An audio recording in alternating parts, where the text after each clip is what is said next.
invisible, they are very critical, that foundation skills that are necessary, because we have to go for literature search skills. So there are 1 day, 2 days, there are, if you find out the online, or there are swim portals are there, or any other an academy, or any other some websites are there where they offer some online courses or offline courses. You can go physically and you can attend the workshops for the how to do the literature search. So that this particular topic, what are the previous published studies are there, and we have to read it, because we should know till date what, how much research, what is research is there. That is there any knowledge gap? We have to identify the knowledge gap. So that's why research literature skills is necessary. Another thing is that institutional ethics committee. Every college should have the institutional ethics committee. So there are some duties and responsibilities of institutional ethics committee. There is a forum, there are members are there. But that institutional ethics committee, they will assess when we submit our research paper before uh, beginning our research study actually in the field. Okay, before beginning of our research, we have to get the approval from the institutional ethics committee, right? So they will assess, they will ask the questions. We have to submit their queries if there are. Another thing is data collection tools. How to collect the data, either Google Forms like this. Like we are submitting Google Forms online, but that participant should have mobile phones, Android mobile phone, or that participant should be literate much, so that they will submit the Google form, or you have to go for physically one-to-one face-to-face interview, and we have to note it down. Scientific writing, how to write a research paper. It was a 2 day workshop we have conducted in 2019. Dr. Vatesh sir and myself, we have conducted a very beautiful workshop for 2 days. There was a physical workshop. So for each skill, you have to go in details, right? Manuscript writing is the first. The network with the others. Some are the experts in that field. If we connect with them, so they will exchange the thoughts, and there will be the new topic will be the generation by exchanging the ideas. So if you see that below that waterline, there are some skills that are needed to be received by each participant for the visibility of the publications and publications. So this session will cover for PG students, and for faculty. So for ET students, it is a curiosity driver, right? Really what we by the research profile and how to prepare it, right? So exposure and basic skills are needed. And for PG student, it is a requirement drive, because it is a compulsory for the PG students. They have to undertake a dissertation, and they have to do the study on that dissertation for the 18 months. Right. So for that, there are marks also there for the PG student. So they will go for 18 months. That means they have much time to go in depth and to study the methodology, and they are going to do the dissertation. But for the faculty, it is an impact driver. So as per the MNC requirements for getting the promotions, some publications are necessary. So after that, they can go for funding. They can act as a mentor for the those who are novice in this field. Core philosophy consistency more than intensity. Consistency means, because in research you have to find the time. There is there should be some dedicated time. So if you see that marathon, that that is the consistency, right? So at the same speed that the runner is running, some walkers are also there. They are walking at the same speed, but they are link consistent. है YouTube की, They are हाँ going इस to कारण मला तुम्ही complete purse that टाकी ती marathon report as a 10 group kilometer. जब order Thackeray Okay, but there are some sprints are there, right? The 100 meters only, they will some all full energy, full speed, right? They are running, but only for a shorter duration, shorter distance. Okay, so here there are some for the sprints, there are unsustainable peaks and crashes. So for a longer duration, that sprint will not continue or they will not maintain. So if you are on, if you aren't online, you don't exist. This is most important. So you should have a digital identity because academic invisibility is a career risk, right?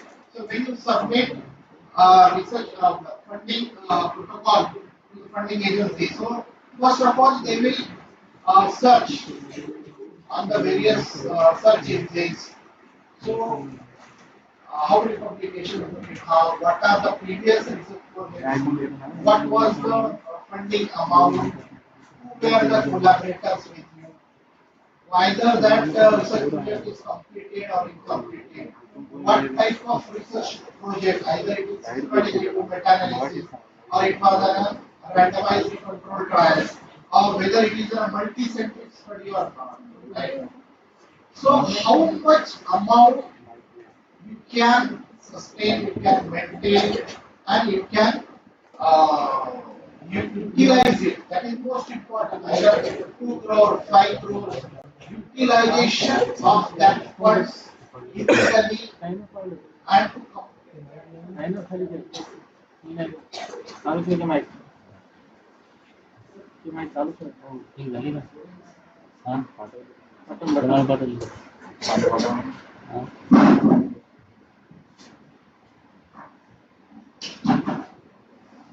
कोणाला पाठवली वर पाठवली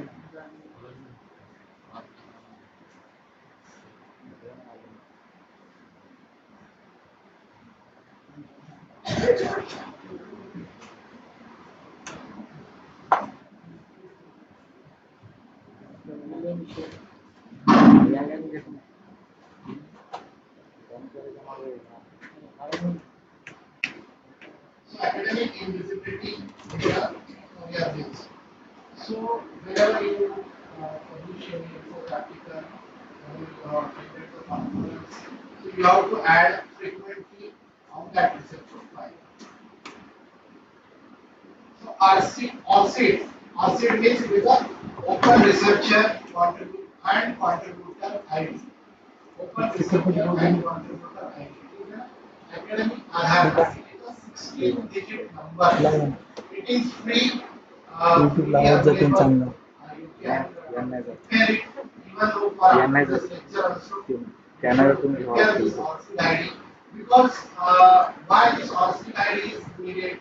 Because if there are same first name and last name there, okay, so there will be the it will differentiate between the two different persons, right?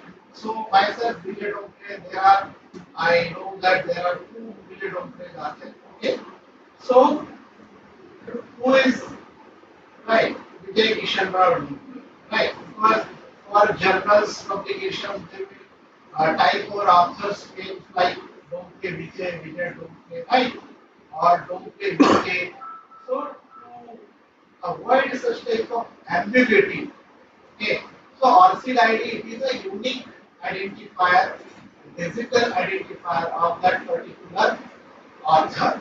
So it is mandatory for some reputable journals. Okay. So this is an RCID ID that is the 16-digit number. Okay. Google Scholar ResearchGate. Google Scholar is also again a website. It is I think from 2008 it started that Google Scholar. It is like online library where authors manually or digitally they submit and they will prepare some kind of profile, Google Scholar profile. Okay. So if you search in the Google Scholar for any author's name, so whatever there are publications which are available online. Okay. Some journals are only printable versions. Okay. So that all publications will be at a glance you can watch it. So from this Google Scholar, that is the one advantage is that there is a citation tracker. There are the H-index and ITL index are there. So for each publications, how many citations are there? So it can automatically calculated by the Google Scholar. It is very good because whenever we go for any kind of interview in for promotions interview or any other interview for funding in this interview, they always ask what is your H-index or ITL index. Okay. Research gate it is also a Facebook of the scientists. They correct all the researchers if some journals are paid. So we can't pay much money for getting for reading only for citing the research paper. So at that time, research paper will be the helpful. So we can mail them and ask them about please you can send your paid journal article to us so that it will be helpful for my writing the manuscript. Okay, so it will be the connection between all the researchers who are uh, logging in that website that is the ResearchGate. Research integrity. Because if there are published articles are there at the same time, if something is research misconduct is there, so that research articles are retracted from the website also. And that retraction notice is also visible on the website. So that means if there is a plagiarism, self-plagiarism, plagiarism means it is intended to cheat. We are taking another's thoughts and mimicking it that the thoughts are mine, right? It is a plagiarism. Or any kind of digital fabrications are there. Fabrication means data doesn't exist. They are putting up the data from the AI tools, preparing the manuscript on the AI tools and publishing. Data fabrication. Data falsification means there are data, but they have collected only 10 participants into 5, into 10, 100, right? So that means they are uh, taking that data in a falsified manner because they didn't collect the data from the 100 participants. They had collected only 10. They are just multiplied. It's a data falsification. So there are many research misconducts are there. So if it is found by the journals, that research article is retracted, right? And it is also visible on the web. Another thing is that for very quick, within some quick months, quick days, I need a publication that is an instant need, right? Like instant tea and instant coffee, right? So if I today submit that research article to the journal, I have to pay for 10,000 or 20,000, so they will publish on tomorrow. Right? So it is a pay and perish. So it is a trap of the critical journals. Most of the time, such journals they are now banned. Some journals they have their website is now closed. Right? And now they are invisible. Right? So this is a trap of the pay and perish. So research integrity is most important because this is a foundation skills. Institutional Ethics Committee, the take home message from this slide is that every research paper should have ethical approval. That is institutional ethics committee approved, right? Even for case report to the randomized controlled trial, right? So because they always see whether is there any harm to the participant in terms of complication of the drug, complication of injectable drugs, or complication from any kind of behavioral therapy.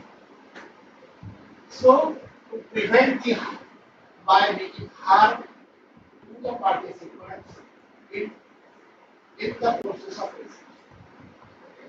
So institutional ethics committee they are protecting the safety, benefits, and justice of the participants. Okay. So only there is now exception for these ICMR guidelines. They have stated that now they have given the exceptions to the systematic review and meta-analysis that institutional ethics committee will not create. Understanding the authorship. Most of the times, ICMJ, that is the International Committee of Medical Journal Editors, and there is a committee. There are the International Journal Editors, Medical Journal Editors. So most of the times, student is getting all the data, but he is gifting the authorship to his HOD, right? Or wife or friends, like this. So, gifted authorship. So, what are the criteria? Most of the time, there is a ghost authorship.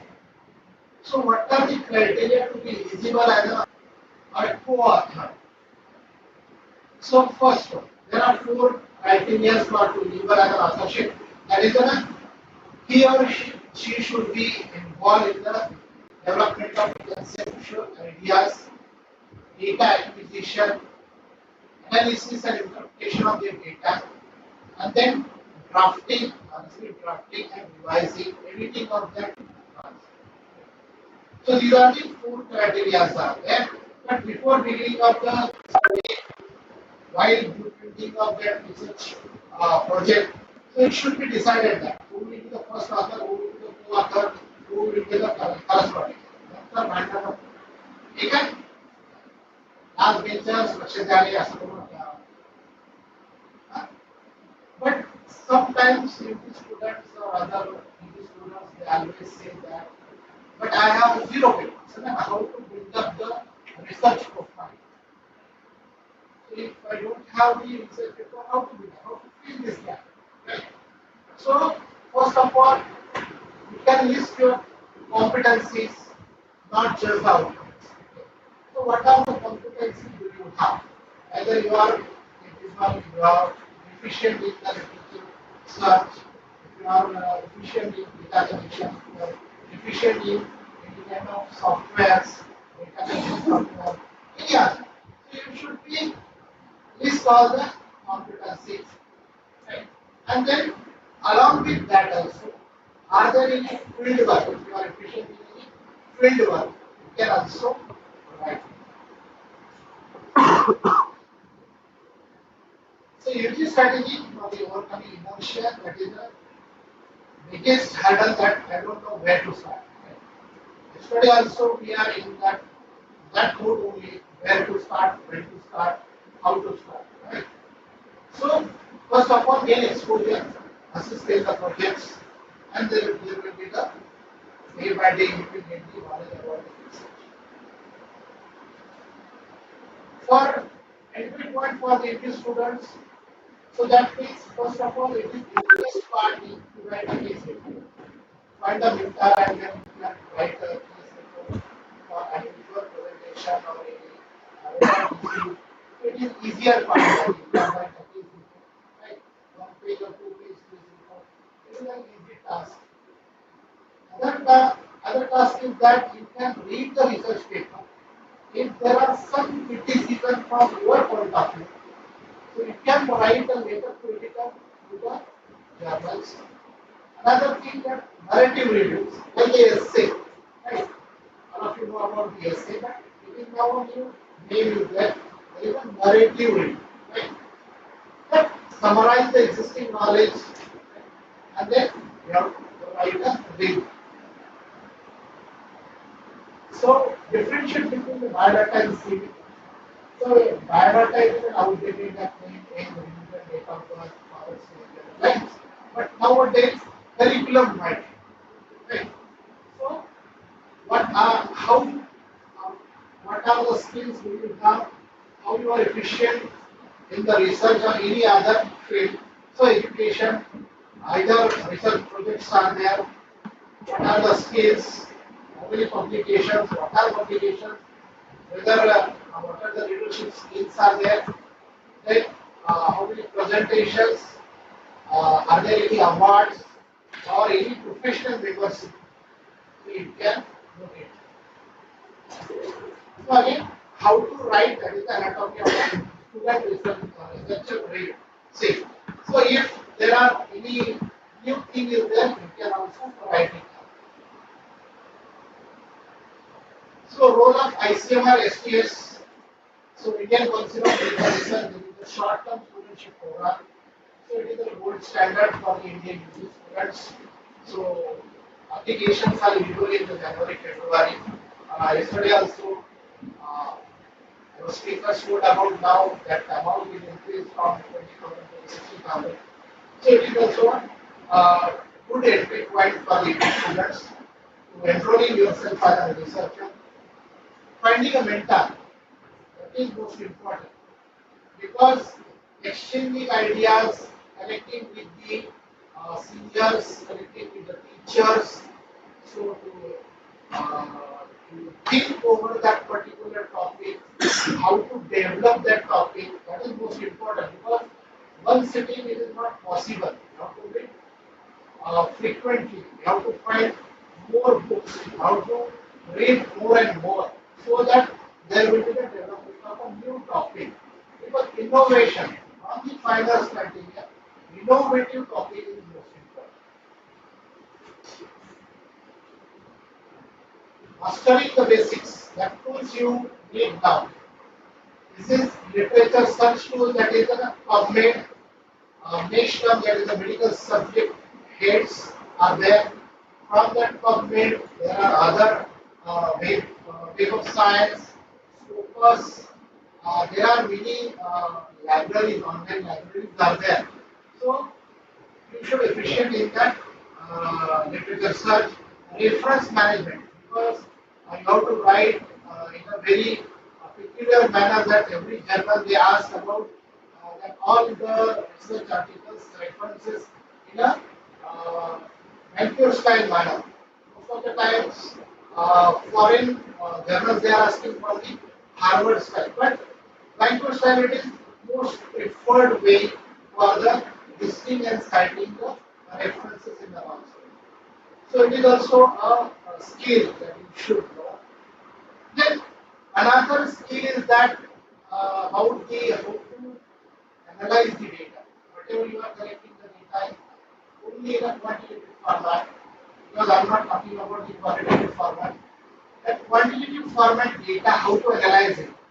Even Excel it is a good software. If you know that commands, some basic commands are there, then we can analyze it by using the Excel sheet. Then we can interpret the p-values. Then rule of one for the UG students. Now we are going to summarize.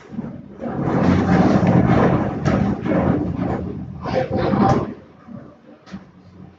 say each another here and our speaker from the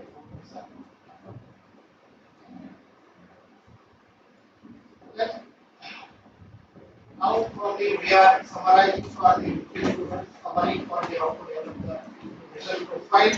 That is before internship that aim should be one completed project that is because don't rush into the independent research. Okay. So it doesn't have to be getting published in the Lancet, any English journals. It is also okay for as an English students.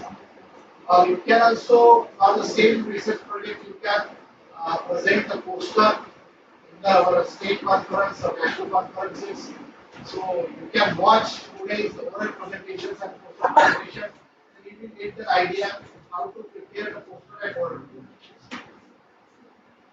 Now, PG students, because our audience is from UG, PG and faculty, so I have categorized my presentation in three. So for the PG students, PG dissertation thesis, that is first one, but it should be published after the PG, MP or MS degree. It should be published in the journals because it will be visible to the others. Otherwise, if it is unpublished thesis, then it will be in the cupboards of the college library or departmental library. So it should be published. That means it should be visible to the others because one PG student is investing his or her 18 months on that dissertation. So you can think on this, that means how it is powerful. So from that design, from that thesis also you can publish 1 to 2 papers. So for PG students, first year, थोड़ा छोटा handle submission from करो data approved from the गेलो ना भूल गए institutional ethics committee, second year, data collection and critical duties along with that clinical duty. And from the third year, analysis and writing the papers and final thesis and exams. So, methodology matters more than the results. This is an important slide from the presentation. Why I am adding this, I am giving emphasis on this. Methodology matters more than the results. Because most of the times, if the researcher had adopted a scientific methodology, but unfortunately the results are not positive, they are not significant. It doesn't mean that your research is failed thoroughly. See, there are other possibilities are also there. If there are negative results are there, or your results, if you are not expecting the such type of results are there. But there may be possibility of the sample size is very less. Right? So your population is different from the other geographical variations. So that means there are other reasons are also there. There are some journals are also there who publish the negative results. That is called as a journal of negative results. Right? So methodology is good one, is enough one to undertake a research project, and if it is giving negative results, so that means you have to add more samples in that study. This is also one of the possibilities. So focus will be on sample size calculation, bias reduction, and statistical factor. So target journal selections. So before beginning of the research project, you can identify the journal. That is the target journal. And based on that journal article requirements, because there are instructions to others, some kind 1 to 2 or some there are differences between the journal differs. So that means you have to read all the instructions to authors, and as per their requirements, researchers can write the research paper. Right? And what are the reference styling? Right? What are the word limits are there? Okay. Either the figures are needed in colors or only black and white. What is the type of tables, either vertical lines or horizontal? So there are some different instructions are there. So afterwards, that journal, whether it is indexed in Scopus, PubMed, Web of Science, what type of indexing agencies that journal is indexed. This is also most important because for the systematic review and meta-analysis, that is the highest level of evidence from that policymakers and program managers, they are collecting the results from that SRA method, systematic review and meta-analysis. So for writing or for conducting the systematic review and meta-analysis, they are collecting the previous published studies from only some important internship agency, that is PubMed, Web of Science and so on. So give the more importance to the index journals. Now handling the rejection. When we submit our research paper to the journals, most of the times they will reject. There is one of the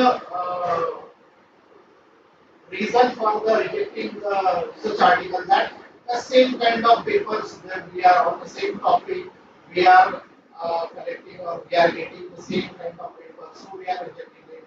We don't have much uh, paper page limit, so we are rejecting it. So even Nobel laureates are also they have been rejected from the journals, right?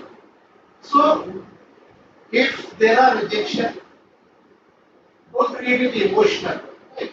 Read it that all the questions critically and give the answers to that all the queries and submit that research article to the somewhere else. So that means ultimately it will be published. So beyond the thesis, don't work in isolation, right? Because single author can do, and if the multiple authors, what can they do? It is a significant difference is there. So connection, collaboration with the other authors it is also necessary.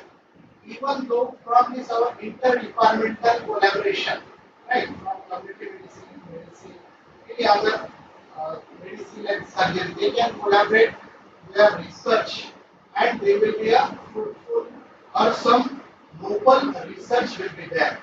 So interdepartmental, even interpathy research, right? Allopathy plus Ayurveda or allopathy plus homeopathy.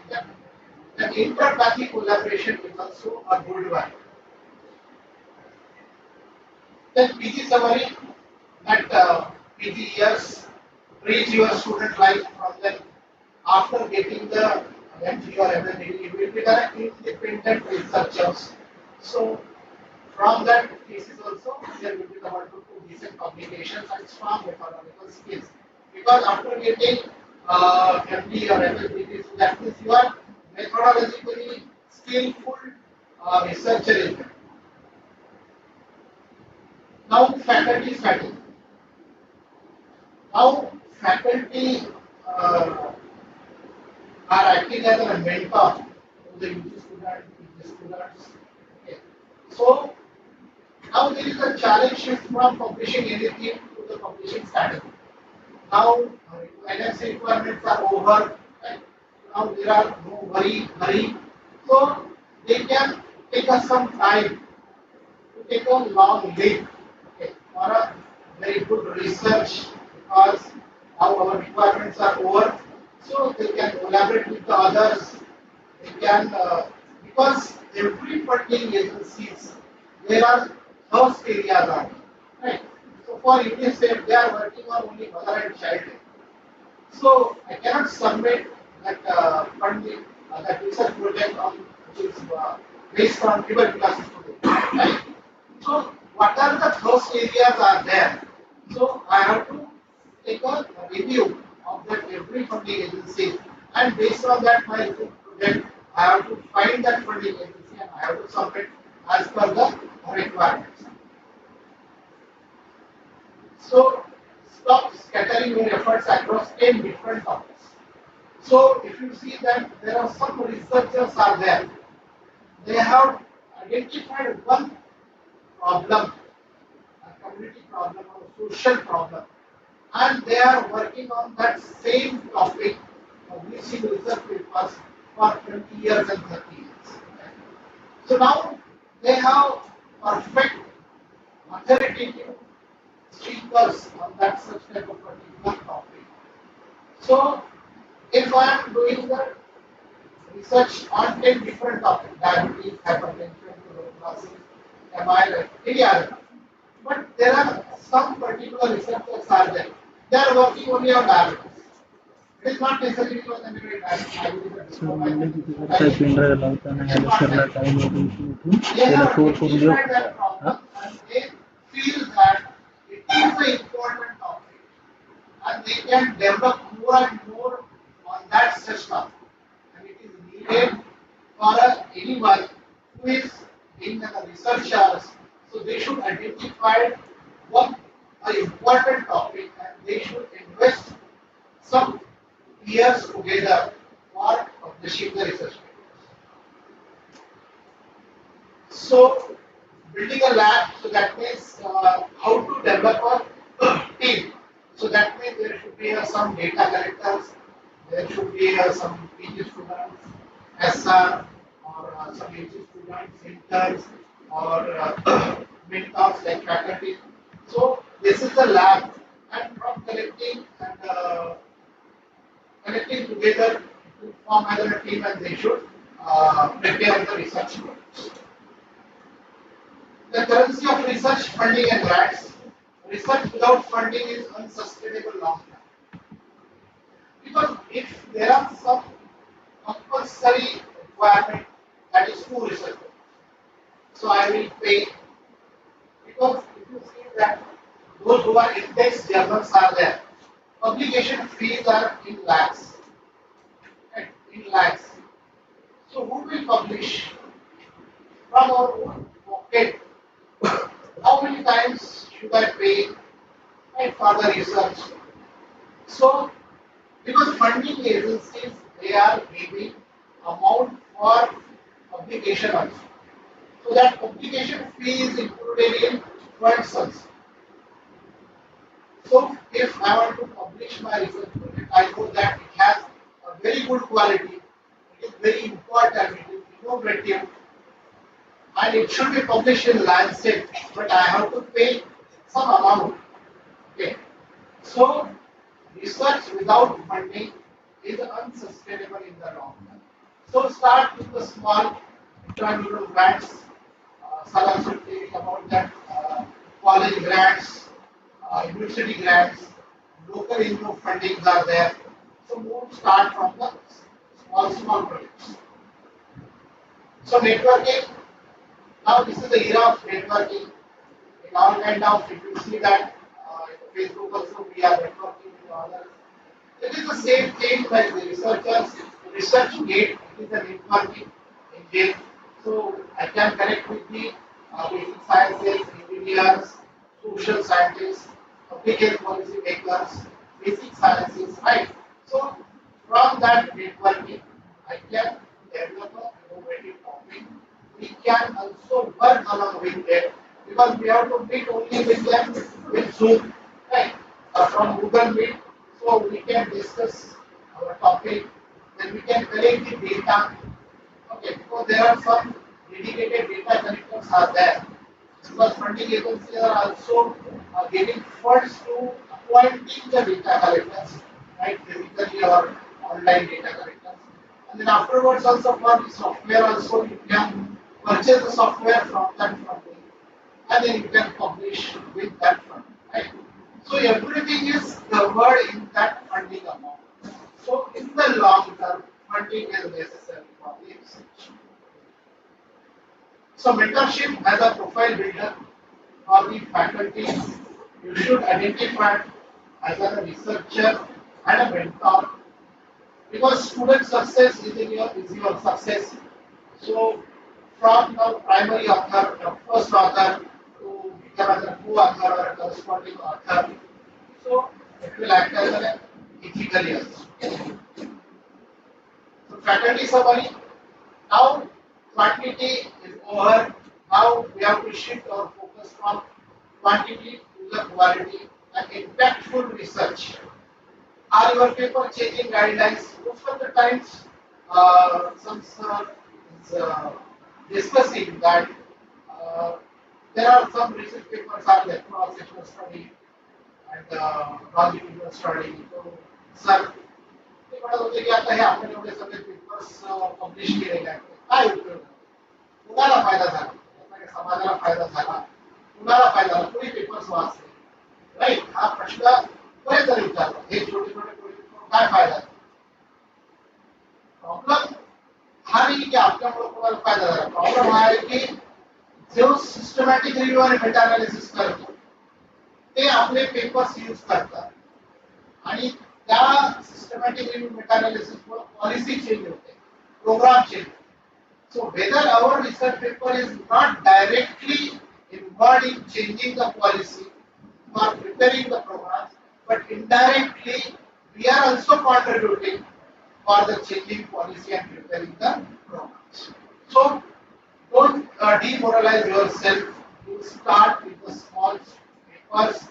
It is also useful for society also. So overcoming the writer's block because you have to. Previous also I told that there should be some dedicated time daily, right? So because whenever we are writing, we are there is a writer's block. We are frustrated. We are not getting new ideas, new words, right? We are unable to find the new words for writing our thoughts in a particular way, right? So writing and revising.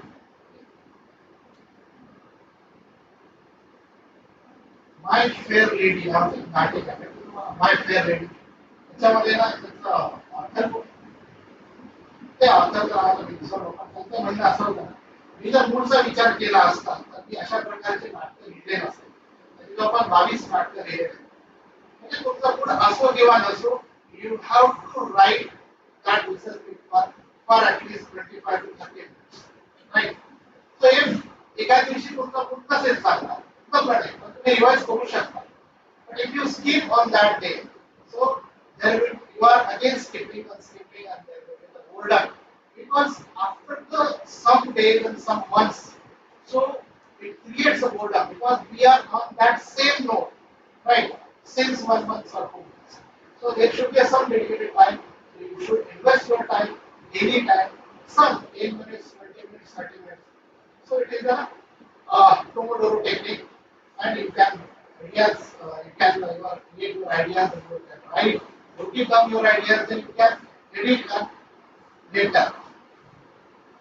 So after that, completing your research project, you can present your papers in the conferences because we are not just presenting your research paper in the conferences, we are meeting with the other researcher also.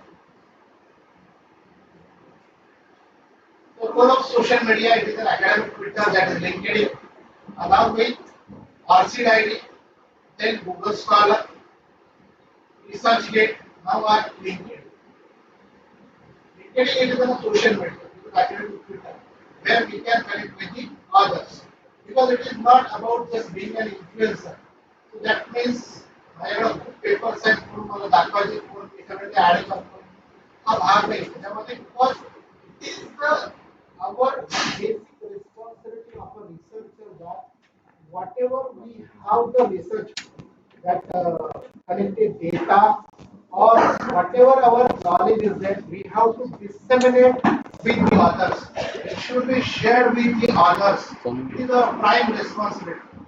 Along with that, there are some academic repositories are there. Whatever we have collected data, we have edited or we have entered the data in the Excel sheet. It has to be also submitted to the academic repository also. So other researchers also they can use it. So final review for the action plan for the 30 days.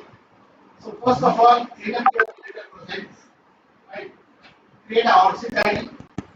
Can also because all of you have the Gmail account, so that means Google Scholar is also there. Just you have to type that Google Scholar. You can update your CV with the skills and interests. Identify one research area. Then third week, approach a mentor. Okay. And with your ideas. Week 3, faculty define your needs statement and your strength. Then week 4, block 2 hours next Sunday on your calendar. So what counts as a proof of a progress? You have to show. You have to show your proof that you are a researcher. Research profile or your academic identity as an online, what does it? It is a proof that you are a researcher. You have done something before asking the funds to us. What you have done. So it is you can submit that protocol submitted to the ICMR. Even if it is rejected, you can write that time I have submitted by the ICMR research project. Data collection done. If there is a you are in between, there is an incomplete research project is there and still ongoing research project. So you can tell at this much time that our research project in this phase then if you are submitted abstract to the any conference or journals, you can also write. Then OSF data set, just now I told you about, these are the academic repositories are there. And so where we can submit our collected data and we can submit it, so it can be useful for the public.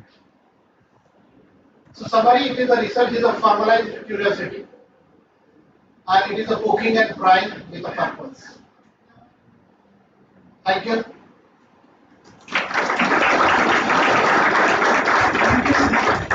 Now the house is open for questions and discussions. Sir, nice presentation. I want to ask regarding the citation, something about citation and H index. H index and citation. Yes, sir, thank you. Is it necessary that for case reporting, ethical committee approval is necessary? Yes, yes. Please answer. Please answer. The first question is that citation. So the next something.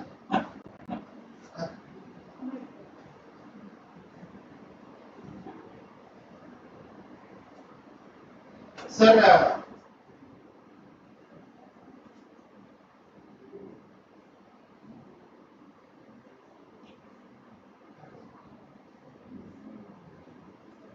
later. Uh,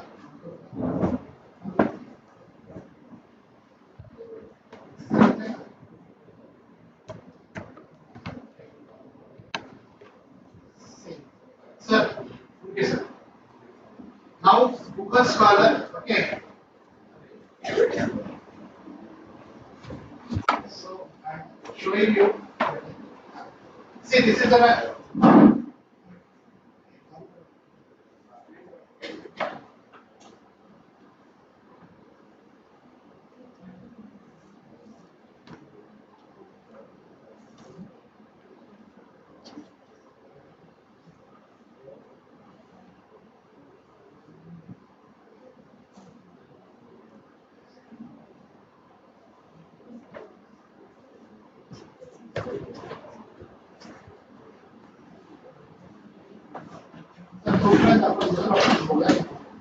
for every research project.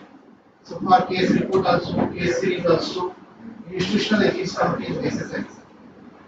Because most of the times there is a privacy of the patients, it should not be disclosed, right?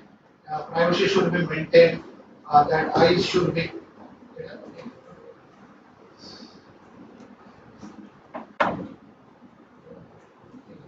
So that's why, sir, for maintaining the privacy, confidentiality of the patients, because we are giving importance to the only one case, right? So that should not be, it should not be have any kind of harm to the patients, like either mental. So it should be that because institutional committee will observe all the types of research papers. Is there any problem? Is there any unethical issues are there? Right? Because by consent, informed consent of that case report patients is also necessary. It has also taken care by the institutional ethics committee. So this is the Google Scholar sir is asking the question about the citation and H index and IT index. Okay. So this is a Google Scholar Vijay Kishan order. Okay.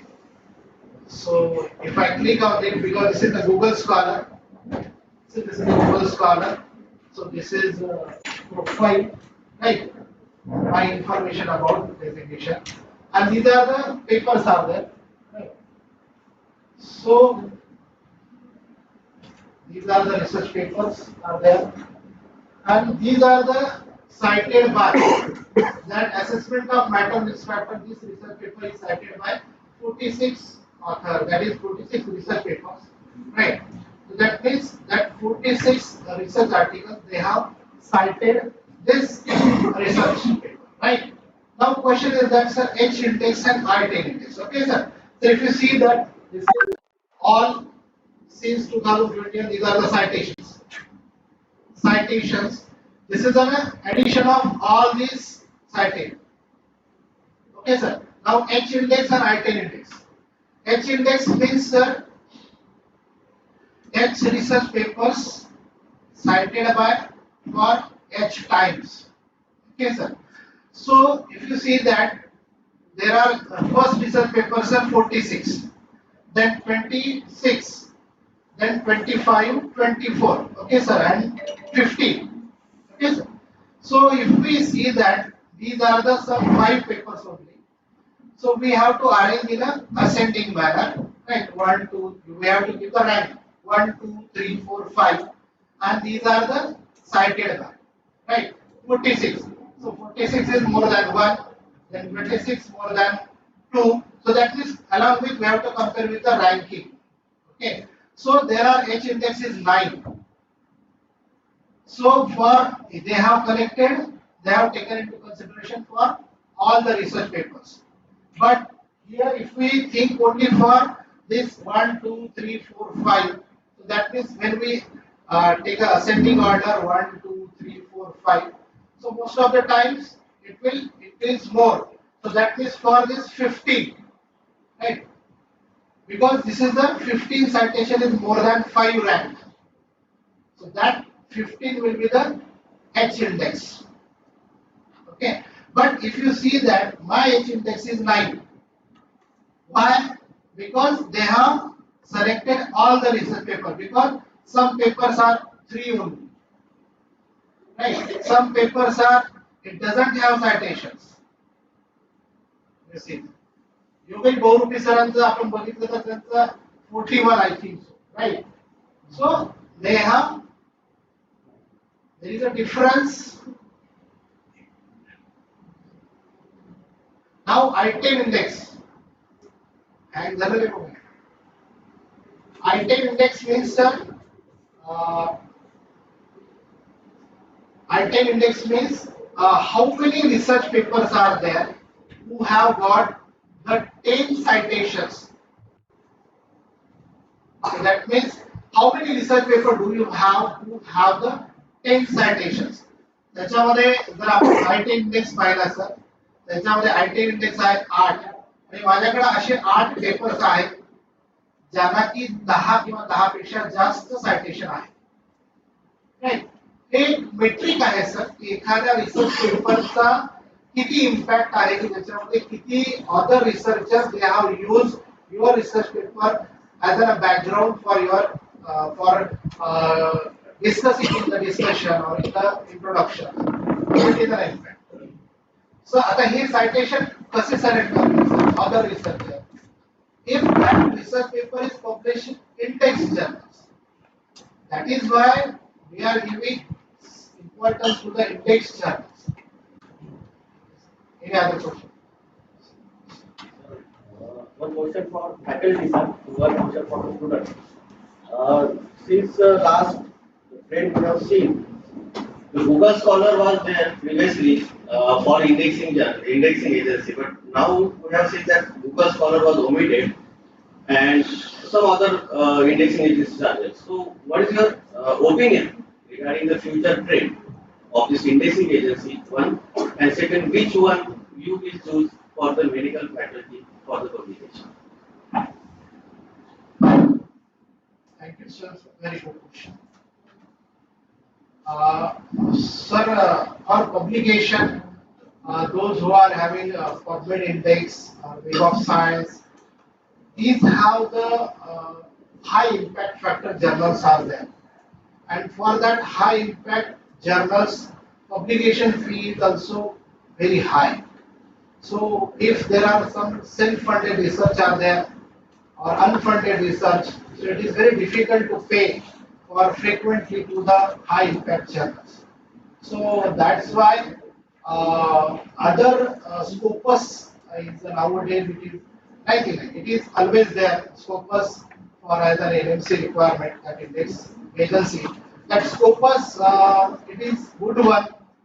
They can accept publication fee is very low, but it is not that much high. It is also a good one.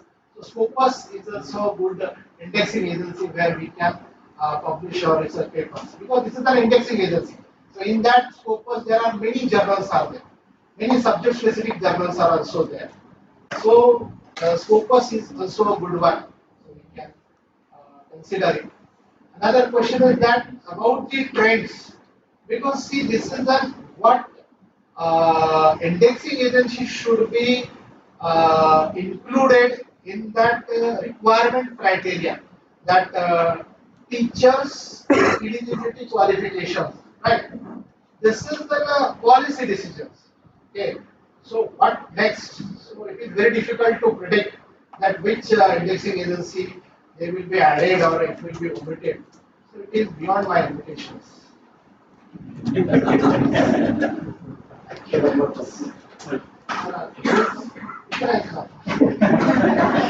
Now we are in scientific session. So, is there any relation between the impact factor of a journal and the quality of the journal? Relation between the impact factor of the journal and the quality of journal.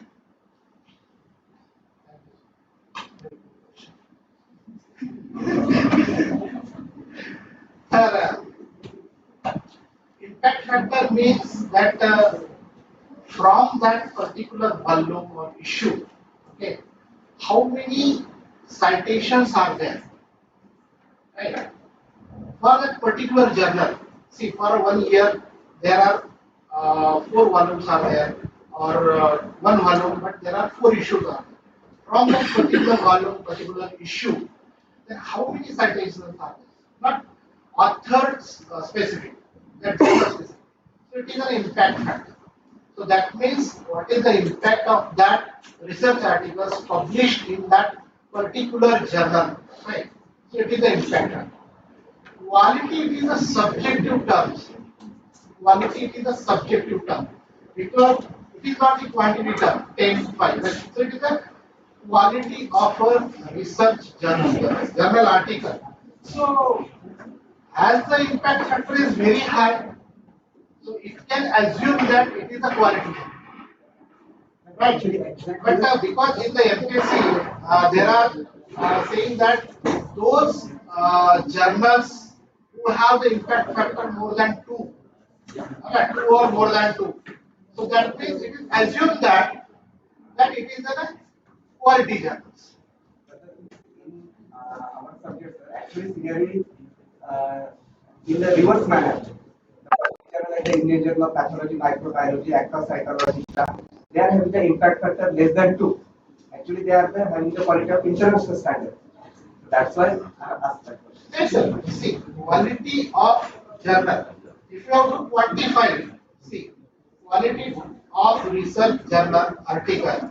That is, if you have to quantify, we have to take into the help of impact factor, right? 2 or more than 2. Now, if the articles are published in the journals, it is the duty of the editors and the peer reviewers. So they should first of all scrutinize, assess the articles, either they are fit as per the journal's criteria or not. They should have the scientific methodology, which is very powerful, and based on that powerful methodology, either there are fruitful results or not. Okay. Yes, any other questions?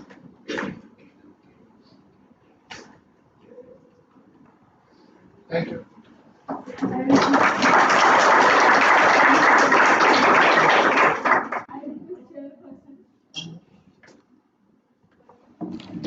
I request chairperson to share their views.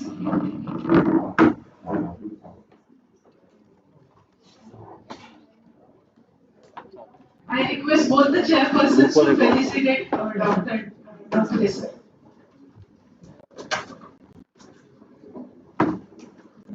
Dr. Ankush Asole sir, Dr. Mahadev Usgare sir.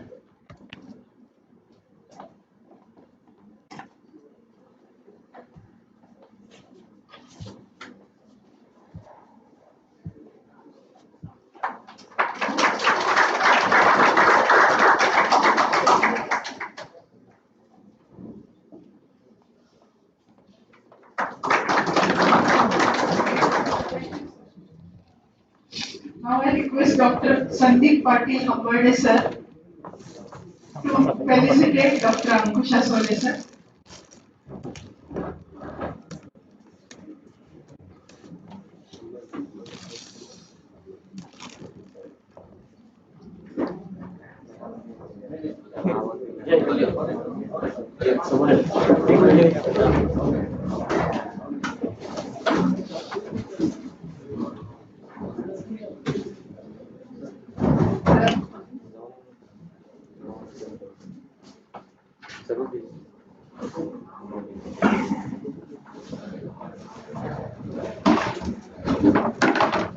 Thank you sir.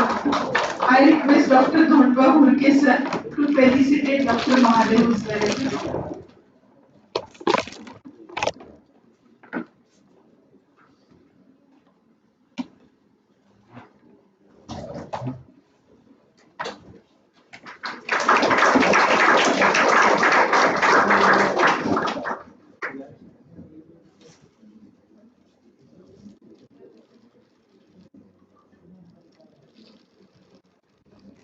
Thank you, sir. Sir, it was indeed a valuable session. Your clarity and depth left us enlightened. Let us show our appreciation again with a big round of applause to Dr. Thank you. Thank you, sir.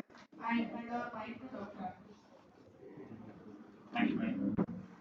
We are quickly starting our next session with a very nice quote by a famous philosopher, William Cameron.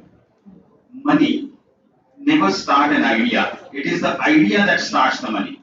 So for this session, I would like to invite Dr. Satish Bhatte sir on the dais and Maruti Dake sir, Dr. Arun Nagari sir for this chair this session.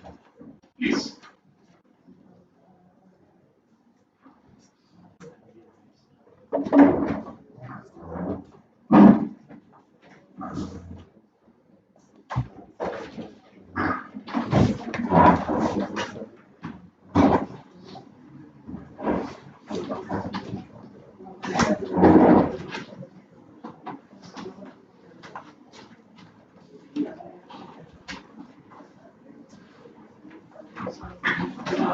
The title of this session is Who Gives Research Grants? A quick preview.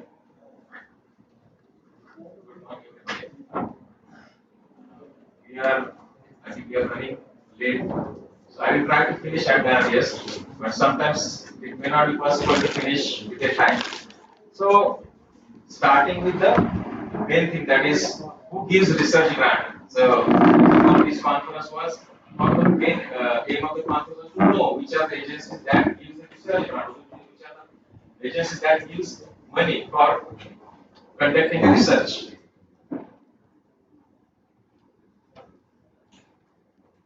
Okay. Research creates new knowledge. It is said by Neil Armstrong. And everybody says that we need grants for conducting the research. But if you know, for conducting research or for going for small research, no grants are required. Grants may be required when we are going for a large study or going for any clinical trials or multi-centered studies where we need a manpower, new equipments, new drugs, or even some other resources are required. At that time, the grant may be required. But again, it is said that our country is spending less on these research grants. And due to this lack of funding or lack of research grants, has become one of the barriers for research among students and the faculties. But if you see, so many research articles can be done without grant also. But today we will know which are the agencies that are providing the research grant. So today's topic is who gives research grant. So health research it has become an integral part of scientific and academic innovation. Our country is one of the developing country, rapidly developing country, and with this, many research papers are coming out, many publications are coming on. We know the theme by our Honorable Prime Minister, Make in India. Due to this theme, many innovations are coming up, many people are coming with new ideas and new research. And one more thing, due to NMC also, NMC had made mandatory for the medical teachers to publish at least 2 research articles for getting promotion from assistant professor to associate professor, and 2 more articles from associate to professor. So when this rule came, there was mushrooming of journals. Many new journals came up. Many new publications happened, or a lot of publications occurred during that period. So again, the research depends, or the outcome depends on the study design variables and the funds. If you want to go for a comprehensive research, or if you want to increase your sample size, you want to increase sample size, or you want to go for take the help of any manpower for collecting the data, or you want to go for any other multi-centric study, you need some grants. So for these grants, or for this monetary help, we need to know which are the funding agencies. So first we will know how funding is required. Funding may be required for high quality research, because sometimes we need new equipments, or the people needed for collection of the data, or staff that may be required to go on the field for collection of the data as well. Or sometimes we may require softwares also for analyzing this data. And it is also required for improving the patient care and public health. So because we want to go for new diagnostic, new techniques, new treatments, or new even preventive measures as well. So if you want to go for these new techniques or new innovations, we need some funds as well. Even the funds are required for when we go for interdisciplinary research, that is interpathy research.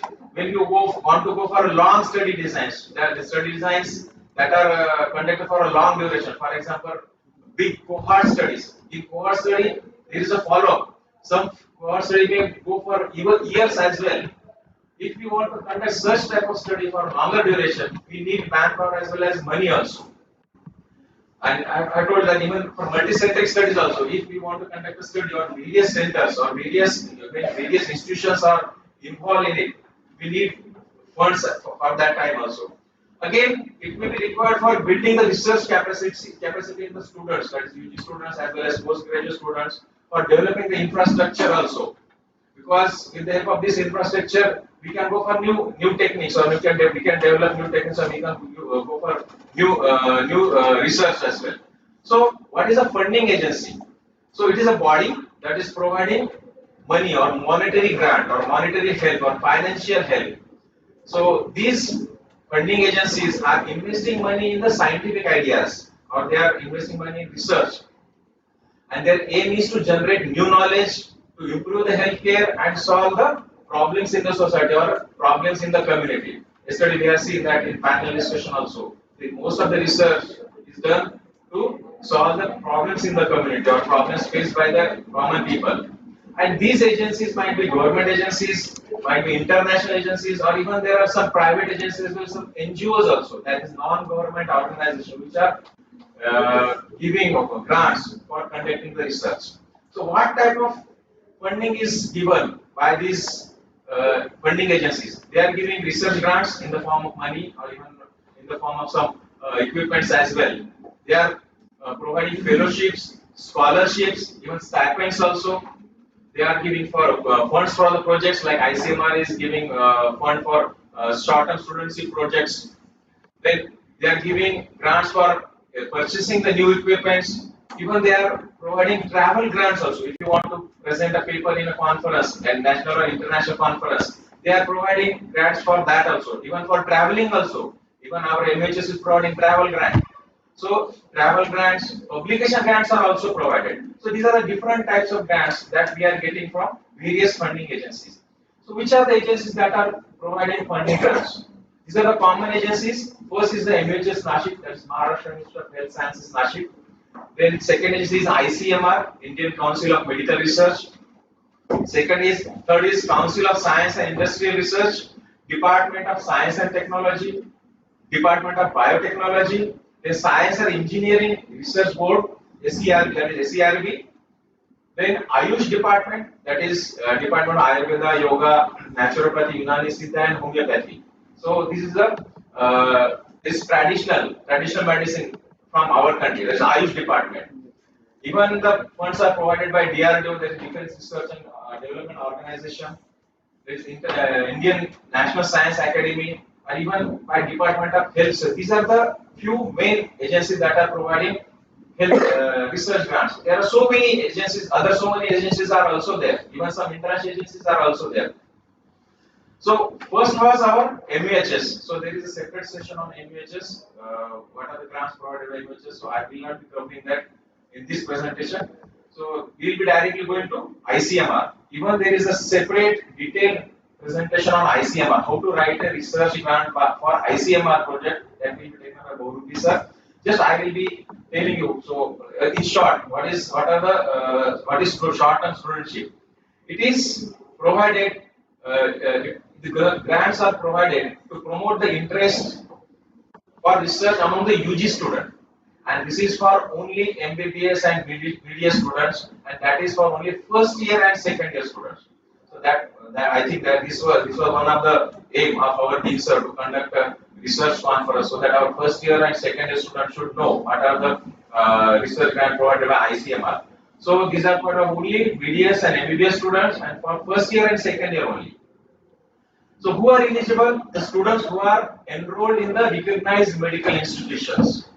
These are eligible to get the grant from ICMR, and they are supposed to take the short-term research project under the guidance of a qualified faculty. So you can do research in any subject, from anatomy to radiology. It's for preclinical, paraclinical, or clinical department. In any department, you can do the research. You can select your mentor, or you can request any teacher or any mentor to guide you. So it is not only related with the community medicine. So it is related with every department. If you want to go for physiology also you can do research in physiology as well. So any department you can choose, any field of research you can choose that is of your interest. We said that the topic should be of your interest. So you have to choose your in the domain of your interest. If you want to do research in medicine, you can do in medicine as well. So you have to choose the mentor from medicine department. So they will guide you. So in any department you can do it. Then what is the procedure? I will just tell in short, in detail, that will be taken by Borupi sir. These applications are invited every year. Usually sir as well is January to February. Sometimes it may be from February to March as well. For this year, I think there is no notification for ICMR till now. It may be coming soon. For year 2024, I think it was from March to May.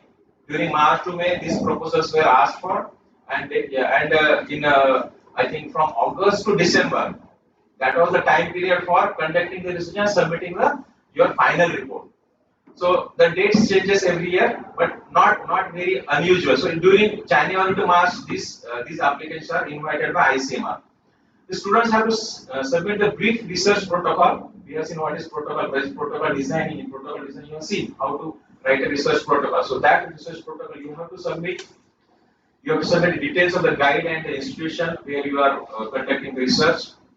Some paperwork is to be done. That is some undertakings from yourself and from your PG guide or this mentor. And this is a complete online process, but you have to stick to the timeline. Within time, you have to submit that protocol. Otherwise, you will not be able to go for this short-term studentship research project. And how they are selected? They are reviewed by experts in the field. That is peer reviewed by ICMR experts. And this selection is based on the relevance of the topic. We have seen that if it is relevant to the society, if it is the benefit for the society is there. Even novelties, if there is any novelty, so your research project will be selected. So you have to write the clear objective, what you want to achieve, that should be written. You have to see whether that research project is feasible or not. Feasibility of methodology is also important. So depending on this factor, feasibility, public health importance, relevance of the topic related with the community or related with the health problem, that is considered by the ICMR experts, and then your topic may be selected. There will be thousands of projects by the student. Usually, I think there are last year I think around 2,000 projects were selected by ICMR. 2,000 student projects were selected, and they got the stipend after completion of this research project. So duration is for 2 months, but the process starts earlier. Actual duration of conducting the research project is 2 months. Okay, the student has to submit the final report. There is a template by ICMR. A prescribed format is there in which you have to write the report. And after satisfactory evaluation of this complete project, your next installment of this stipend will be released. So a certificate will also be issued, the certificate of appreciation, and whatever research you have conducted that can be published or even presented in the conference. Yesterday I have told you 2 success stories. One of my students, Dr. Pratik, has completed his academic project. He presented in a conference. He got first prize also for that, and he published that article in international journal as well. Another student who was intern, she also published in an international journal. So this is your right time to start the research, to learn the research methodology. Okay. Then how much fund is provided, stipend is provided. Previously it was 20,000 only. Now it has become 60,000, and it is given in 3 installments. First is after selection and approval of the concept note, that is your protocol, 15,000 are released. Second installment after submission of the data. So whatever data you have collected, that should be submitted. Again 15,000 will be released. And third is submission of approval of the final report. Means you have to write the complete research article that you have to submit after assessment of that report, or after satisfactory written or write-up, or after assessment of this by the ICL expert. Remaining 30,000 will be released. In this way, total 60,000 rupees will be provided as a research grant for UG student. Okay. Then some extramural grants for faculties are also there. So these are small, intermediate, and CR, that is Center for Advanced Research. Small research grant for the duration of 3 years. It is up to 2 crore rupees are released by ICMR.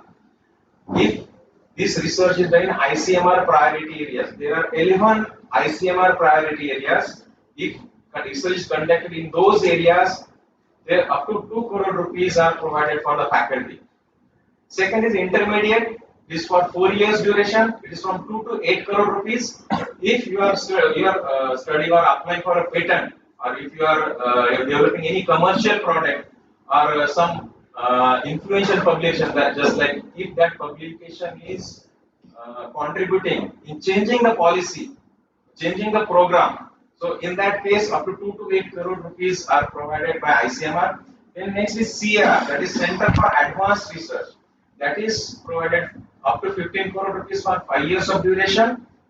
For those who are experienced researchers, those who have done a lot of research, those who are having very good number of publication in very reputed journal, publication in journal with high impact factor. So for those only, this 15 crore grant is provided by ICMR. So which are the priority areas? These are the 11 priority areas. First is related to communicable disease like tuberculosis, vector-borne diseases, and antimicrobial resistance. Second is non-communicable diseases like cancer, mental health, and ambulatory care. Third is RCH and nutrition, reproductive child health and nutrition like anemia, childhood malnutrition, and neonatal mortality. And other areas are acute emergency care and oral health. These are the 11 ICMR priority areas. If you are doing this research, there is a possibility that your project may be accepted by ICMR, but with a very good, very strong methodology. Some innovation should also be there. Okay, and this is the website of ICMR. You can go for this ICMR website. You can see there is a tab that is grants and funding. If you click on it, you will get all the details of this. After clicking on, these types of grants are available. That is intramural grants. These are for those scientists, those are working in ICMR. But we are interested in extramural grants because we are out of ICMR. We are working in a medical college. So extramural grants are also provided. Some other fellowship and research support is also provided. So those who are interested, they can continuously visit this website. And I think in few days there might be a notification of ICMR for short-term studentship. Then second agency is Council of Scientific and Industrial Research. It is one of the premier research and development organization of our country. It is for financial assistance to promote research in science and engineering and medicine as well. but it is providing grants for professors and experts who are regular employee of an institute. So this is not for students, this is for teachers or the experts in the field. And this is for public as well as private sector also. Those teachers working in the private colleges or private sector, they are also eligible for this grant. Again, this is the website, that is csir.res.in. So those teachers who are interested in it, so they can go for, they can visit this website. The next department is Department of Science and Technology. Again, it is also one of the major funding agency which is promoting scientific research and innovation. It is encouraging young faculties as well as young scientists to undertake a high quality of research. And the area of interest of research as per DST is health, engineering, environmental, and biotechnology. Even interdisciplinary research can also be done with the help of engineering and health. We can develop new medical devices or new technique as well. So this is also one of the department that is providing research.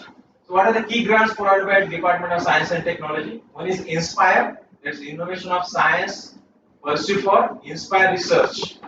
So it is for attracting the young talent to the science or in the medical field. They are offering 2 fellowships, one for young researchers from in the age group of 22 to 27, and second is for faculties, those who have done post graduation or postdoctoral fellowships are there for age group of 27 to 32 years of age.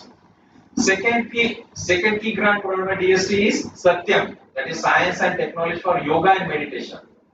Those who are doing research in yoga and meditation, they can apply for this Satyam grant. The primary focus is on comprehensive research on yoga and meditation. Again, there is we can have collaboration with Ayurveda department, so we can do interdisciplinary research as well. Okay, so this is Satyam. Next is third scheme, that is Women Scientist Scheme. This is for supporting the women scientists who wanted to come to mainstream after a break in the career. Those who are away from the research, to bring them in the mainstream. This research scheme is there. It is again age group is 27 to 57 years. There are 3 different schemes for women scientists. That is A, B, C. A is for basic sciences. B is for I think innovations in science and technology infrastructure, and C is another scheme. So 3 different schemes are there, particularly for women scientists. So this is the portal, or this is the website of DST, that is dst.gov.in. So you can see here scientific programs. So if you click this tab, you will get the details of these details of the grants. Then next department is Department of Biotechnology, which is providing several fellowship and research grants for outstanding scientists. Again, in the field of biological science and biotechnology, even applicants with outstanding publication or quality publications with PhD, MD or equivalent degree. So postgraduate students can also apply for this grant for this department, the Department of Biotechnology. Again, this is the website of Department of Biotechnology, that is dptindia.gov.in. You can see here presently they are asking for they have put a notification, that is call for proposals. It has started on 3rd of February, and the last date I think it is from 3rd of February to 5th of May or May 26th, 5th of May. So this again you can visit this website as well to see the details of this. So up to May you can submit your research proposal. Next is SIR, that is Science and Engineering Research Board. Again, it is statutory body of under Department of Science and Technology by Government of India. It is also one of the key funding agencies for promoting excellence in science and engineering. It supports investigator-driven research, means you can propose your own research and apply for the grant. But they are encouraging against creativity, innovation, and high quality. So again, sir has told you. So if you are conducting a cross-section study or cohort study or a case conference, you won't get a research fund. So for RCT and other high level of research, you will be getting the fund. So they want something new. They want you to contribute something new. So for innovation and new creativity and high quality research, they are providing funds. Then what are the different research grant by SIR? One is core research grant. So again, the details are given on the website. It is not possible to cover every detail of the research grant. Second is startup research grant. Third is Serve International Research Experience, that is SIRE. Next is Serve Women Excellence Award, that is Serve WA, the National Postdoctoral Fellowship. Some more key grants are also like Serve Power, Fire, Tetra, Star, Vajra Faculty Scheme, and Imprint 2. So many schemes are available on this website. You can visit this website if you want to go in detail of this. This is the website of SERV, that is Science Environmental Research, but it has been renamed now. It has been renamed Anusandhan National Research Foundation in 2023. This ANRF Act 23 was passed, and this ANRF has taken over this SERV. But the website is same, but the name has been changed. Okay, so you can apply for this. So you can see there is a tab called as funding. If you click on it, you will get these details like this research grant. So core research grant, short research, supra research grant, or fire research grant. So many research grant in different so many different schemes are available. So you can visit this website also. Next is Indian Science, Technology and Innovation Portal. So again, it is providing financial support for PG medical, dental and medical super specialty students. The aim is to promote good quality research in medical college students. Again, the ministry is or the department ICMR, Government of India, and the main area of focus is on medical research, life sciences and biotechnology. Who are eligible for this? The applicants eligible for this are medical postgraduates, funding is ICMR. Who are eligible? This medical graduates admitted for PG courses in medical NMC, that is National Medical Council and Dental Council of India recognized institutes. Those institutes have been recognized by NMC and DCI. And the PG students from that college are eligible for this research grant. The application is offline here, but the grant is around 50,000 rupees. So you can visit this website also. So this is the website of India Science Technology, that is indiascienceTechnology.gov.in. You can see there are 3 different tabs are there: research projects, funding, and fellowships. If we go for this research project, you can see there is a field known as medical sciences. The last yellow background, medical sciences. And on the right side, you can see there are 2 projects for dental by dental faculties or dental PG students. So this is just a screenshot. Below that, so many research projects are there that have been granted by this India Science and Technology Department. FEAST PG project second by Dr. Sangeeta Talwar and Dr. Srivalli. So these are recent projects. They have received the grants from this funding agency. Then if you will go for funding tab, you can see there are research grants for this individual research grants are also there. Institutional research grants are also there. Even some international research grants are also available. So you can visit this website as well. Then if you go for fellowship, that is from school students to postgraduate faculty as well. You see, school students, graduate students, PG students, PhD scholars, for faculty also, they are providing the research grant. You can visit this website also for if you want to apply for research grant. Then next comes this Department of Health Research. Their vision is to motivate scientists to bring innovative methods and solutions to diagnosing, treating, and preventing diseases. Again, online proposals are invited by this funding agency, and the website or the portal is that schemes.dhr.gov.in. If you are interested, you can visit this website as well. They are providing short and long-term fellowship at Indian institutes. Even they are providing especially for women. The women scientists fellowships are also available. Non-residential Indian can also apply for this NRI research support program. They are providing support to this professional bodies also. Some association like some association of professional bodies are also getting these funds from the department. They are also providing some international travel grant as well, and even they are providing funds for conducting workshop also. So this is the website of Department of Health Research, that is dhr.gov.in. You can see in the tab known as schemes. If you will click on this, you will get the details of the schemes available, and you have to log in through this e-portal, that is DHR EPMS login. You can see in the right lower corner, orange background. So if you click on it, you will be able to log in on that. You have to sign up and you have to apply for the research grant. Then coming to the last, that is Ayush Ministry.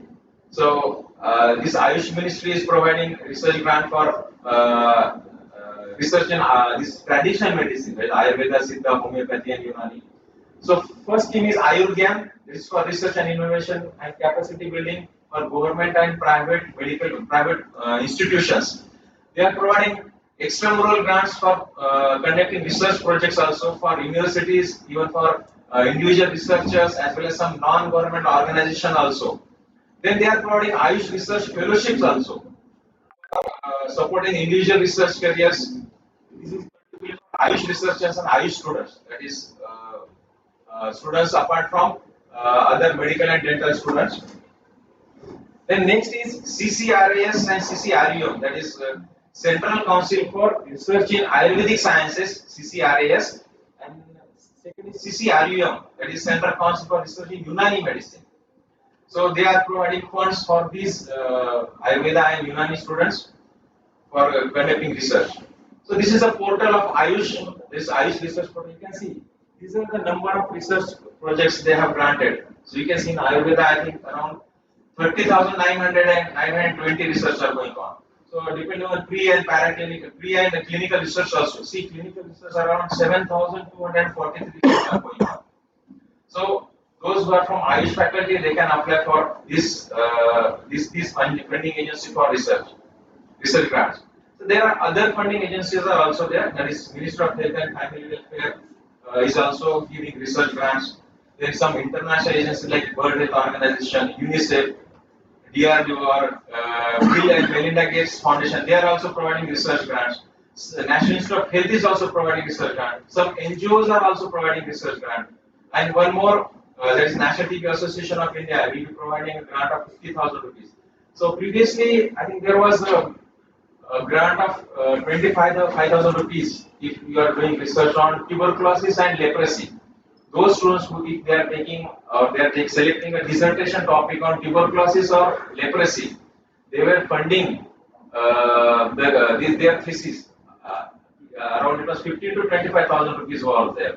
This is to encourage the research among the PG students. So these are the priority areas nowadays. So we can apply for this. So these are some of the agencies. If you are interested, you can go for that. But I will definitely urge the UG students to go for ICMR STS. At least few of those who are interested should apply for it. And even if your project is not selected, what happens? You will learn research methodology. Our aim is to learn research methodology by doing research, not to get the research grant. 60,000 रुपये आहेत म्हणून apply करू नका. Research methodology शिकायचं म्हणून करा. So whenever any students come to us, so I think there were 3 students who came to me.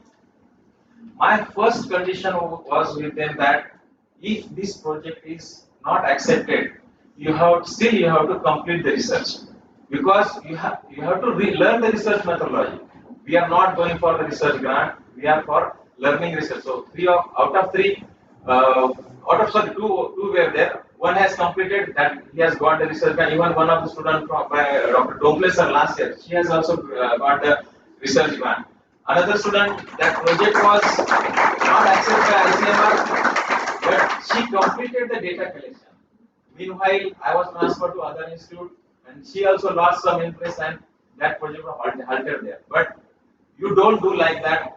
Even if your guide is not there, nowadays you can call them, or you can even with email or WhatsApp, you can be in contact with them. You can send your write up to them. They will check it and they will give feedback to you. So at least I think at least 10% of the students should apply for this ICMR. I expect that everybody should apply, but at least 10% should apply. That is my minimum expectation. Even if it is not selected, please complete your research project. Thank you.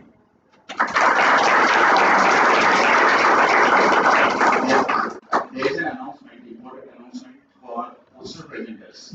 If any poster presenter is present in hall A or hall B, they have to hand over their posters in library reading hall. Once again, I repeat, poster presenters have to hand over their posters in the library reading hall across the corridor immediately. However, the presentation will be at 2 p.m. Thank you. One more thing I want to add, even if you want to do research in any department, be a community medicine, anatomy, physiology, medicine, OBJ, whatever it may be, if you are facing any difficulty in writing methodology or synopsis, we, Dr. Domkeswar and me are always there to guide you. So not only on this, any research, we will definitely there. We will guide you throughout it. We will be your guide from any department. We will be your just for guiding you to write a research methodology. We will not be the contributor in that research project. Or we are not expecting the authorship in that. Just to make your methodology perfect, we will be definitely there to help. Thank you so much, sir. Now I would like to hand over the mics to chairpersons for question and answer session. Please. Yes, do you have any question? Okay, myself, I have a question. Sir, what is the accountability for the principal investigator and the researchers to get the grants? Accountability is Yes, where they are spending, how they are spending, how they get accountability for that. See, this for STS. For STS, this research grant is provided in installments. Last research grant is provided after submission of the final research project and after evaluation of that, and that will be directly benefited to the student's account. So there is this principal university or the guide has no role in it. So that will be I'm not asking about the guide. I'm not asking about the guide. Principal investigator itself. If, what would be the accountability for that? According to he will be definitely he will be solely responsible for How to control the release of grants? how to Control the release the see, grants? whenever you are applying for research grant, you are giving the tentative budget. So you are giving the budgets in different phases. So accordingly, you are supposed to spend it, and you have to go for accounting of that research as well. That should also be submitted to the research grant agency, the agency which is granting the research. Yes, sir, want to add something? Yes, definitely you have to do the audit of that. I think Gaurav sir will definitely able to tell you about details about this work because he has conducted many funded research projects. I want to share my experience on this.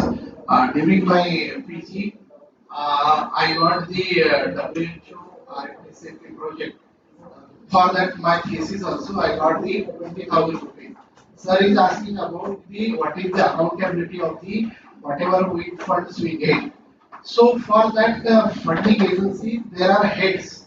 Okay, you have to invest or you have to consume for which items. Either there are some consumable items are there, or for appointing some counselors or data collector, or you have to for printing, for publication, for traveling expenses.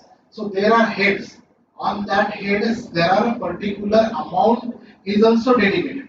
So from like 20,000 was there for in my during my PG thesis. So for that, they told us that 5,000 is for the traveling expense, for 5,000 for the printing, for like this. So they have given because in most important thing is that there is no remuneration for the principal investigator. There is no remuneration. So you can also use that fund for publication also. So there are heads are there. So beyond that particular amount, that 5,000 or 10,000, which is written in their requirement, so you cannot experience much, or you can beyond that limitations, you cannot consume that amount. We did regret at forensic person that ICMR has not kept any priority areas for us. That's not in my hand. That is the policy decision. No, sir, I am not living here. It is the area for the research. Yes. For your field. You have to work on it. Yes, we will work on it, definitely. We should go for some innovations in the innovation in forensic medicine. That is suggest topic for essay management. Any questions from delegates? So it was very important. Is there any reversal of fund? Claim clawback, we say. Is there any reversal of funding from funding agency in history? Do you know any case like that? It is said clawback thing. It was not conducted properly as per norms, and the funds given were again have to send back to the agency. Maybe a very rare case. I am not sure about it. I have not come across such any such instance. I think Sir will be able to tell. So, is there any such instance?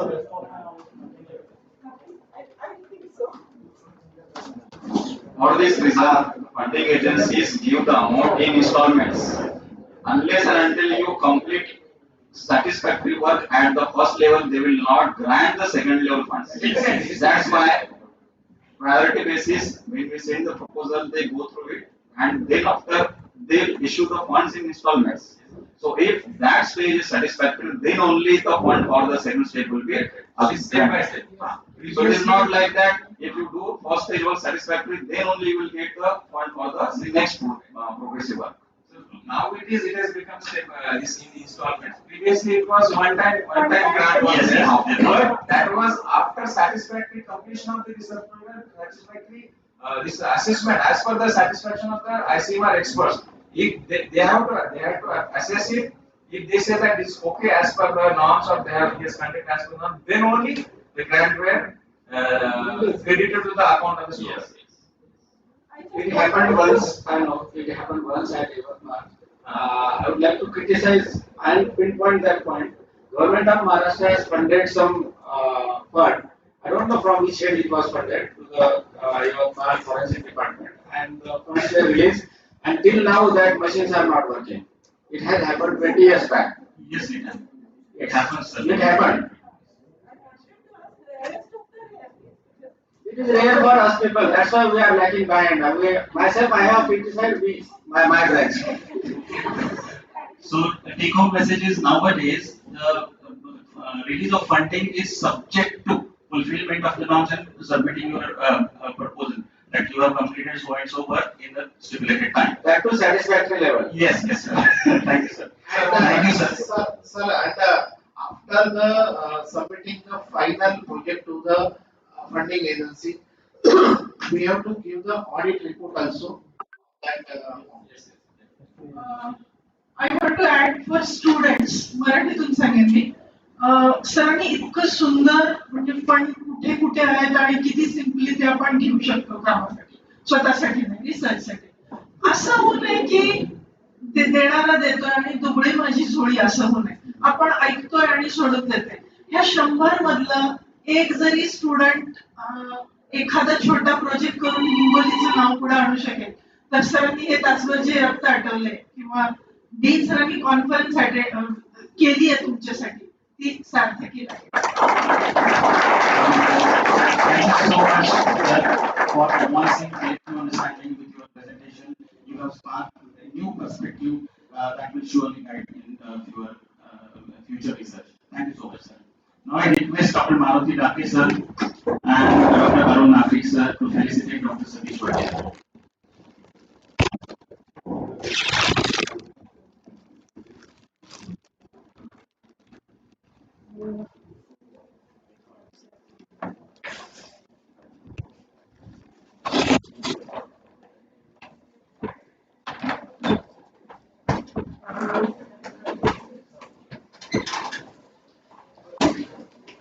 Thank you, sir. Now I request Dr. Ashwini Rathod madam to felicitate Dr. Maruti Dake sir. I also request Dr. Jagannath Zare sir to felicitate Dr. Arun Nafik sir.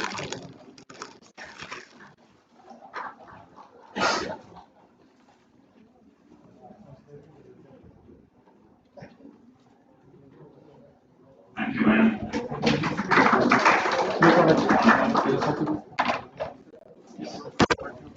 And request Mrs. Neelkamal Ankush madam to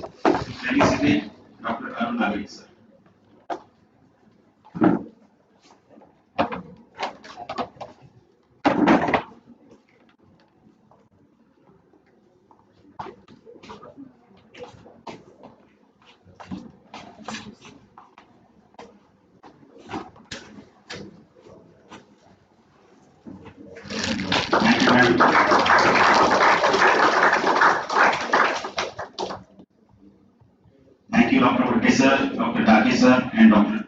Nagri sir. Now I would like to hand over my mic to Dr. Ashwini Bhatt.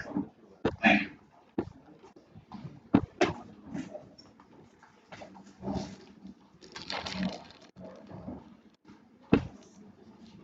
The value of an idea lies in the using of it, said by Thomas Edison. With an honor, I would like to invite Dr. Yogesh Bharuke sir for next workshop on how to write a grant proposal, ICMR and DBT basics. I would also like to invite Dr. Dhurva Bhurke sir and Dr. Vilas Misra sir on the dais to chair the session.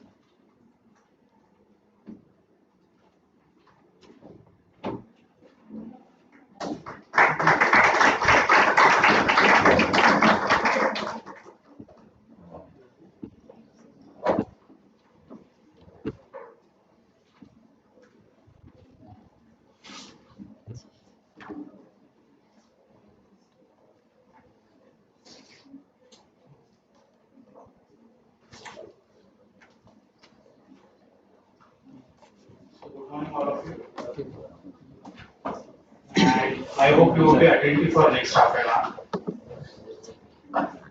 So, the topic for my talk, or rather, is labeled as workshop. So, that is how to write grant proposal for ICMR and DBT. So, Bhatte sir has covered almost all the funding agencies which will be granting funds for conduct of the research for students as well as for the faculty. So I am just going to give a brief overview of these funding agencies or these research grants. So it is basically, these are some of the commonly listed funding agencies, which I am sure sir would have discussed. Out of which, for healthcare professional, ICMR and the DBT are the most common one who fund our research. And then we have other funding agencies like Department of Health Research. DBT per se very rarely fund projects. DBT usually runs schemes. So schemes for projects. So that is basically capacity building and strengthening of the institutes. So they have schemes for them, like MRHRU, MRU, or evidence synthesis scheme.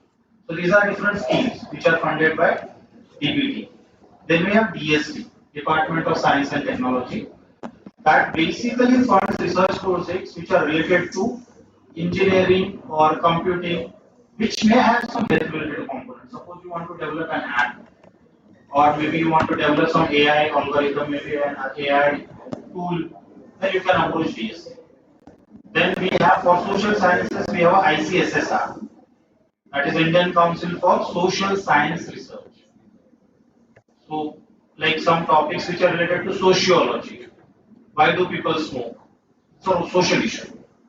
So, if you have your research question pertaining to these topics, sometimes ICSSR also fund research. Then we have a lot of private agencies like Azim Premji Foundation is there, Tata Trust is there, so many different NGOs are there. They also fund the student research. It's not that they don't fund. And then we have international organizations. So among this list of all our plethora of these organizations, I'll be covering the basic one, that is ICMR. Because as I said, DBT very rarely give fund for pure research. It's either collaborative research like Indo-German collaborative project, or Nehru Fulbright scholarship projects, or schemes. So that is what DBT often do. Or they do institutional strengthening, like they have a scheme called Nidan Kendra. So that is for conducting research in aspirational district program. So they'll identify a medical college, they'll strengthen that medical college, fund that medical college for a span of 5 years to do research in those nearby aspirational districts. And then after 5 years, the institute has to take care of that district. So it is, so after 5 years, DBT will not fund. So primary for us, the funder is ICMR. And ICMR has got, especially for faculty members, this call for proposal are already on. The last date of submission is 16th of March. So we have investigated, initiated research proposal, small grant. So it funds up to 2 crores, so 10 lakhs to 2 crores, and the project duration is maximum up to 4 years. So if you want, you can write, or even the student can assist their respective guides to write a funding proposal under this grant. Then there is something called as the intermediate grant. That is for 2 to 8 crores. So your budget should at least be 2 crores and should not exceed 8 crores. That is again for 4 years. The last date of submission is 16th of March next month. This is something different, that is Center for Advanced Research. So there they give grants even beyond 8 crores. But then to get a Center of Advanced Research grant from ICMR, we need to have lot of work done in that field to prove that we would be able to use the grant which is beyond 8 crore for this project. So it means we need to have lot of previous publications, previous evidences to showcase that yes, we can go through this grant, or we are eligible, or we are competent enough to get the grant. Apart from this, we have STS, that is short-term studentship, which my previous speakers have already spoke of. That is the reason I am not touching that point. But the call for proposal will be there for STS, and it would be again, it's again a competitive selection. It's not like that I have applied, I would be selected. No, it is competitive. So there's fixed number of grants which would be given per annum, and only those many proposals will be shortlisted. Screening of the proposal is completely independent, so it is completely unbiased, and no one knows where the proposal has gone. And it doesn't mean that proposals are only screened by ICMR scientists. The proposals are sometimes given to even non-ICMR scientists, sometimes to the medical college faculty also, who have good standing in research. So they are also part of the screening committee. Now next part would be which research proposals ICMR will fund. So that is what my talk is. ICMR debating how to write the grant. So which proposals they will be funding. So broadly they have identified research in 4 different areas. One is discovery research. You are discovering something new, de novo, something new. And any time for discovering new thing you require research. You cannot just say I am doing something new, and that can be done without investing any funds. That's not possible. So we have discovery research. Then we have descriptive research. We are describing some phenomena. Now usually the total seed grant for ICMR for experimental, maximum 10% of their seed grant goes to descriptive research. So it means if you are just describing some phenomena, suppose you want to estimate prevalence or do some cross-sectional study, don't expect ICMR will fund you. Unless and until you are doing something, some cross-sectional study, some observational study, on which there is no data available, there is dearth of data. In that case, the ICMR may fund your proposal. The third category is development research. So development comes under again 2 things. Maybe a drug development, maybe a policy development, maybe a device development. So around 30% fund of ICMR goes into this research. And lastly, delivery research. So this is a big way which has come up now, that's called implementation research. So it means you are not discovering anything new.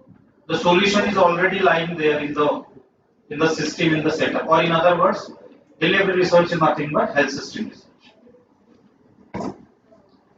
When this term was first time came in ICMR document, one of the person was of impression that delivery research is doing research in obstetric and gynecology.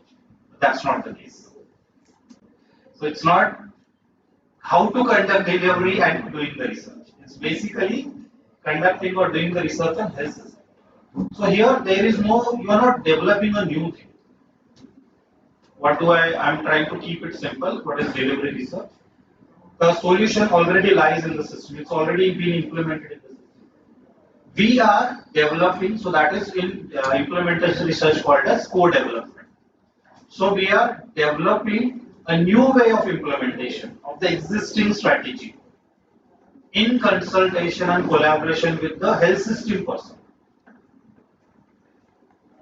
and try to achieve the result. So something like iron folic acid tablet is already there in the system.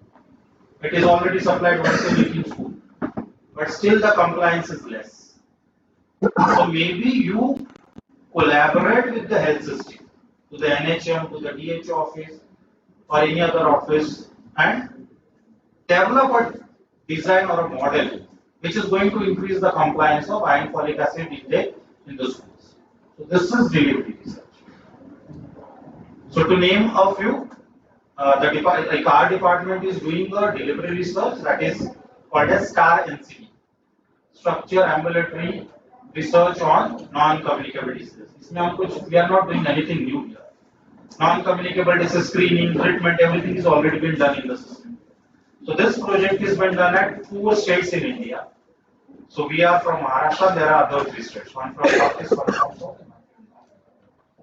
And this is basically co-developing the intervention and model of better implementation of the existing strategies in consultation with the state, in consultation with the health system. So in our project, state government is also part of it. So that is what delivery research is. So delivery research means nothing new is built. So these are 4 basic criteria to get funds. So the message which I want to give you here is, when you choose a topic to write your grant, you should always look for in which category it will fit in. If it is discovery research, you have high chances of getting fund. If it's a descriptive research, you have least chances of getting fund. So choose your topic of research very wisely. That would be the first take-home message for us. Similarly, this is DST. That is again, it has got a fund, though it's not part of my topic, it's ICMR and DBT, but DST also give funds, and they have something called as Anusandhan National Research Foundation. So early career Anusandhan National Research Foundation grants are there, and UG students can be a part of this early career grants.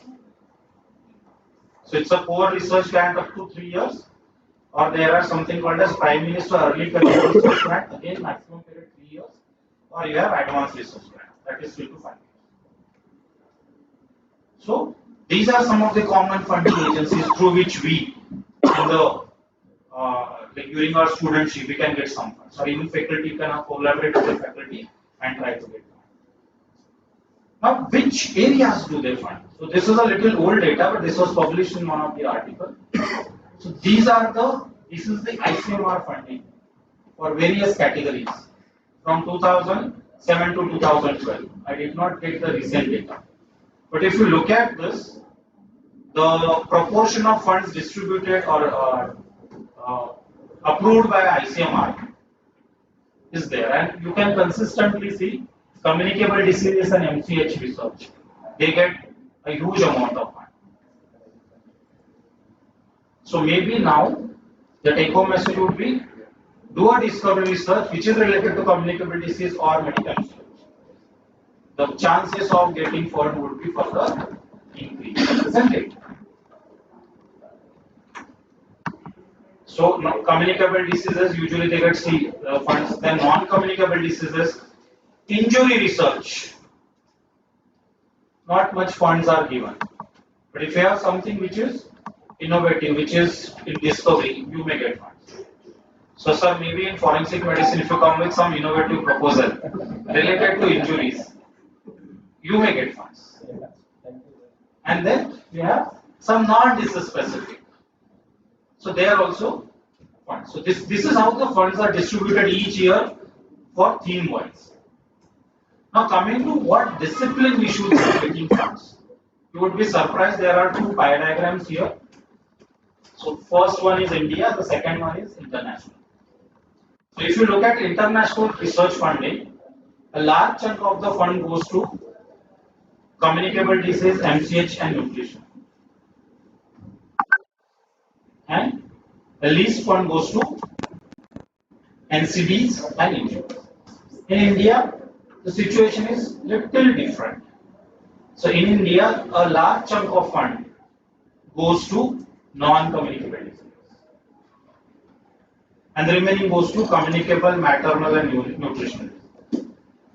So basically what I am trying to convey is, choose your topic wisely, should be fit into either 4 of the funding categories, and should be aligned with the areas where funds are often given. Okay. This is again health research funding by different types of research in India by mostly by accident. And this is again discipline wise. So basic research, it gives a huge fund, it used to get a huge fund, followed by clinical research, and public health research used to get least fund. So usually we get this community medicine वालों के funds मिलते हैं, बाकी लोगों को नहीं मिलते. Nothing like that. Maybe community medicine people are writing better proposals there. But this is how the funds are being given in India. So it's not that only public health people get fund. The basic sciences they still used to get fund. This is again up to 2012. They still used to get huge amount of fund. Maybe the situation would have changed now. Public health research would be getting more fund because they have come out with delivery research. But this gives us an idea. What are the different areas of sectors or which discipline we get more chances of funds? So now we know the concept on which we would be writing, the areas, core areas which we should be looking for funding, and the disciplines which may get funds. But that is not enough. You need to look for, or you need to think in perspective of a funder. What funders usually look for in your proposal? What we are doing here is we can discuss. So if there is a proposal from sir, I can come and discuss with you. My proposal can, and we can resolve those issues. But when we submit it for grant writing, whatever we wrote on a piece of paper, that is what we are communicating to the funding. So it means your proposal, which sir has mentioned yesterday as a blueprint of research, should be crystal clear. It should be flawless. So what usually funders look in the research is the research priority areas. So whenever there is a call for research, you are the one which I spoke about that 16th March is the last day. They have already identified which are the thematic areas in which they would be giving fund. It's already there on the website. So they basically look for whether the research proposal covers the priority or the priority area in your proposal. That is the first point. So sir, maybe in forensic medicine the proposals are not in the thematic or priority areas. So that's what. So whether the proposal which is a priority for the funders or not, or in other terms, is it a national priority? That's one.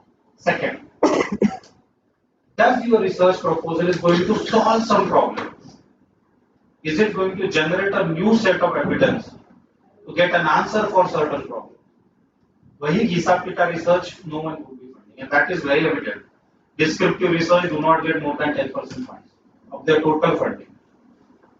So it means you need to have a very strong rationale why you want to do the study. And that rationale need not be that this study is not done in India, so we are doing this. Because a lot of time when we ask people why are you want to know, what is the rationale of your study? So the first answer which we get is, so there is no study done in India, so this is the first attempt of getting data of this study in India. Mind you, suppose it's a clinical trial, the mechanism of a drug in US would be same as mechanism of in India, unless and until we have some genetic changes, isn't it? So just saying that this drug was tested in US or Europe but not tested in India, I want to do the research in India and get funds, not sufficient. You need to have a very strong rationale why you want to do the research here. And it should be solving the local problems, not the global problems. So rational. Third is implication. So what would be the possible impact of your research? Is it going to solve some problem? What it would be giving into the society? So usually in STS, they deliberately ask you to write implication of your research in your proposal, which we often write because I've seen proposals. So it is supposed to be writing under 3 heads: immediate impact, medium time or mid time impact, and end time or goal. or long lasting impact. Long lasting impact में सब लोग लिखते हैं that this research is going to make policy change, but that is not the case.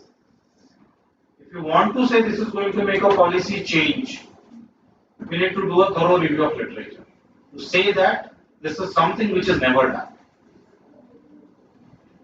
So implication of the research is also very important. So it's not just right, you written a very beautiful proposal, completely flawless, but उसका कोई फायदा नहीं है, देश को फायदा नहीं है, आपकी सोसाइटी को फायदा नहीं है. Funding agency will not consider it. A very beautifully written proposal will be immediately sent to the people. Next, novelty. This we have deliberated, we have discussed this much very often. Like yesterday, I spent almost 10-15 minutes by each speaker. Novelty or innovation. That is the reason this could research with maximum funds, because they are novel. Then this could be something new. So is it developing new testing, new idea, new device, new method, something? If that is you are proposing something new, then you would get fund. Next is methodology. How properly you have written your methods, material and method, and whether this written material and method is able to justify your objective. So that has to be very clearly mentioned.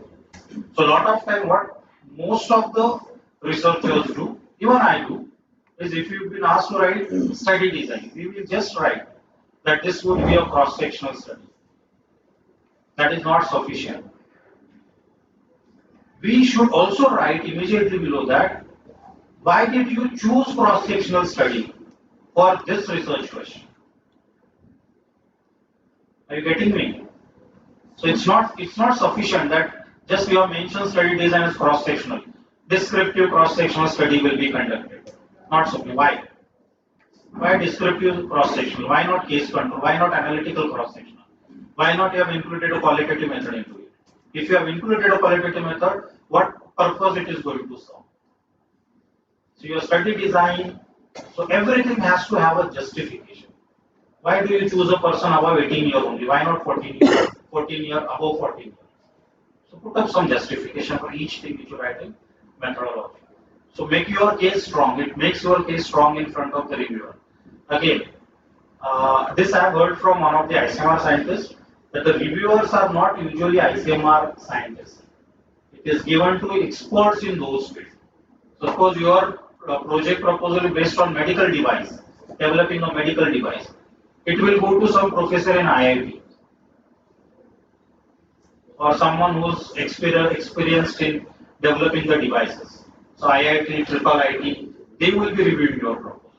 So for them, you should be able to justify the need of this particular device.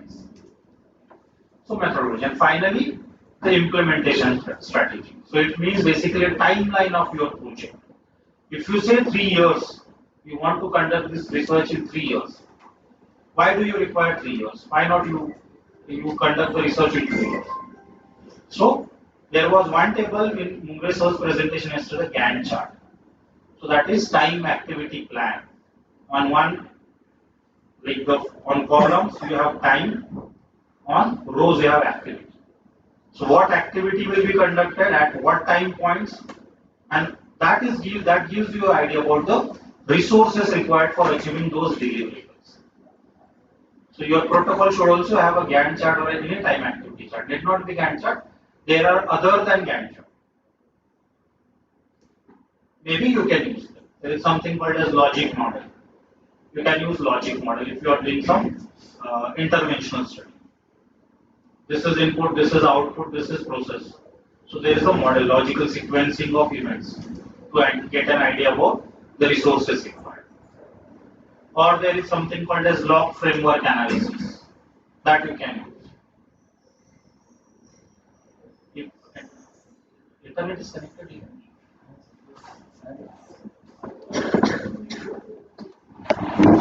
You manage. I uttered the word, I thought I would just show you.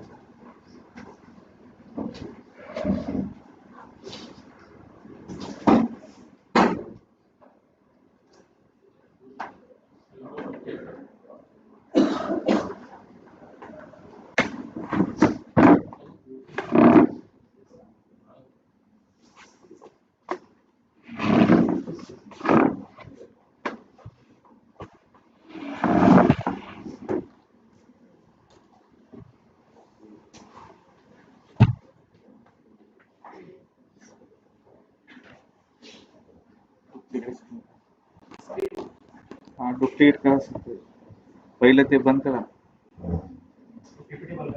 हा PPT बंद करा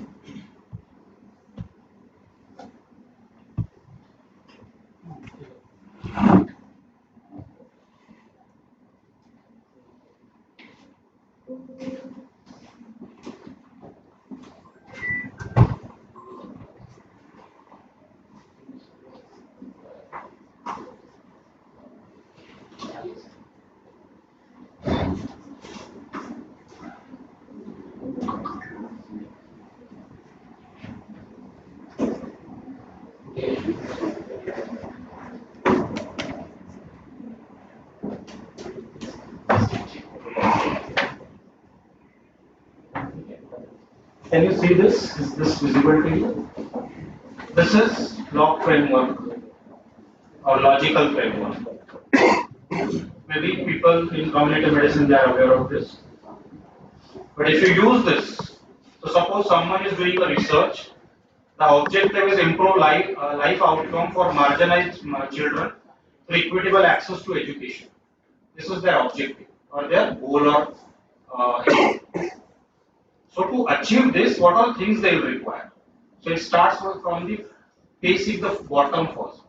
What all activities they need to do? So it's written, procure and distribute school kit, deliver teacher training workshop, conduct community mobilization event. So this is the activity which they will require. For which, what resources will be required in next column? Right? They need to have 10 procurement cycles completed, 6 training workshops delivered, community events per quarter. This is the requirement. Now this requirement for this objective from where the data will come? That is next column. That you should have procurement report, you should have training attendance, you should be having event and participant feedback. So once you are done with this, there could be always some thread to doing this activity. That is the last column. So this is last column. Sorry. So these are called assumptions or thread. So these are the thread. Supplier ने timely supply नहीं किया, that's a thread. और trainer को आपने training दिया, but they are not using the training in their practice. That's a thread. Community events are well attended, but people do not attend these events. That could be a thread. So in next row, you try to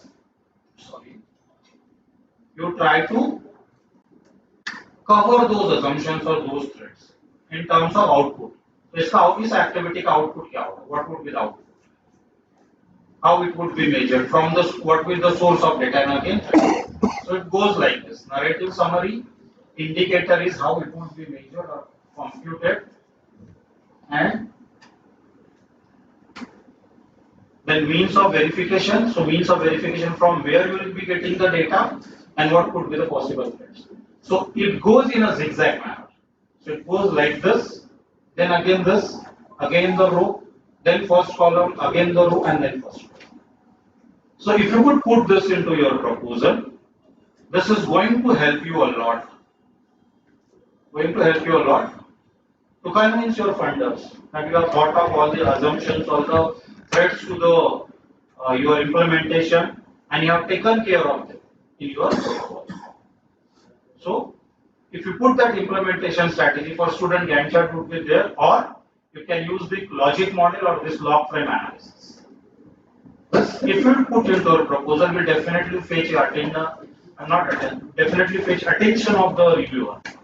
That is, they have thought into so much detail that they are ready to do the proposal. So this is what a funder look like. Usually, this is the criteria for assessment. It differs from different call to call. This call for proposal, the last date, this is exclusively for NCT. So there is a ICMR has come out with a research like call for proposal of non-communicable disease to the maximum funding of 8 crores, supposed to be submitted by first week of March. And in the proposal, if you read the proposal document or that call for proposal document for ICMR, they will clearly list out what are their thematic areas and on what basis the proposal will be judged. So this is taken as it is from the ICMR website. It's a screenshot.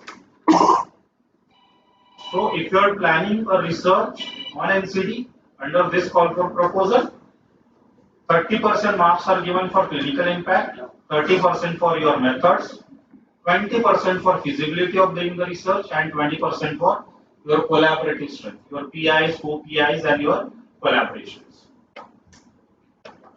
So now, this was all about the funding agency in brief. Now coming to the proper topic, how to write the grant. So there are certain tips for successfully writing the grant. First is start early. If you are targeting a grant in March 2026, you should start writing in maybe at least in November 2025. So that your first draft is ready, you submit it to your peers, your co-investigators, get the critical comments. Maybe as sir has mentioned, what is Douglas has mentioned in his presentation that there are experts in those particular research areas. You can share with them for their critical input. So that is the reason you should start on. Second, create a vision that what you want to achieve at the end of this research. Should not be like मुझे किसी ने topic दिया इसमें कुछ लिखना. It should be telling you. Next, where your funding agency have funded in past. That is what I had shown you for 2007 to 2012. So get an idea which are those areas where they fund. What are those disciplines where they get the fund? What are those thematic areas where funds are given? Always study in brief. इसको ज़्यादा समय नहीं लगता है. Then spend your half a time, like even that the professor was mentioning that fixing title of thesis, these guide used to take at least 1 month.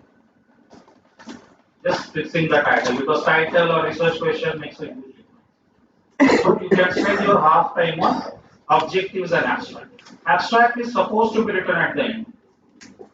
What we often do, we write abstract first and then we start writing our proposal. The idea is abstract. It is abstract of everything.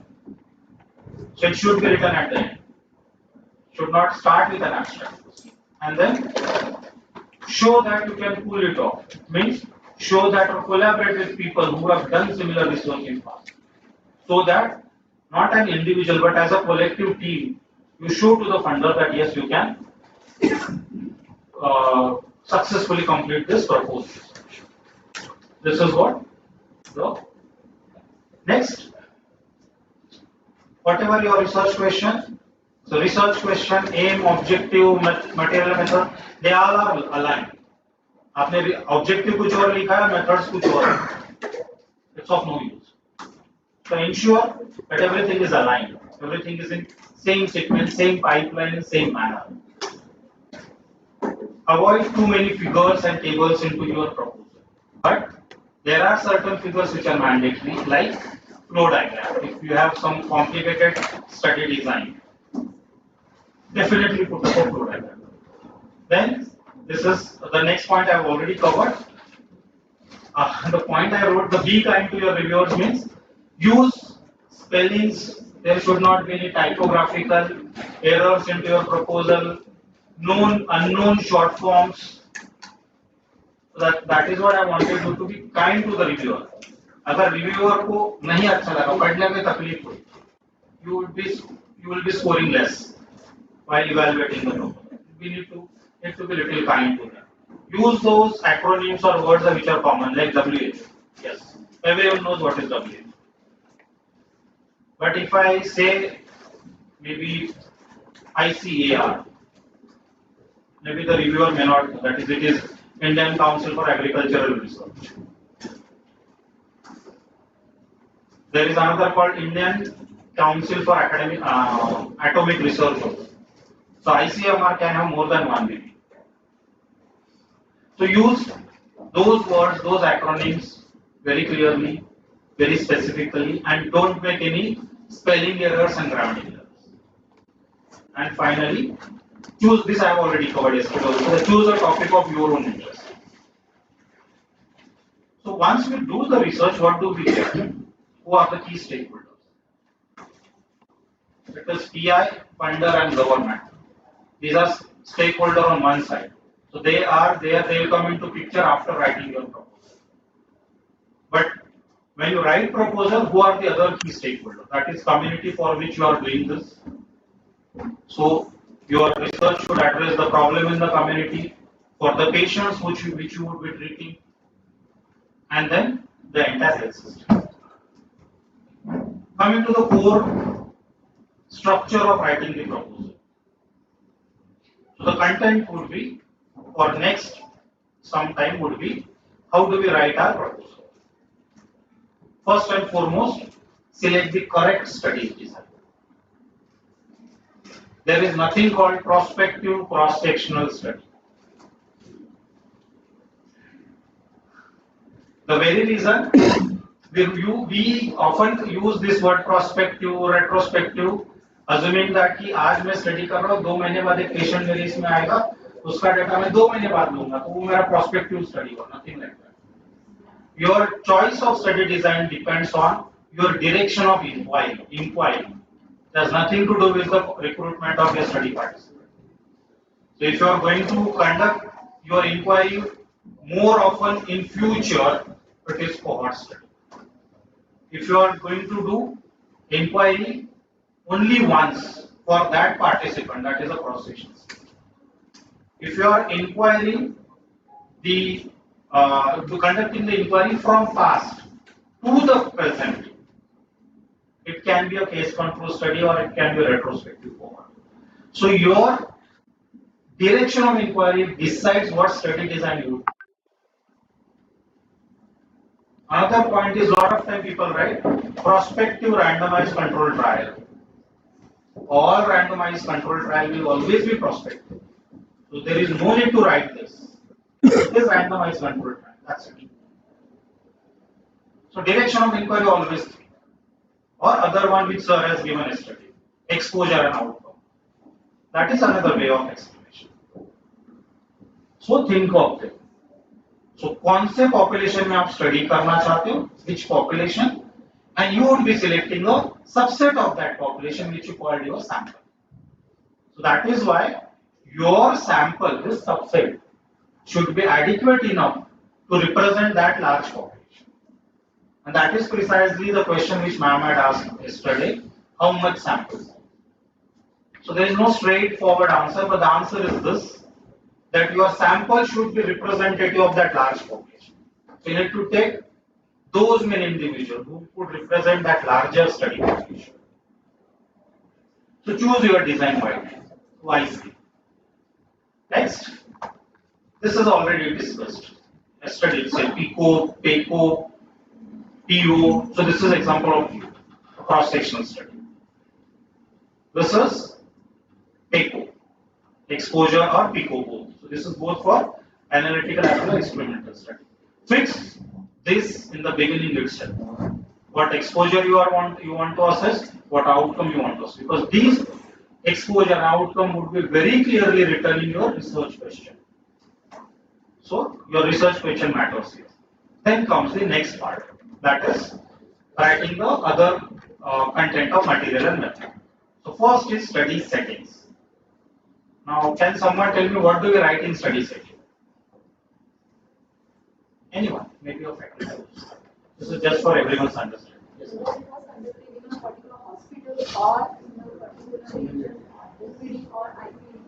Okay. So that's very correct. Okay. So setting means where the study will be conducted. So if it is being conducted, as ma'am had said, in OPD, IPD or a particular hospital area, yes, that is to be written. So setting means where the research will be conducted, but that is not the only thing. We need to add further information. So suppose I say that I am conducting this research in All India Institute of Medical Sciences, Nagpur. So OPD of All India Institute of Medical Sciences, Nagpur. Then I will also further add, like ours is the NABH accredited hospital. Similarly, NABL accredited. So I will say that this institute is an NABH and NABL accredited. So I am telling the funder that there is already external quality assurance program running in our institute. So maybe strength of your institute, your setting, you should mention there. Or it is a centrally located institute where patients are coming from Vidarbha and some parts of Chhattisgarh, Madhya Pradesh and Andhra Pradesh. The daily attendance of my OPD or IPD, whichever your study setting, is this much. So I am telling the reviewer, कि मेरे पास इतने patient तो आते ही है एक साल में, और मेरा अगर sample size is this much, I am very sure that I would be able to complete the sample. That is what I was mentioning. Whatever we write in method, we need to justify for funder. So बताओ, funder को बताओ कि ये setting क्यों appropriate है. Okay, so that is what we write in setting. So it's not where. Describe that where also for the funder. Next, who would be our study participant? So what we often write in study participant? We usually write inclusion and exclusion criteria. But in inclusion and exclusion criteria, very often we write either in inclusion or exclusion, participant giving consent would be in inclusion, or participant who do not give consent, you will put it as exclusion criteria. There is no need to write this. The reason you cannot conduct research without taking consent. So अगर consent नहीं दिया तो include है, नहीं दिया तो exclude है, दिया तो include है. So that is understood. So there is no point in writing this. But if you say that you want to include or you want to exclude someone who is a smoker, maybe you put down a footnote why you have excluded the smoker, so that funder को लगेगा हाँ, he has thought or there is a valid reason why smokers are excluded. So put that point very clearly, your inclusion exclusion criteria. Next is how much or how many. That's sample size. I'll be talking about it a little bit in detail. Next is sampling. How are you going to select your study participant? The very purpose of using sampling in research method is avoiding selection bias. So if you are doing a trial, you won't be writing about sampling. In trial, we do randomization. For all other study design, we do sampling. So if it is RCT, instead of sampling, you will be writing randomization. So how randomization will be done? Who will generate random allocation sequence? How allocation concealment will be done? Who will implement the sequence? These are things. And who का मतलब होता है कि किसी का नाम नहीं आना चाहिए. It is co-investigator would be generating the random allocation sequence. But if you write an article based on it, there you can write YB, like it's Yogesh Bhurvi. So YB generated random allocation sequence. There you can write, but not in your proposal. Again, when you write a manuscript, you are not supposed to write full name, just the first names, alphabet, not name, alphabet. So sampling. What sampling you would be choosing? Why you have chosen this? Okay, so justification. Like I can select simple random sampling. I'm really sorry if you are not aware about this sampling strategies, but would be a little difficult if I have to cover all the sampling strategies to the students. So maybe once this session gets over, please go back and read what is sampling technique. So sampling technique in brief is basically, if I have 100 participants, if I have to select 10 out of those 100, how I am going to select those 10? That is what sampling is. So though they should be selected in such a manner that there no personal preferences play. Otherwise, that will increase bias. Okay, this is the basic idea about the sampling. So sampling, how it would be done, why, which method will be chosen, and how it would be implemented. That has to be written very clearly. And why did you choose this particular sampling technique?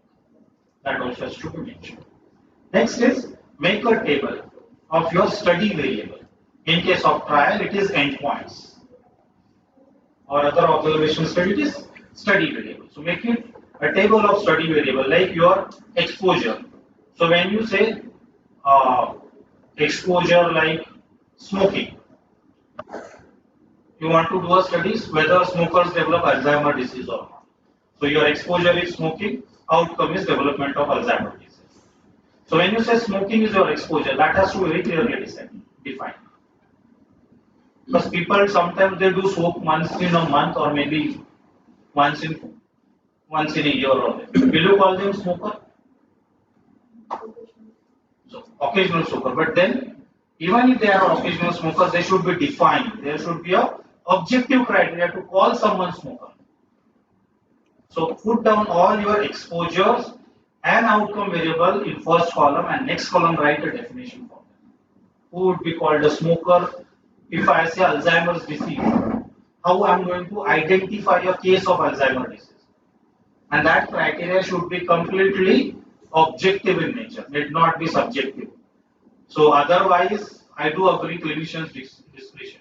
But in research, there is no clinician discretion. And if at all clinician discretion is there, so that clinician discretion has to be done by two individuals separately. If it is subjective in nature, your definition. It should be by two individuals done independently. And if there is any discrepancy, there should be an adjudicator who is a senior consultant or senior clinician who will give final opinion. So we have done this for screening, a title abstract screening and this. So it is always this method. So always put your objectives or your variables in a measurable manner. So if I say disease-free survival, survival is very easy. Zinda hai, mar gaya, that's it. But how can you term someone whether he is disease-free or not? That you have to define. That at least after 2 MRI, if there is no detection of any tumor less than this size, I will consider that the person is disease-free. Or maybe surgical resection and then MRI or any other radiological investigation having no evidence of a tumor will be considered as disease-free. So that has to be defined clearly. I'm taking too much time.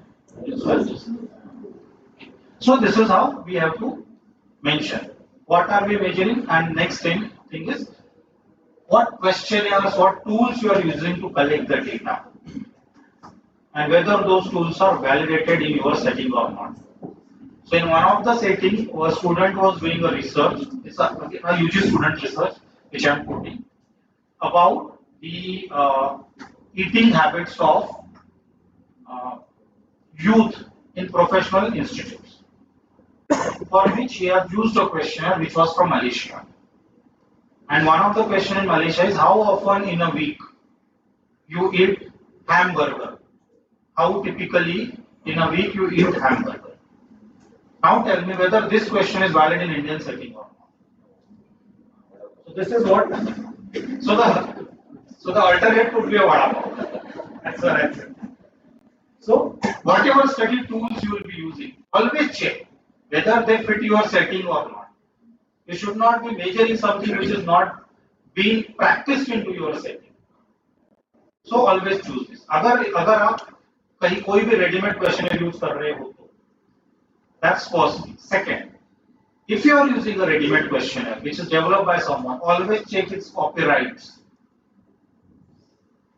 If a questionnaire is copyright protected and if you have used it, you are liable for punitive action under the court of law for copyright infringement.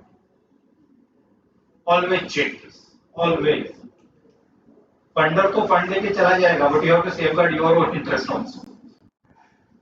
So always check this. And I don't want to spend time on this, but one treatment adherence tool is very often used. Morinsky's mass adherence questionnaire or scale. That is MMAS, modified Morinsky adherence scale. Very commonly used. And there is a website. They have put lawsuits from $100 to $10,000. There's a list of such researches. There's a website on which there's a list of researches against which this Morinsky people have put lawsuits in different ports of the world. And that is one reason you need to be very careful if you are using any ready-made research. Next, write about your methodology of data collection. How are you going to collect the data? Whether it is face-to-face interview, whether it is self-administered questionnaire, आपका study tool आपने participant को दे दिया, वो पढ़ रहा है, वो खुद answer कर रहा है, you are not asking.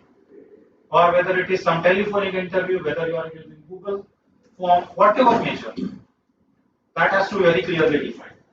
Whatever tool you use, that should be validated. So mention all those things. Next is always put up a line of ethical consideration. Now, what we often write in ethical consideration? Can anyone tell what we often write? Informed consent will be taken, verified. Ethical approval will be obtained. Very good. So what often we write is Ethical approval will be obtained from the institute ethics committee. This is not ethical consideration. That is a mandate. अगर आपने नहीं भी लिखा तो भी आपको लिखना है. So what you are supposed to write in ethical consideration in your proposal is that what are the threats, as ma'am has very rightly added, threat or harms to your study participants possible, and how are you going to mitigate those harms? That you should write. That is what I was saying. The vision. You need to put up a vision when you write a concept, not a proposal. So this could be a possible this thing, and it is taken care by this. Like if it's a clinical trial, you can very clearly say that this could be the possible side effects, but all those side effects will be treated free of cost at our institute. Or if a patient required hospitalization, we would be budgeting for the insurance into our budget. तो जब आप आपका project का budget लिखोगे उसमें indemnity insurance और insurance के लिए आप बजट करो. ICMR will give you. I'm telling you, ICMR will give. They have given. They have given to the tune of 2 crore rupees insurance I got for one of the projects. What does it mean? So they give, but you need to tell them why are you asking this budget. So everywhere you need to put up a justification. And lastly, which is the most ignored part, is writing your statistical method and analysis, which we often write. The data will be collected, data will be entered in MS Excel, data will be analyzed using SPSS, whatever software. Normality of the variable will be assessed using Shapiro-Wilks or Kolmogorov Smirnov test. Independent t-test will be applied whenever, whichever variable it is applicable. Finished. So these are all generic statements. We are not supposed to write this. Write your plan of analysis objective ones. So this is your objective.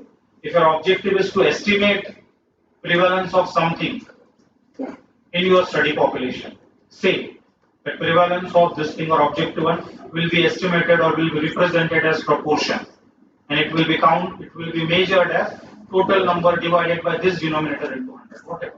If you want to put it into 100, if you want to put it into per 1000, that is completely your own. But please mention this. Don't use generic statements. Generic statements are, faculty won't use generic statement, but usually students used to do this, and they're still doing this. So you need to understand now that if you want fund, you cannot just put generic statement. हाँ मैं ये भी कर लूँगा, सब खिचड़ी कर दूँगा. That is not possible. So tell कि खिचड़ी में क्या-क्या ingredient डालना and in what quantity and when you are going to put those ingredients. So that is your statistical analysis plan. I'm just taking a separate slide, and then there are a few more slides. There are another 10-15 slides. But if I am overshooting the time, please let me know, ma'am. Because I have already covered the majority of the content. This slide is especially for interventional studies because they differ little bit from our observational studies.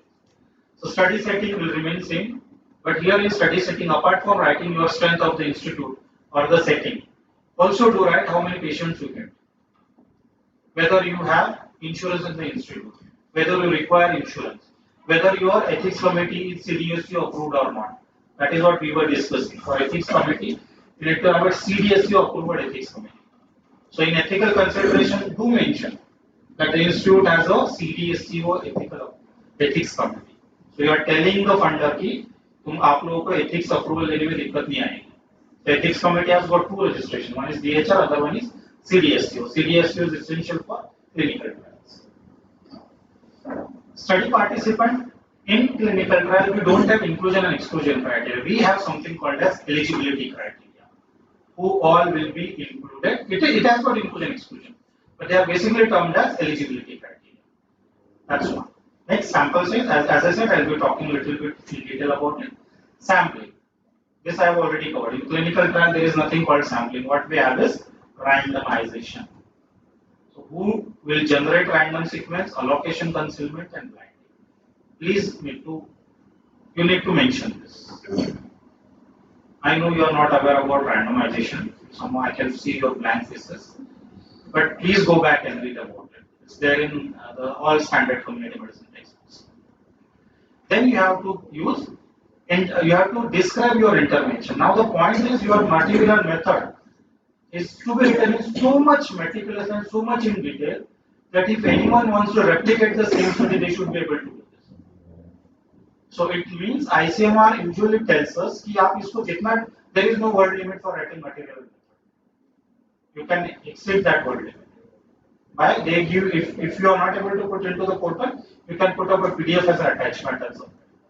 So there is no limit for writing material. This should be as meticulous as possible. If you are writing details about an intervention, there is a checklist for writing about the intervention that is called TDIER checklist. TIDIER. So that you can use when you want to write about the intervention in your proposal. Description, so you have to describe your intervention control ground. Then same procedure, your study variable. Instead of exposure, outcome and confounders, in RCT it would be intervention and endpoints. Endpoints are again three types. There is something called as primary endpoint, secondary endpoints, and surrogate endpoints. Primary endpoints mean which is directly related to primary object. Secondary endpoints directly related to secondary.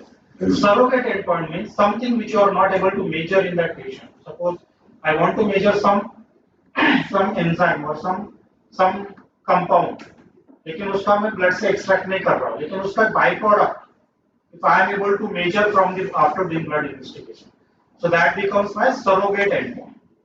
I'm not exactly measuring that one, I'm measuring something else as a result of that.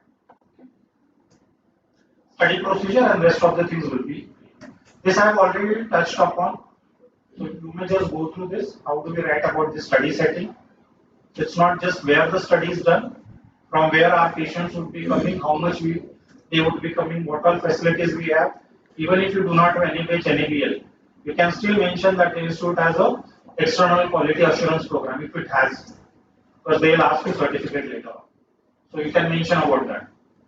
The level of healthcare setting, catchment area for doing study in the community, the prevalence and incidence of a particular disease in your locality, the patient load, investigation and treatment facility, all these details you can mention in the study settings. Study design. Study design.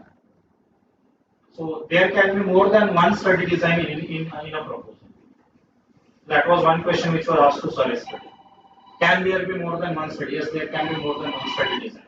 Those are called multimodal studies or multi-method studies, and there is something called as hybrid design. So hybrid 1, hybrid 2, hybrid 3, there are 3 different types of design. And Sir has also mentioned about something called as mixed method approach study. So yes, you can use more than one study design in one project. Use a uniform epidemiological language. This I have already touched upon. It won't be a prospective randomized control trial. It's just randomized control trial. There cannot be prospective observations. It is either longitudinal study or a cohort study. There cannot be a prospective cross-sectional study. So use those words very wisely and correctly. That epidemiological terminology. And this I have already told you. There can be multiple study designs. So this is how we classify the study design. This is also covered. So I won't be spending much time on it. But whenever you are doing any intervention, that is an experimental study. This I want to stress upon. Now that intervention could be just writing a prescription, giving an advice, asking them to modify their behavior. It need not just giving drugs or something. Even if you are giving someone advice, that can be taken as an intervention. And then you decide whether you are going to randomize your participant or not. Sir has beautifully covered it. Randomize for RCT हो जाएगा, non-randomize it to for 6 months. Similarly, observation, I have already told you, always look into the direction of inquiry. The direction of inquiry backwards, you have something, it's forward, it is something else. So, always look at the direction of inquiry. And then you decide whether you are doing which study design. So, this is also covered by Sir. This is just a recap of whatever has happened yesterday.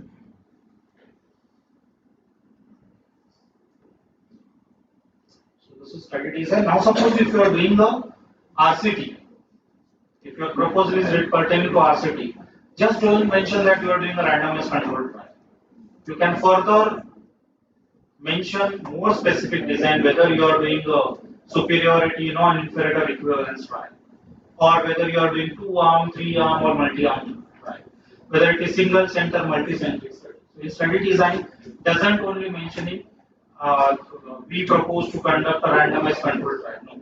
Whether this is equality, inferiority, non-inferiority, single center, multi-central, what is the allocation ratio 1:1 or not, how many, then whether you are going to follow blinding or not. So you can put it that this is an open label randomized control trial with 1:1 allocation ratio. That's the full description of the study. So please mention this. Whether you are using single blinding, double blinding, to be very frank, triple blinding is not often followed. The best evidence from RCT comes from properly conducted double blind randomized control trials. There is nothing called triple blind trials in practice and such. Or these terminologies again for RCT you can use whether it is an active control or a placebo control, whether it's a parallel arm, crossover arm, and there are other designs in RCT, whether it's a phase 1, phase 2, phase 3 or phase 4 trial. Now these phases of trial are often regulatory in nature, so students won't be doing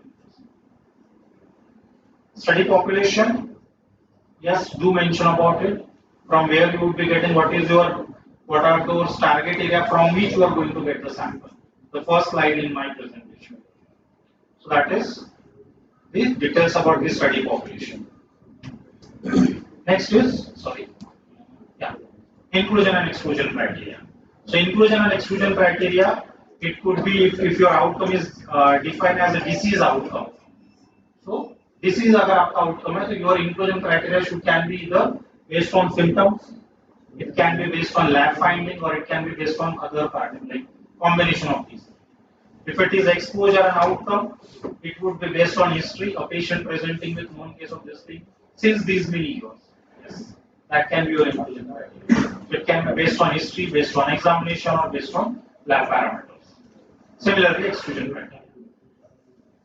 And please read the bottom point that not willing to give consent is not an exclusion criteria. Try to put up a study flow diagram to show if you are doing multiple designs or using multiple primary objects, to put up a flow diagram. How are you going to approach this? If it's a RCT, it is mandatory for you to put a consort diagram. It is mandatory. That flow diagram would be there. If it's SRMA, again it's mandatory about the Prisma diagram. So always put up a flow diagram. So this is helpful for reviewers. Now that most ignored part, which I said I'll be talking about very often, that is sample size calculation. And if I'm shooting the time, please. So when we calculate sample size, first look at what study design you are calculating. Because each study design has a different formula for calculation of sample size. And as I said, there can be more than one study design, so you can have multiple formulas. This I have already covered yesterday, but ma'am had asked a question. This is what we would require. What is your alpha, what is your beta? So that is basically committing type 1 error and committing type. So we don't want to commit them. So we take a reciprocal of it. Not reciprocal, we take the other side of it. And that is why we take alpha and beta. That we do not want to commit type 1 error, so we take 95% confidence level. We do not want to commit type 2 error, so we take 80% power. So it means there are till 20% chances of committing type 2 error. Then how many groups you have and from where you would be getting the data. So for calculation of sample size, the first and foremost thing is always look for similar study in literature. Use those numbers for calculating your sample size. First step. Second, if there is no such study in literature, do a small pilot study. Use those numbers for calculation of your sample size. Even if that is not possible, then you have last option to go for assumptions. So if you are not confident enough in calculation of sample size, take help of biostatistician or take help of your colleagues or your faculty in the Department of Family Medicine. They would be there to help you. Just keeping the slide. Last thing, which I was telling ma'am also yesterday, that whenever we calculate the sample, that is not the end. We have to adjust our sample size for what type of sampling we have done. So if ours is a simple random sampling, no need to adjust. But if ours is a cluster sampling, you have to double your sample size, directly multiplied by 2. And that is called as design effect. if you are using cluster designs, cluster randomized trial, so you have to use ICC, intra-class correlation coefficient, to calculate, inflate your sample size. Non-response, loss to follow attrition, I've already told you that again, you have to adjust your sample size. So this is how you have to adjust the sample size. So when you write sample size description in your research proposal, these are the 7 heads under which it has supposed to be written. So first, sample you have to calculate and show sample size calculation. Did not put formula. Always remember. Reviewer को फॉर्मूले से कोई मतलब नहीं है, but वो software से मतलब है जो आपने सैंपल साइज कैलकुलेट करने के लिए यूज किया. So calculate sample size for each objective. That's one. Then calculate sample size for each group. If it's a RCT, 2 group RCT, so 2 arm RCT, or if it's a case controller, 4 RCT. So for each arm or each group, you would be calculating. Put your type 1 and type 2 error estimates very clearly into your sample size calculation. Whether you have taken the effect size from literature or by a pilot study or an assumption, please mention that we assume this is the effect. Lately, some of you, if you are doing the cross-sectional study, may be using precisions. So you mention those precision values. Finally, adjusting for the cluster design or design effect and then non-response rate or loss to follow or drop. So once you do all these 1, 2, 3, 4, all these 7, you are thorough and you are through with your sample size into the protocol. Last point, this is last slide. Data analysis. Be brief, don't generalize. Write your data analysis plan pertaining to your objectives. It's a generalized statement. Mention the assumptions of normality, how it would be tested, what software you will be using, and then avoid general statement. One point after this, which I have not deliberately included, is budget. So very well written protocol, but just because of some wrong budgets, they are not very rare. I mean, it's usually rare that if they are wrong budget, they are getting rejected. But still, there are chances. So if at all you are putting up a project and you are writing budget, जो चीजें आपके पास already है, like equipment, don't budget for those equipment. क्योंकि ICMR के लोगों का ये कहना होता है कि it's a medical college और एक मेडिकल कॉलेज में अगर एलाइजा किट नहीं है तो वो रिसर्च कैसे करेंगे? Why should we give fund for them to procure equipment? So equipments which you are already with you, functional one, don't budget for them. And if at all you are budgeting any equipment, now it's there in the ICMR submission portal that if you are putting an equipment, you have to give a justification. So think of a very valid justification. You may say कि हमारे पास PCR machine है, PCR machine का daily load इतना है, और this may lead to delay in getting the results timely, and maybe in that case we wish to procure a PCR equipment. But don't budget for equipments which are very like centrifuge. We want to purchase a centrifuge. Outrightly rejected. You have a biochemistry lab, you have a microbiology, you don't have centrifuge. Not acceptable. Again, lot of people budget for laptop. Laptop with antivirus, with licensed version of Microsoft Office, rejected. ये सारे budget किनके लिए करना है? जो like private trust or private organization who can give you fund and they don't bother much about purchasing those equipment. Well, I'm giving you my example. I got a grant from Tata Trust last week. There I had budgeted for a software. I wanted to purchase a software for data analysis, qualitative data analysis. I budgeted and they allotted. So software, yes, you can, because softwares are not easily, it is not expected that it would be available in a medical college. They'll give you. Even I have budgeted for a laptop in that proposal and they approved that. So, but ICMR is very clear on this.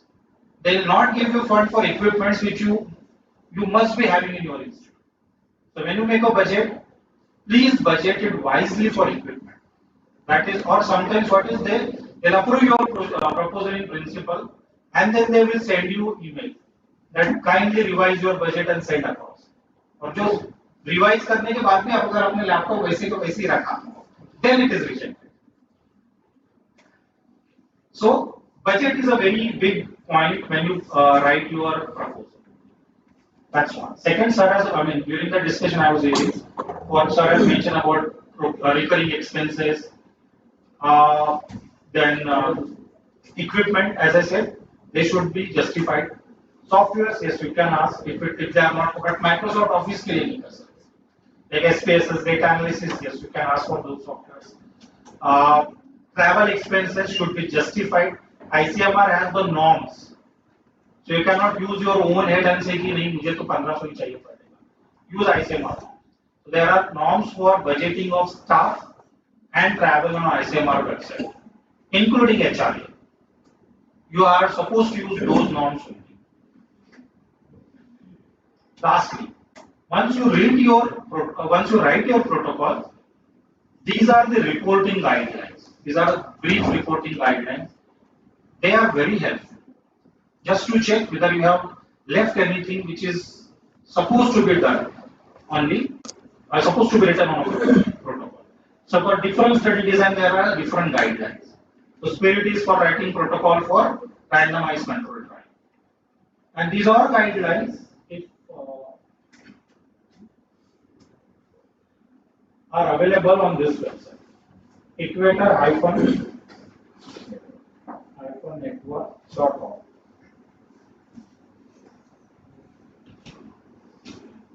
I'm done with my presentation. I'll close the presentation.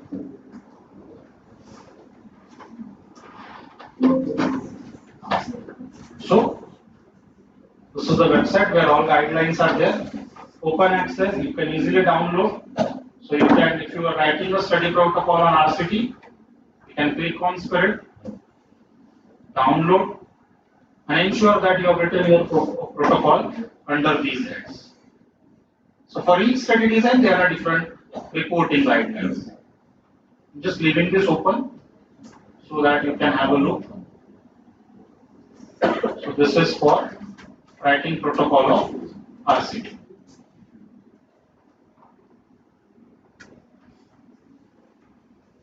Once it is written, you can just go through this and check whether you have covered all the important aspects into proposal.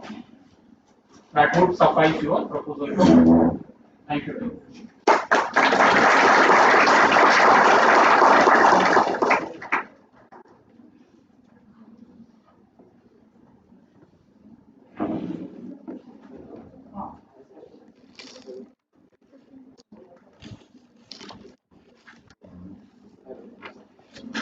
Thank you, sir. Sir has transformed what many of us perceive as a complex and intimidating process into a structured, achievable, and practical roadmap.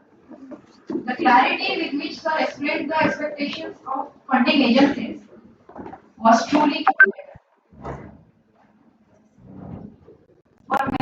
For many young researchers and postgraduate students present here, this session has not only clarified the technical aspects but has also instilled confidence that securing competitive grants is achievable with the right guidance and preparation.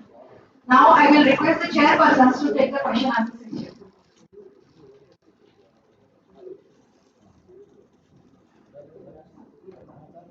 Hello. Sir, I have three questions for you. Yes, sir, I'll be glad to. First of all, whether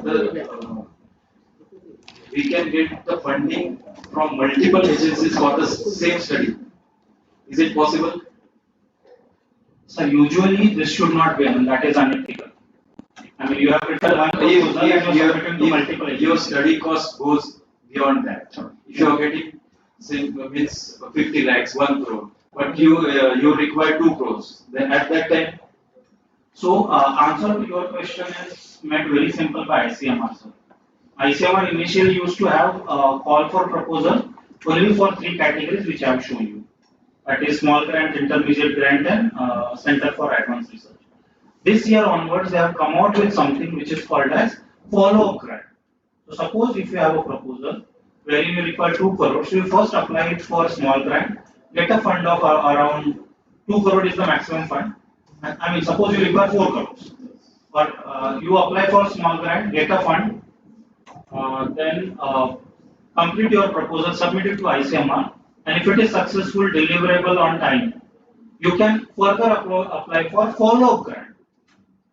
So from same funding agency can give you a grant for same project, but that should show you that should have a successful culmination. That's one of your project. Second, same proposal you are not supposed to submit to more than one funding agency because each funding agency has their own norms. So if they come to know that you have applied for funding for same proposal from multiple agencies, they may take back your fund. That could be one possible way when they take the fund back. Third is, if you have an idea on which you are working one after another, like you have done some work now, for this you got a fund, you have identified something which is unexplored. Then you develop that unexplored as a separate concept note or a proposal and get funding from other funding. So an idea can get fund from multiple agencies, but not one proposal. One proposal should be getting fund from one agency. Sir, is there any limit for the researcher? That the single researchers means you have got funding for one, then maximum we cannot give the second funding or third funding. That is again defined by the funding agencies like ICMR will grant you. I mean, they will, when you apply for grant fund for ICMR, there is a declaration, and in that declaration you have to write very clearly that you do not have 5 ICMR funded projects with you right now. That is the direct disqualification. So it means ICMR says you can do 5 projects simultaneously. 5 project means 5 projects as PI, not as co-PI. You can be co-PI in multiple projects, but 5 projects as PI is the upper limit by ICMR. Similarly, other funding agencies too have this limit. Third one is what is the timing of release of the fund? If it is not released in proper way, in proper time, then the researcher will lose the interest in. Maybe this was the case few years back, sir. Now they have become very proactive. They release funds immediately once your project is sanctioned. I mean, project is approved, sanctioned, and you submit ethical approval. So usually 1 month after that you get the grant. So ICMR is very proactive these days. Thank you, sir. Very nice presentation. Thanks, sir.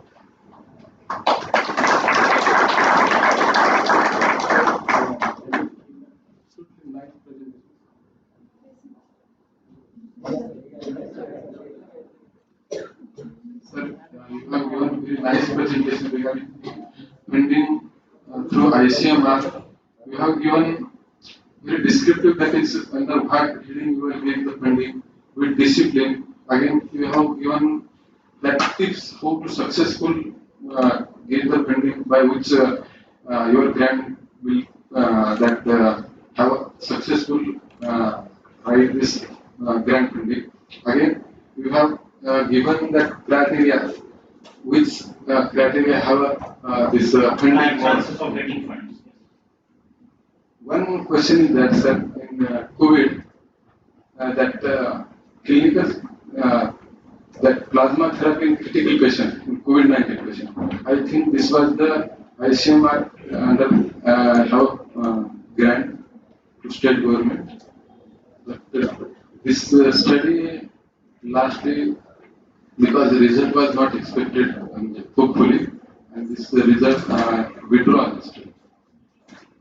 Sir, the study, I'm not sure about the study which you are talking about, but I was part of a trial which is by ICMR that is called Recovery.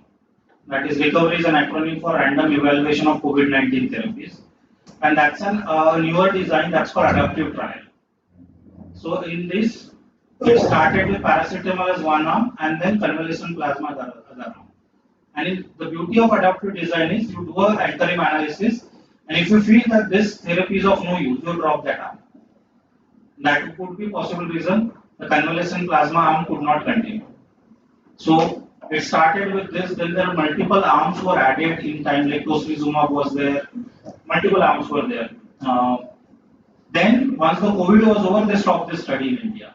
Now the same study is being conducted, it is still going on across the world, but now they are doing research on community acquired pneumonia.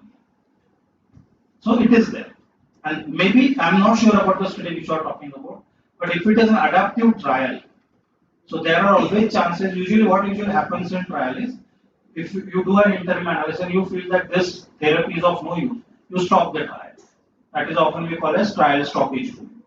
But the beauty of adaptive trial is you can continue doing the trial by adding another arm, recruiting participant in another. And this adaptive designs are very often used. This is for our young attendees also.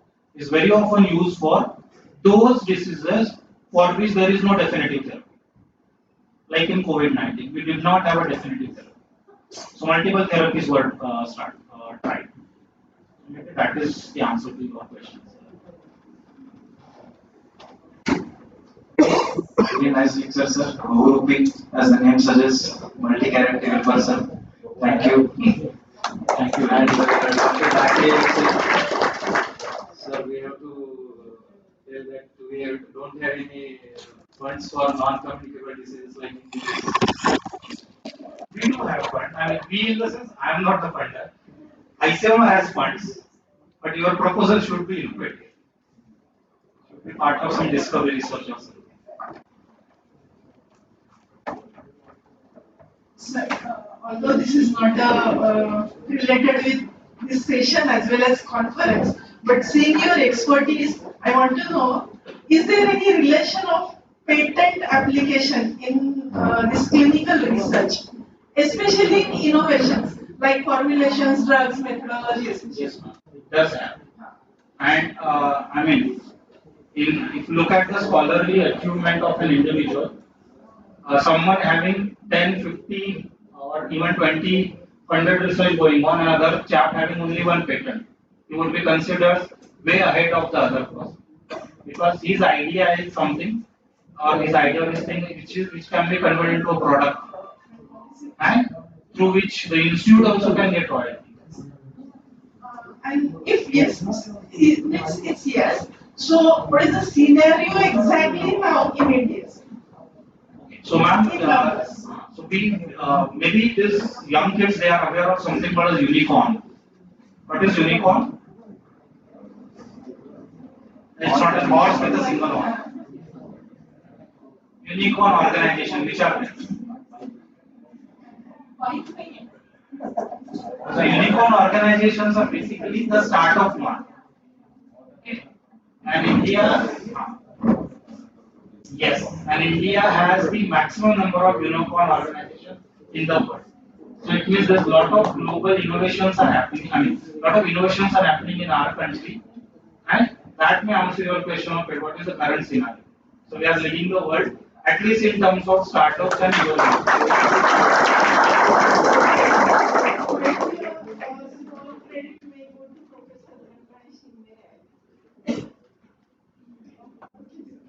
Thank you so much.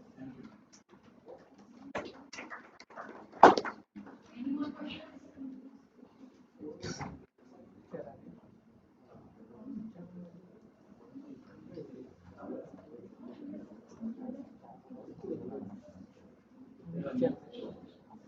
Thank you, everyone. Thank you.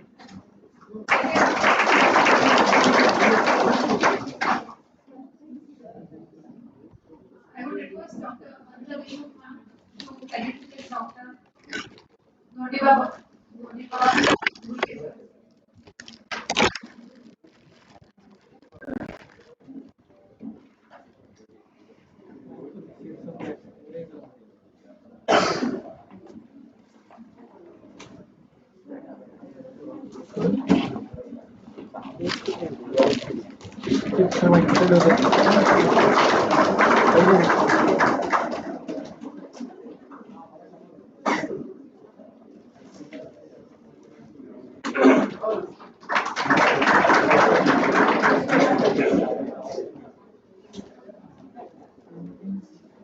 Now I would request Dr. Subha Karantkar to felicit Dr. Vilas Masule sir.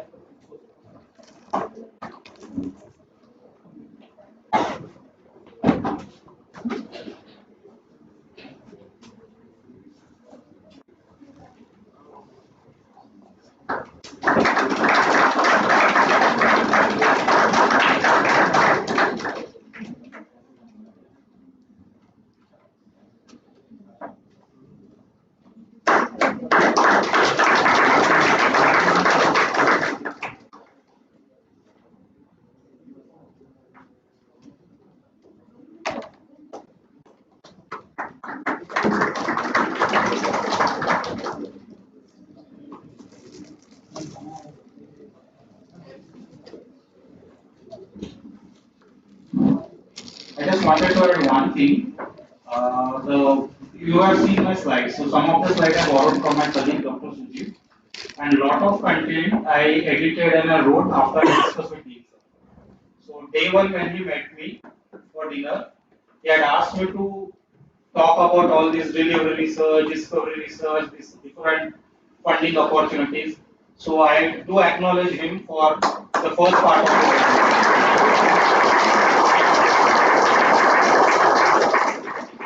Thank you, sir. Dream, dream, dream. Dreams transform into thoughts and thoughts result in action. Said by APJ Abdul Kalam. The best way to predict the future is to create it. May today's ideas become tomorrow's funded projects and may our research dreams transform into impactful actions for the society. Thank you, sir, for empowering us to convert ideas into funded projects and research dreams into reality. Now I will hand over the mic to Nilkama Madam for the next session. Know where to find the information and how to use it. That's the secret of success. Led by Albert Einstein. We'll move to a workshop. We'll delve deeper into it. So I would like to call upon Dr. Satish Vandesan for next workshop. That is how to write a grant proposal, DST and MLHS.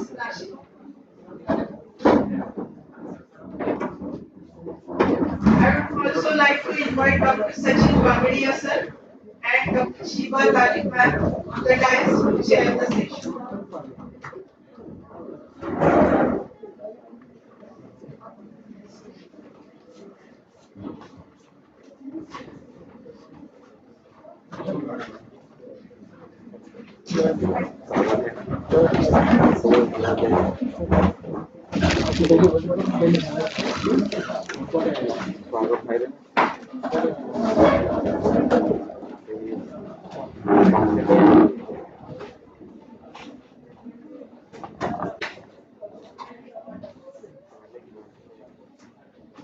Good afternoon, everybody. I know that I'm standing in between you and the lunch, but I think this will be the last session in the morning session. Actually, this was expected to take by Sachin Mumbre sir, but due to some emergency, he has to leave in the morning, early morning. So he has given me the responsibility to present this session. So this is a very small presentation. So we will try to finish it in 20 minutes. But still, it is a very small session. So how to write a research grant proposal by MUHS? For MUHS, actually, Bahrupi sir has very well elaborated how to write a grant research proposal. So it will be very simple for me to present, go for the presentation. I won't go in detail of the writing proposal because everything has been covered. Everything has a very comprehensive presentation till now. So coming to the contents, so what are the different grants provided by MUHS? Then what are the procedural details? Actually, DST grants opportunities are also there, but usually most of these are for science students. So I won't be covering that. So coming to the MUHS grants, so there are 4 types of grants that Maharashtra University of Health Sciences is providing. One is short-term research grant, that is STRG that is for students only. Next is LTRG, that is long-term research grant, that is for teachers. Then IMR, this intramural research for MUHS employees, that is the teachers or the faculties working in the university research department. And next is the impact, that is the interpathy research grant.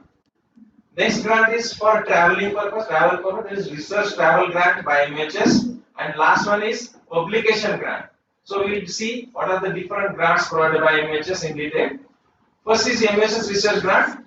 This is for students and the employees of MUHS and teachers of the affiliated colleges as well. And those faculties who are working in the university research department, that is for these employees will be getting the intramural research grant. All the eligible students of affiliated colleges, approved faculties approved by MUHS, and employees of MHS are eligible to get these research grants.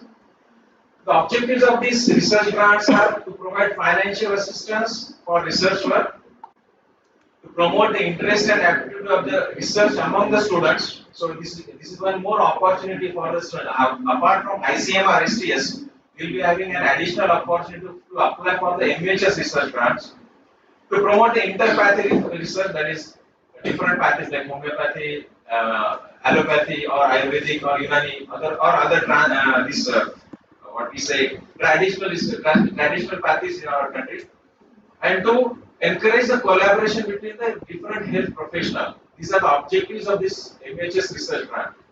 So we'll go in detail of this MHS research grant. This LTRG long-term research grant is for teachers, MHS operated teachers, and teachers of university department, that is university research department.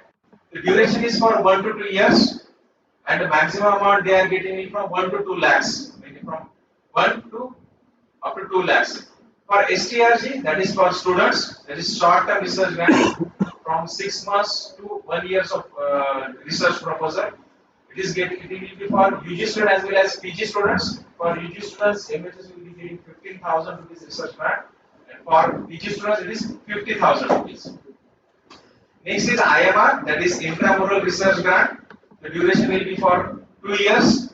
This is for multidisciplinary research for the affiliated college or multicentric trials or multicentric research. It's more than one college or one centers are involved in the research. This is up to 5 lakh rupees. Maximum amount is 5 lakh rupees provided by MHS. Next is IMPACT, that is interdisciplinary models for patient in advancement of care and treatment. This duration is for maximum 2 years after getting the sanction from MHS. It includes minimum 2 faculties as principal investigators and co-principal investigators, and they will be from different disciplines or different departments. And the maximum amount provided as a research grant is 5 lakh rupees by MHS again. And this is the portal from to which you can apply for the research grant, that is automation.mhs.ac. And I think this is again a database of all the MHS teachers. Even now, since last year, all the data of the students also uploaded on this portal. You will get your name, your data on this portal also. So you can log in over this portal. You can see there is a student or teacher login. So with the help of your mobile number and getting OTP, you can log in on it. So on the left side, you can see there are dates, that's University Research Department grant from which you will be able to apply for getting this grant. As this has been prepared by Hingoli sir, so you can see his name is also enrolled here. And I have told you that even the students, all the students are also enrolled on this software. You can search for your name also. So with the help of this, you can go for this research grant, apply for the research grant. So again, this is the same tab with which you can go for this research grant, apply for the research grant. Then what information is required for applying this research grant?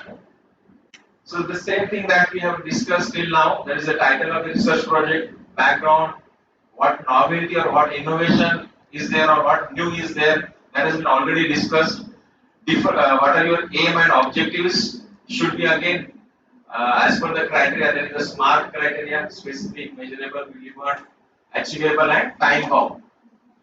Then you have to write a research question, research hypothesis, review of literature and methodology. We have discussed a lot regarding all these 4 components since yesterday. Sir has also again revised it today in very good manner.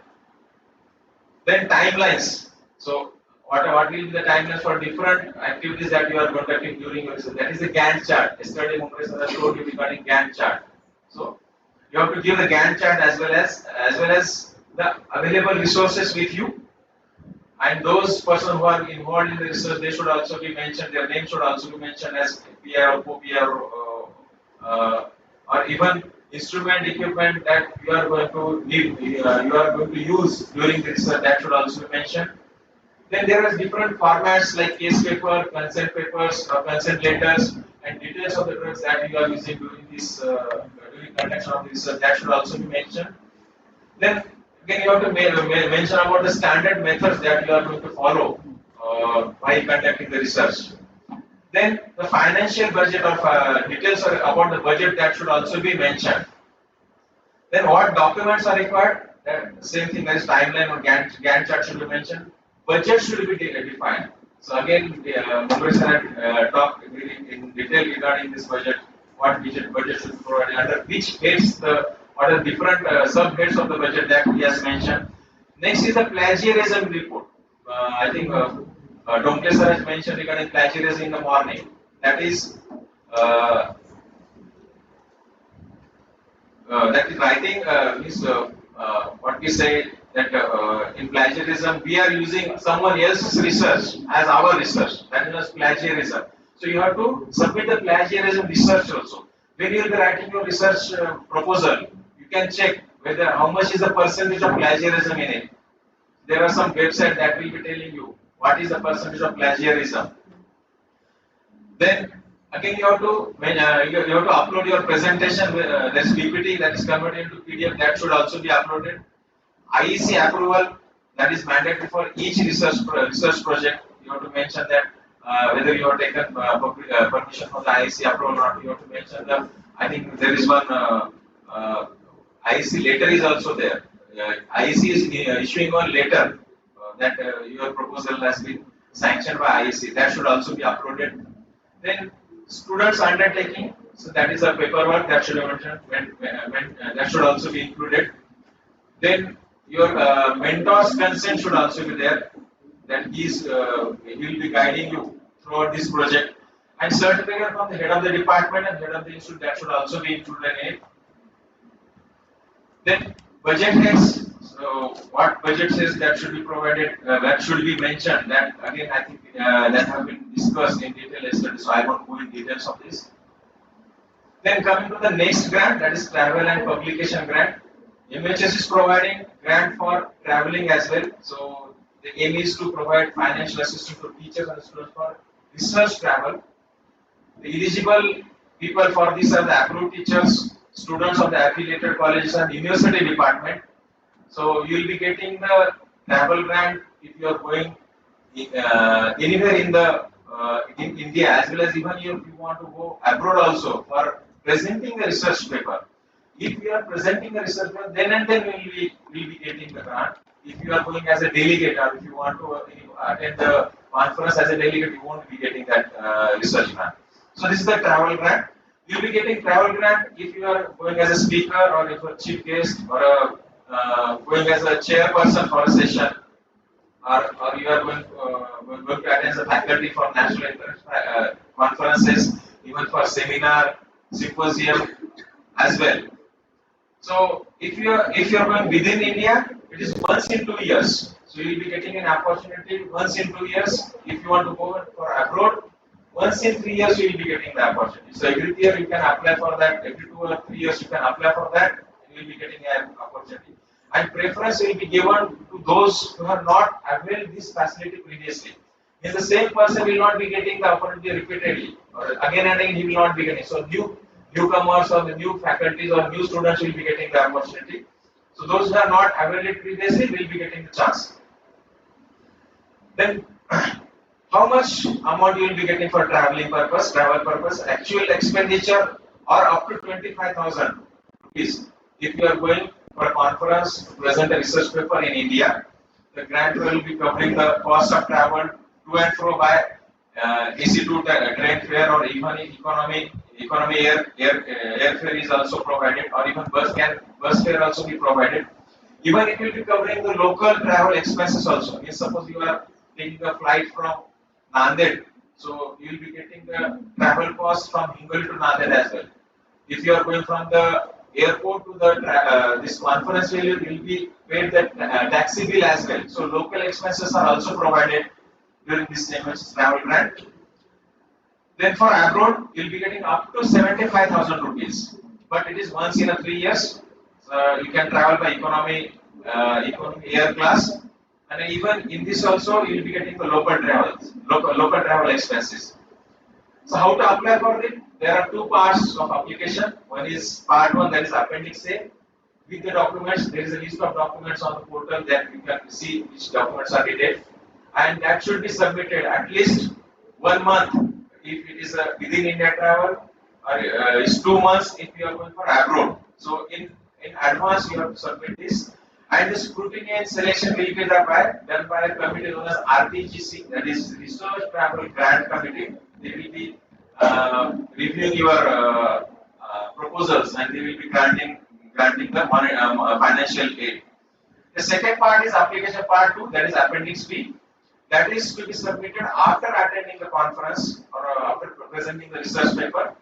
So along with the appropriate documents and the photos, and within 30 days of coming back to your headquarters. So after attending this event, so within 30 days you have to submit it. Photographs that you have presented a paper, you attended the conference, that should be attached along with the necessary documents. And the last one is the publication grant. So for publishing a paper, MHS is providing 15,000 rupees. That will be for first or the corresponding author only. And that should be an original research article or a systematic review or meta-analysis. So you have heard this terminology many times. The systematic review and meta-analysis having the highest evidence. So it is at the highest level in the research pyramid. So, but the journal or this research article should be published only in the index journal. That is the Web of Science, Scopus, PubMed, or Medline, or MBase. So these are the indexing agencies. If those journals are indexed in these agencies only, and you have published paper in that, then you will be getting the publication grant. So this is the very short presentation regarding MHS grant. Thank you very much.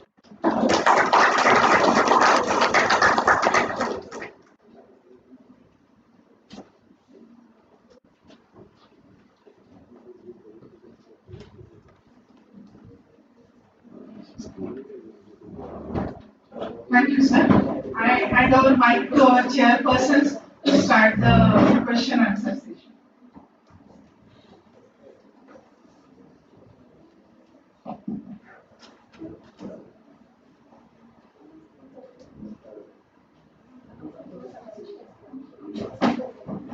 Meanwhile, there is announcement.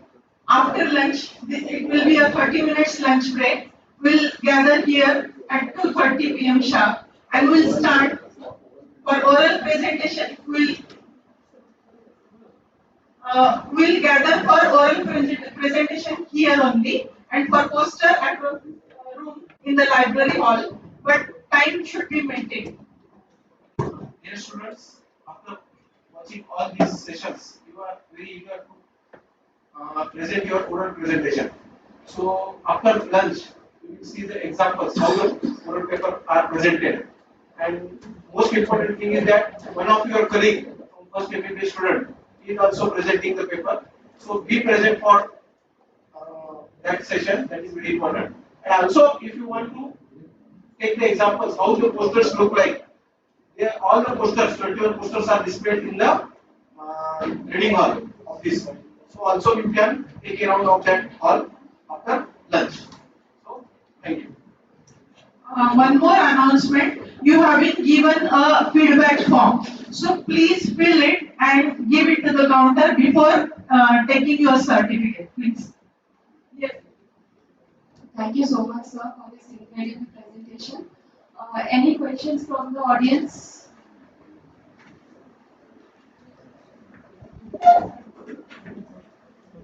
Thank you. Thank you very much. Thank you, sir. Thank you, sir. I would like to invite our chairpersons to felicitate Dr. Satish Pandit.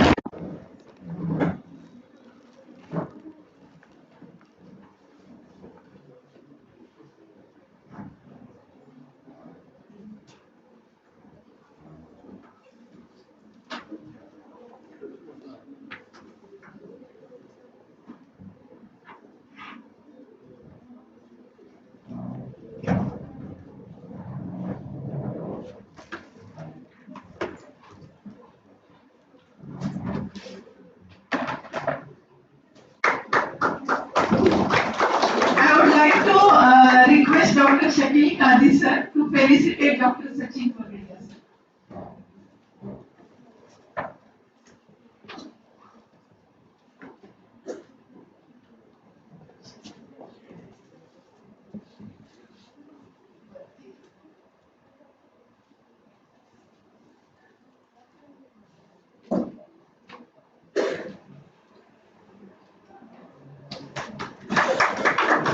I would like to request Dr. Ashwini Rathod madam to felicitate Dr. Shiva Tati ma'am.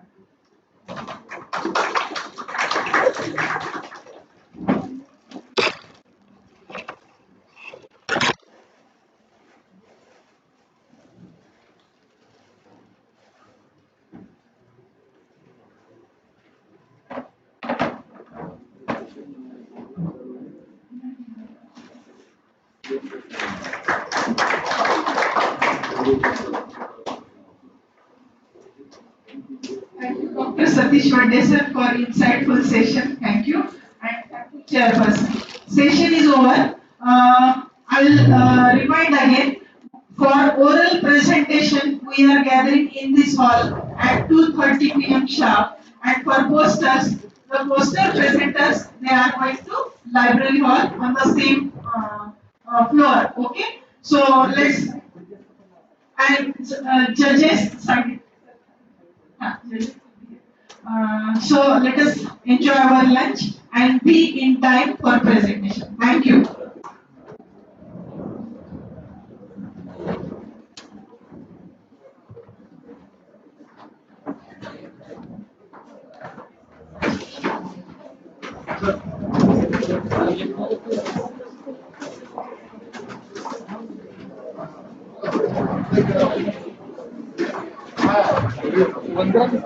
हो ते thank you लावून ठेव हे लाव banner लावून ठेवतो ना link कशाला पण ठेवतो लिंक बंद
Viene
कॅमेरा बंद आहे ना कॅमेरा बंद कशाला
ठीक आहे लिस्ट अपलोड करून डिपार्टमेंट ऑफ अनेस्थेशिया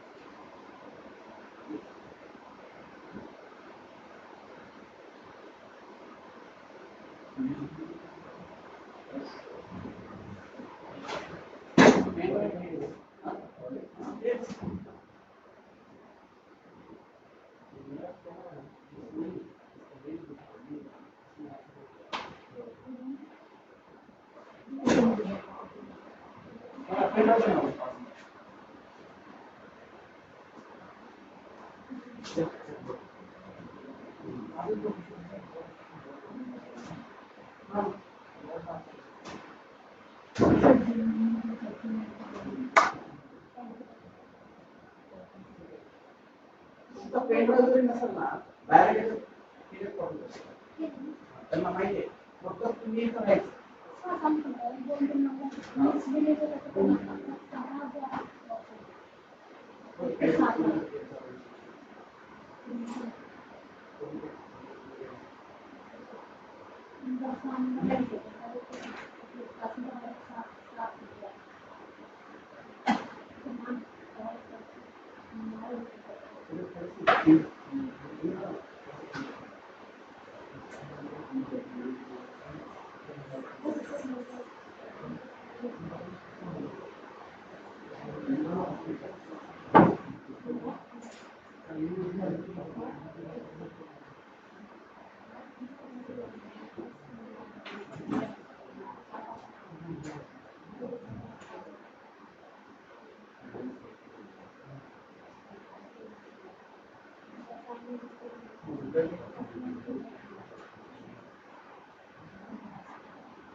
की ये जज पहले आ गए हाँ?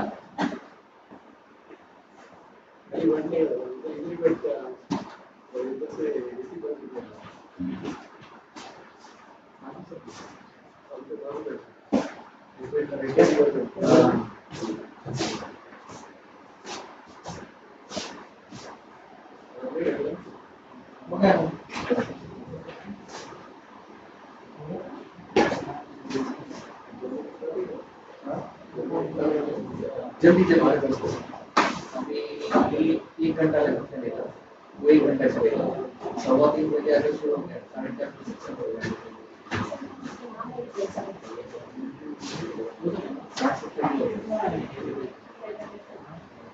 पोस्टर का उधर भी नहीं आया और इनका होने के बाद वो सही नहीं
देना चाहिए बोला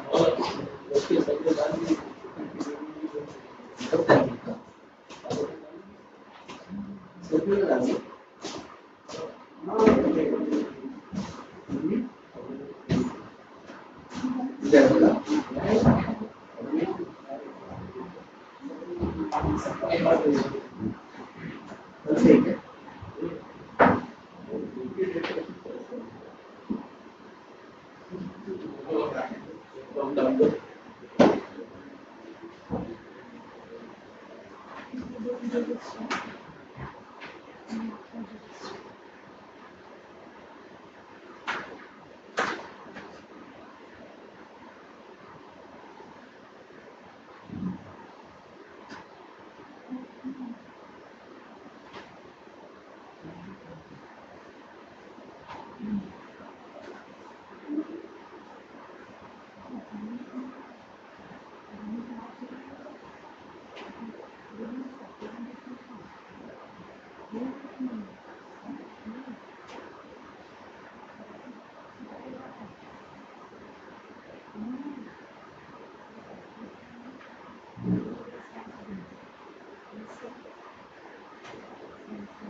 तुमचा तो राहणार नाही का बदल करायला आता तुमचा पुरा सिस्टम ओपन करायला खाली झालं जर सेशन स्टार्ट झालं तर तो करा ना ऑफिस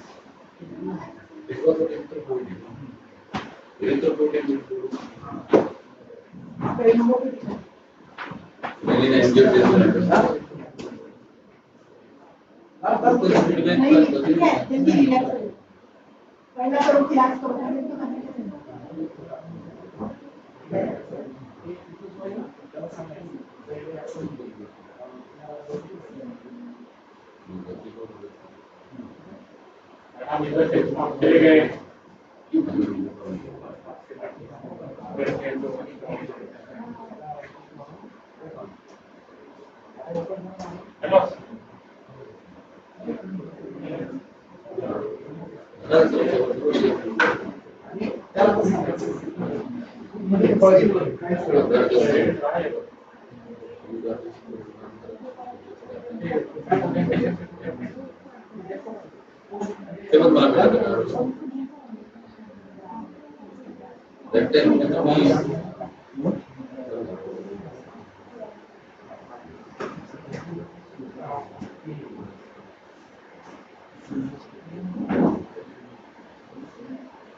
अपसेट पड़ गया होगा ना क्या वो पहले और ज्यादा नहीं चाहिए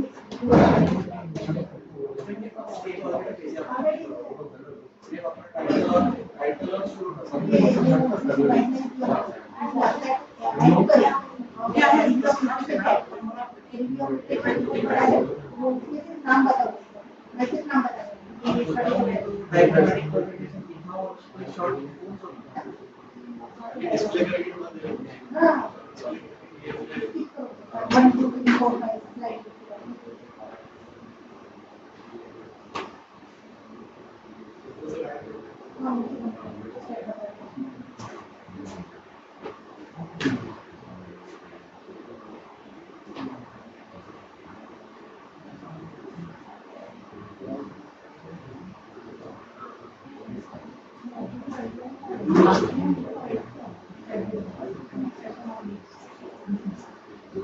ते काय सर सुरू झालं मॅसेज होता पोस्टर जे आहेत ना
खाना लावा रे ना एसी लावा ना एसी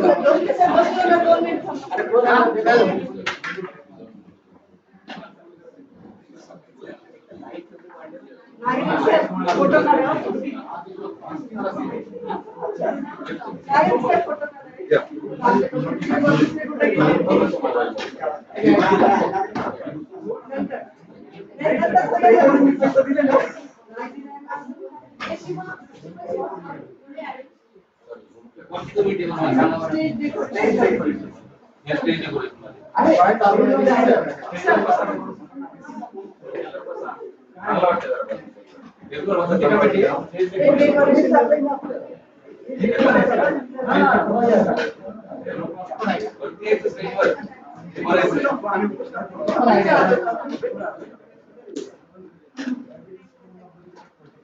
बसले तर मागचं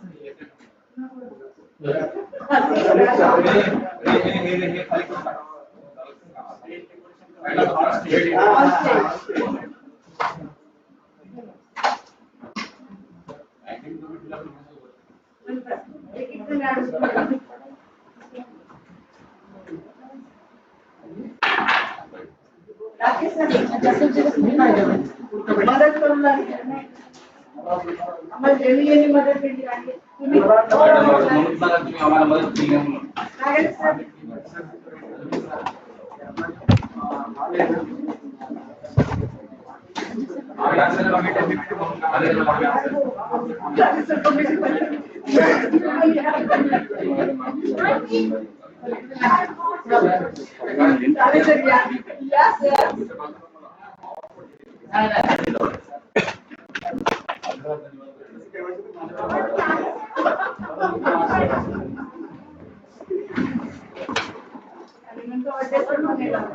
स्पेलिंग मिस्टेक काढून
नाही हे सर्टिफिकेट वाले आलेच नव्हते इकडे बघा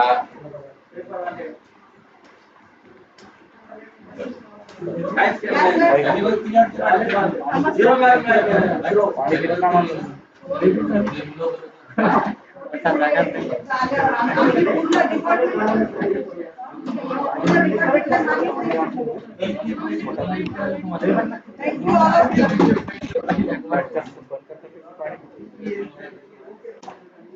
सर 4 लीटर पानी पियो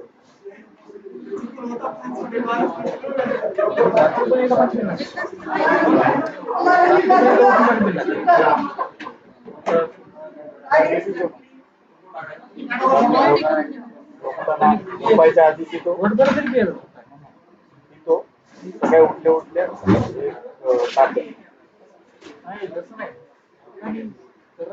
तरी एका त्याच्यामध्ये सवय जाईल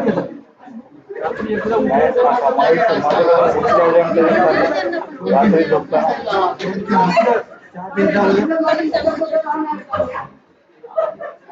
चहा नाही हो चहा पे जाऊ चहा वगैरे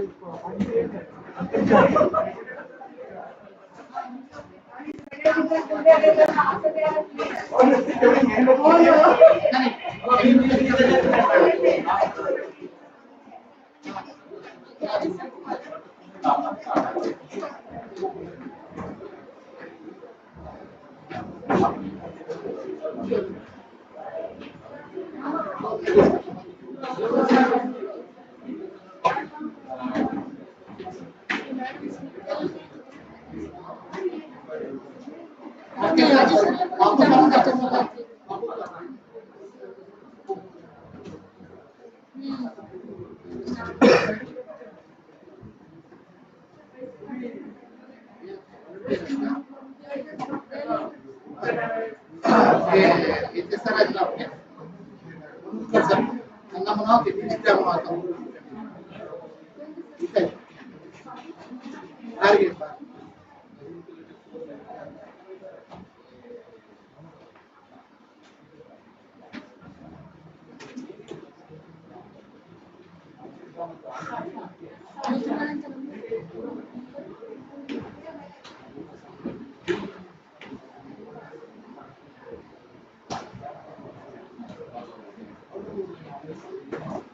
शंभर गेला ना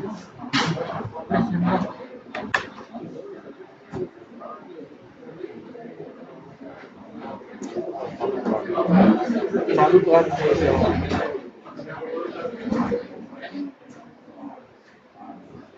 आमच्या समजच होते सबसे जोर द्या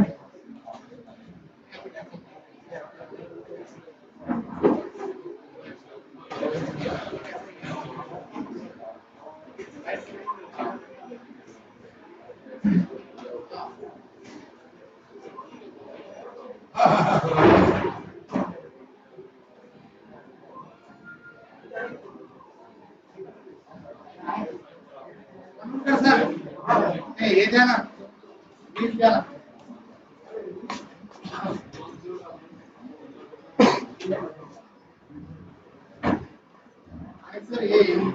त्यासाठी तुम्हाला सांगणार आहे.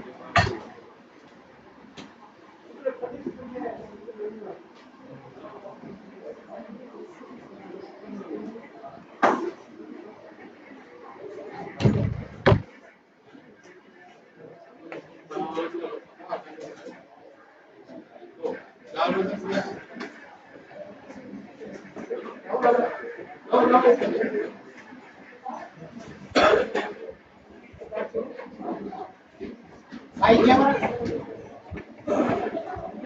माइक घ्या.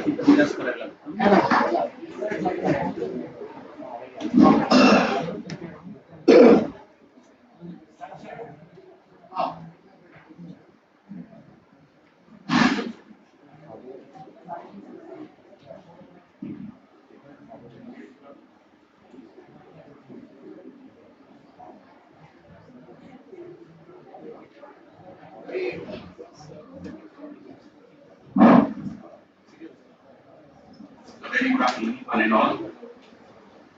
Now, here in Hall B, we are going to start oral presentations. I wish you all the best for the presenters, and I welcome chairpersons as well.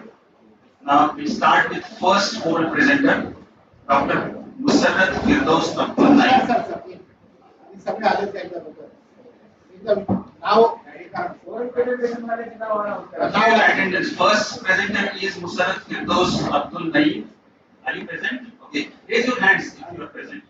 Next is Tarawade Janvi Sunil. Yes. Anil Sam or Anil Sam. Okay. Ranveer Dilip Kachru. Okay. Vijay Jayendra Dalve. Okay.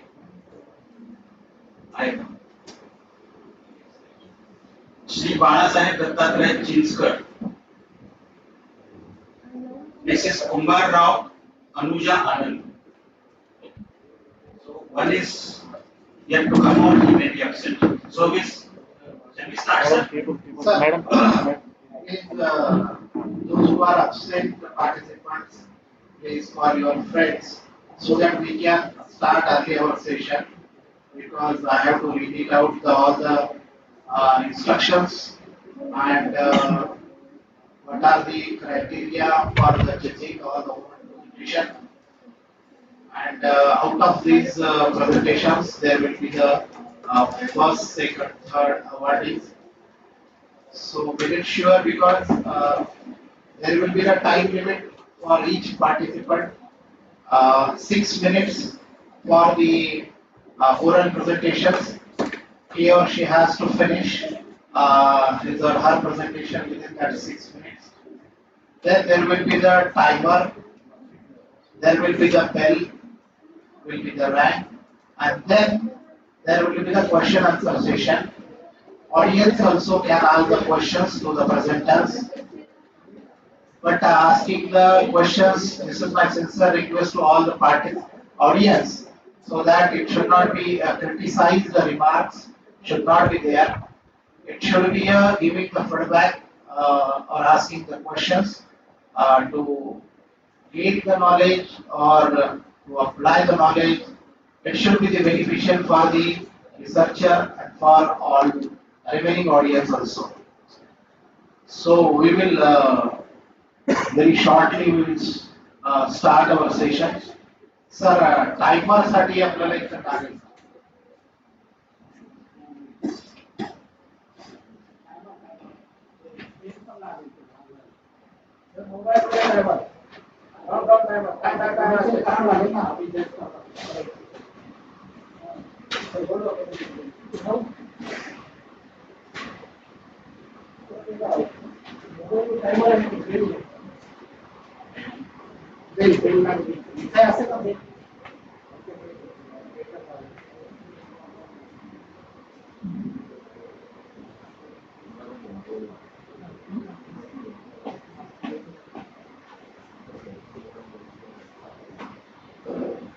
So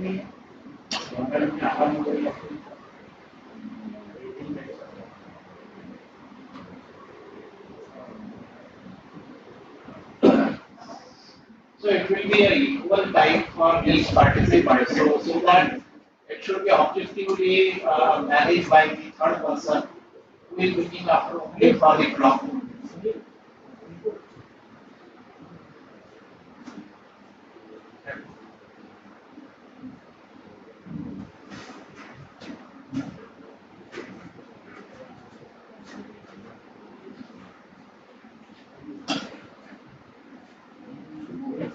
Yeah, wait for help.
That is there on mobile. So after 6 minutes, then we'll read.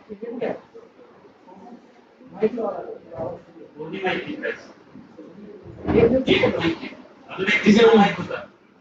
Rahul पहिले जाऊन जाईल.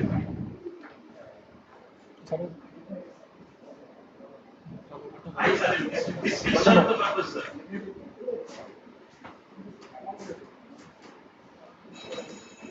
On करा.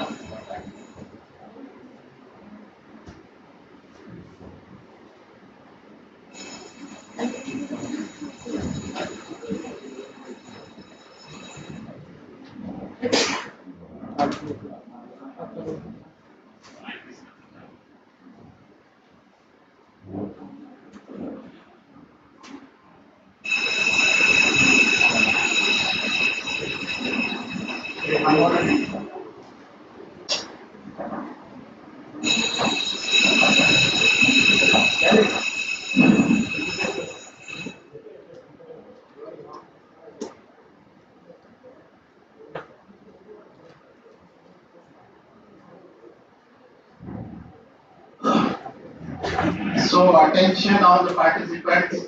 I will read it out the evaluation rubric for oral paper presentation.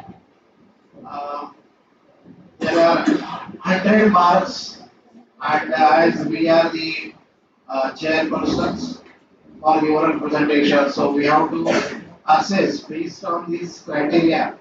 That is the title and abstract clarity, clear relevant, informative title, abstract content, 10 marks.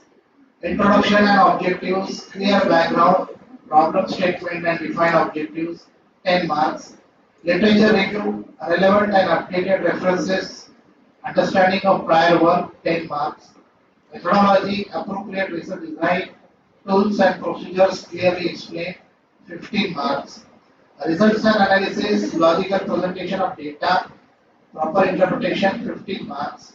Discussion and innovation, critical thinking, connection with objectives, practical implication, 10 marks. Originality and innovation, novelty of idea, contribution to the field, 10 marks. Presentation skills, confidence, clarity of speech, eye contact, body language, 10 marks. Visual aids, PPT, charts, quality, readability, organization, and proper use of visuals, 5 marks. Time management and question answer completed within a minute, ability to answer questions effectively, 5 marks. Thank you. So shall we start, sir? Yes. Okay, first presenter of oral presentation is Dr. Masala Firdaus Abdul Naeem, and the title of our presentation is Flipped Learning with Artificial Intelligence in Medical Education.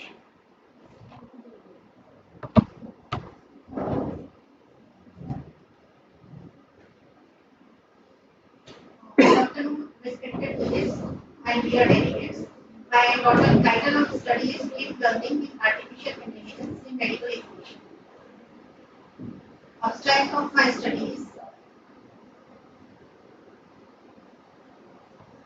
So why I have chosen this topic?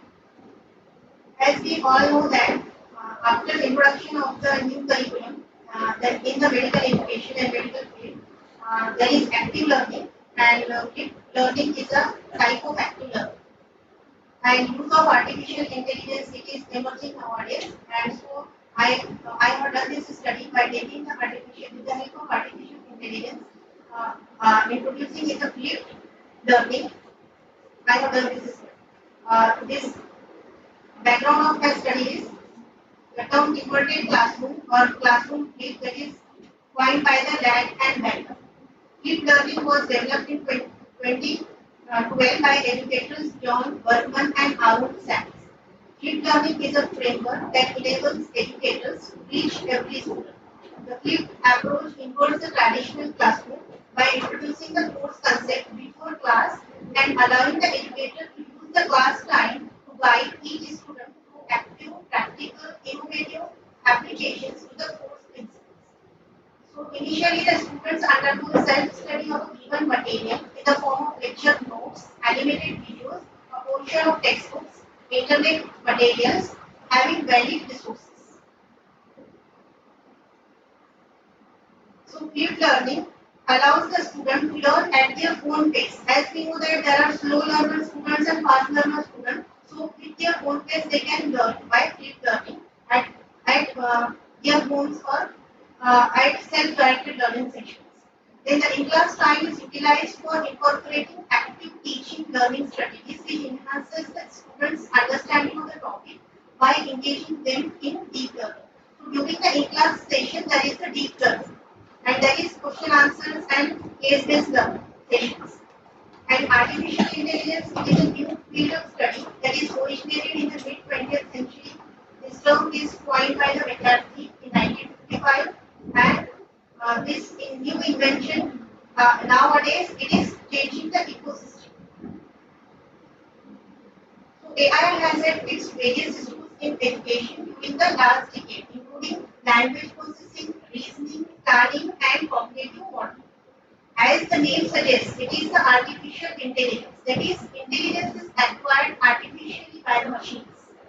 AI is the development of computer systems that can perform tasks that normally require human intelligence, such as decision making, object detection, solving complex problems. So it can solve the complex problems and the high level of computation easily and quickly. So AI can provide personalized learning experiences to medical students and healthcare professionals, helping in diagnosis, treatment, and enhanced patient outcomes. So if we combine the functionalities offered by AI with characteristics of the flipped learning approach, we can achieve the increased student motivation.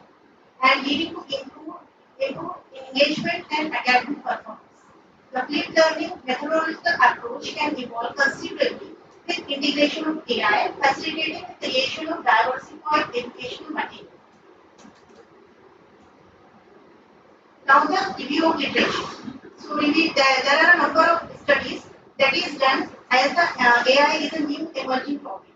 So there is more literature is emerging on the use of artificial intelligence in various fields, including the medical education.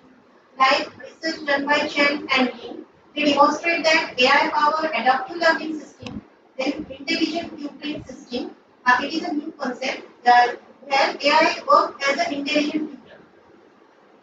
Then Huang Li and Wang, they have done the first systemic analysis over the use of AI for the flipped learning. Then Chen and Huang, they have done the analysis of flipped learning environment and use of AI power. Research by Wang Li, they done over the research over the AI powered systems. Yang, Wang and Yang, they investigated the use of AI chatbots to support the students' learning in the flipped classroom environment. Bosch, Fair et al. And Flich and Blair demonstrated the higher education the students using the AI supported flipped classroom. Then Chinese Bonals et al. They have conducted the study over flipped classroom with AI. As the present study aimed to explore the effectiveness of use of artificial intelligence technologies in flipped learning in increasing the performance and satisfaction of the students. So my primary research question is, among first year MBBS students, does the flipped learning model augmented with artificial intelligence leads to superior knowledge acquisition and learner engagement compared to a traditional flipped learning model without AI integration? Hypothesis is, null hypothesis is, among first year MBBS students, flipped learning model augmented with AI didn't increase the performance and knowledge acquisition and learner engagement as compared to traditional model. Alternatives, among first year students, flipped learning model augmented with AI increases the performance and knowledge acquisition. Aims and objectives of the study is, the aim is to introduce the use of AI as a learning method during self-directed learning sessions. And primary objective is to assess the performance, knowledge acquisition, and learner engagement to enhance the performance. Secondary objective is to calculate the satisfaction index.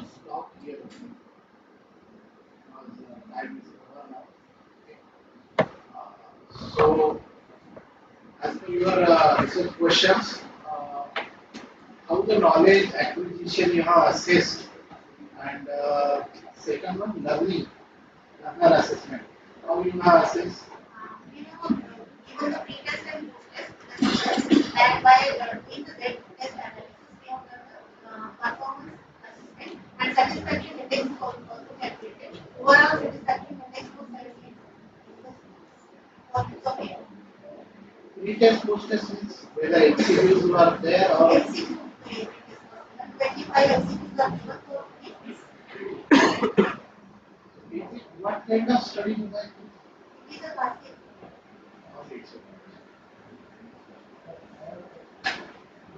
Sir, I have any question about The whole concept is based on the satisfactory level of the student. How you will have quantified the satisfaction of a student regarding the learning and understanding? Satisfaction index by asking the question. We have taken the survey, like how much you have used the AI. So it is making the bias that AI is always helping the person. So how you nullify this bias? Which bias could be produced, sir? Yes. Which bias that could produce satisfactory level? So because overriding of thought that AI is helping, this could be causing the bias in the satisfactory understanding because it is not a quantifiable phenomenon. One day I feel the same tea which is not satisfactory for my tongue, and another day I feel it satisfactory when hunger is increased. So satisfaction, how we can quantize it in the objective level question? Sir, though it is a quasi-experimental study, they have also added some portion of study design, that cross-section study. They have done a patient satisfaction, like this student satisfaction survey. Okay, they have. Like what scale it is taken, or like what scale it is taken from 1 to 5, strongly and strongly. I mean, question is that, such question is that, whether you have used that traditional flipped education and flipped education with artificial intelligence. But how will you quantify that student, those who are in the group of traditional flipped education, they have not attended any course offline, online, anywhere else, or they have not used AI as their own, like they are, because on the mobile phone their AI tools are used. Okay, how will you control this situation? We are taking all the precaution for trying to quantify these two groups. Like we have given two classes differently on alternate basis. One class for AI students and one class for traditional. And also, many students don't know how to use the AI. So we have taken the survey for group-based students who have given the AI. So we have taught them how to use the AI, how to use the prompt, and what are the different resource material they can use. Many times, students only ask the questions to the AI, but they don't know the proper use of AI for the medical. So we have given all that knowledge. Those who are using Android mobile phones, they are using the all kinds of AI tools easily. Okay, without any that arrays prompt and role, action, context, and execute prompt. Even though you just ask the questions, so they will give the answers. Question is that sir is asking about the contamination part.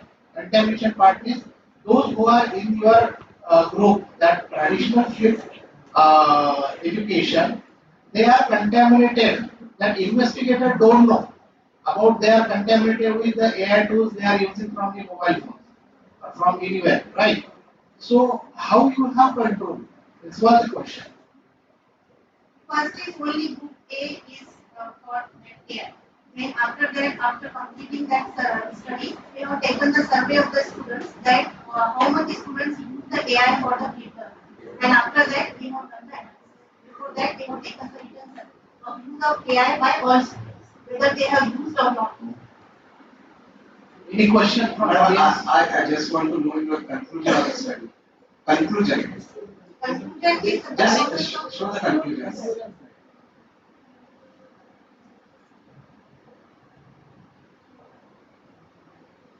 AI augmented flipped learning demonstrably outperforms the traditional flipped learning model across dimensions of personalization, engagement, informative feedback, and learning responses. So, in medical education, AI offers vast cognitive potential across teaching, assessment, simulation, and diagnostic training. Yet the field confronts the serious and intersecting limitations like bias, hallucinations, academic integrity violations, emergence of critical thinking, data privacy risk, and systemic inequities that demand a rigorous ethical framework, institutional governance, and evidence-based curriculum. So there is the enhanced performance in the flipped learning with AI model. There is a traditional teaching model. You want to implement this technology at your institute? Yes. Thank you. Next presenter is Dr. Tarawih Chandni Soya.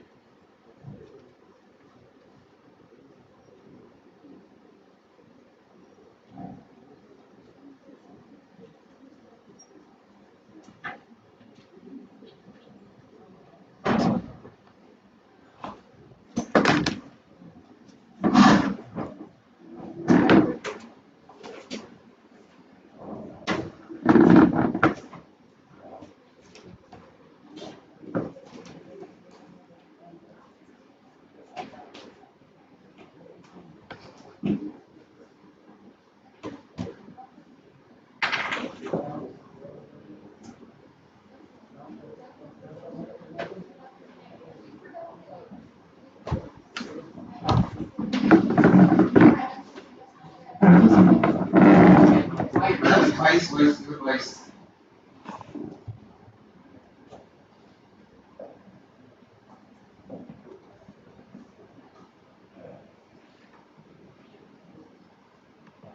Prevalence of intercell and parasitic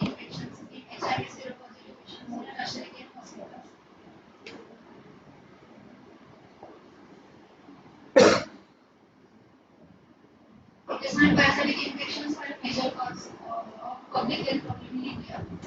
People living with HIV with CD4 count less than 206 microliter are highly susceptible to opportunistic gastrointestinal infections. Common parasites are Cryptosporidium parvum, Isospora Giardia lamblia, and Temporalistonetica, which cause symptoms like diarrhea, dehydration, malnutrition.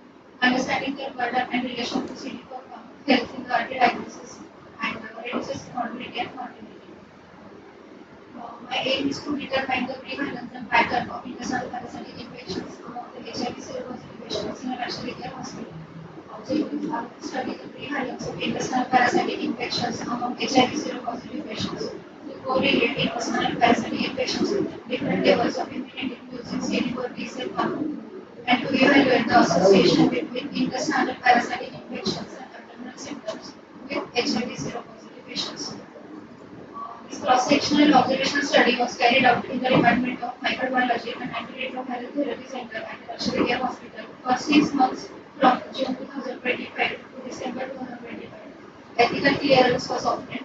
Stool samples from 68 HIV seropositive patients were examined microscopically and microscopically for intestinal parasites using direct saline and iodine weight function modified density. For toxin parasites, CD4 counts were estimated using an automated flow cytometer. Results are age-wise distribution. The highest number of HIV patients belongs to the age group of 31 to 40 years. Overall, diarrhea is affected nearly 53% of patients, indicating a substantial gastrointestinal burden across all age groups.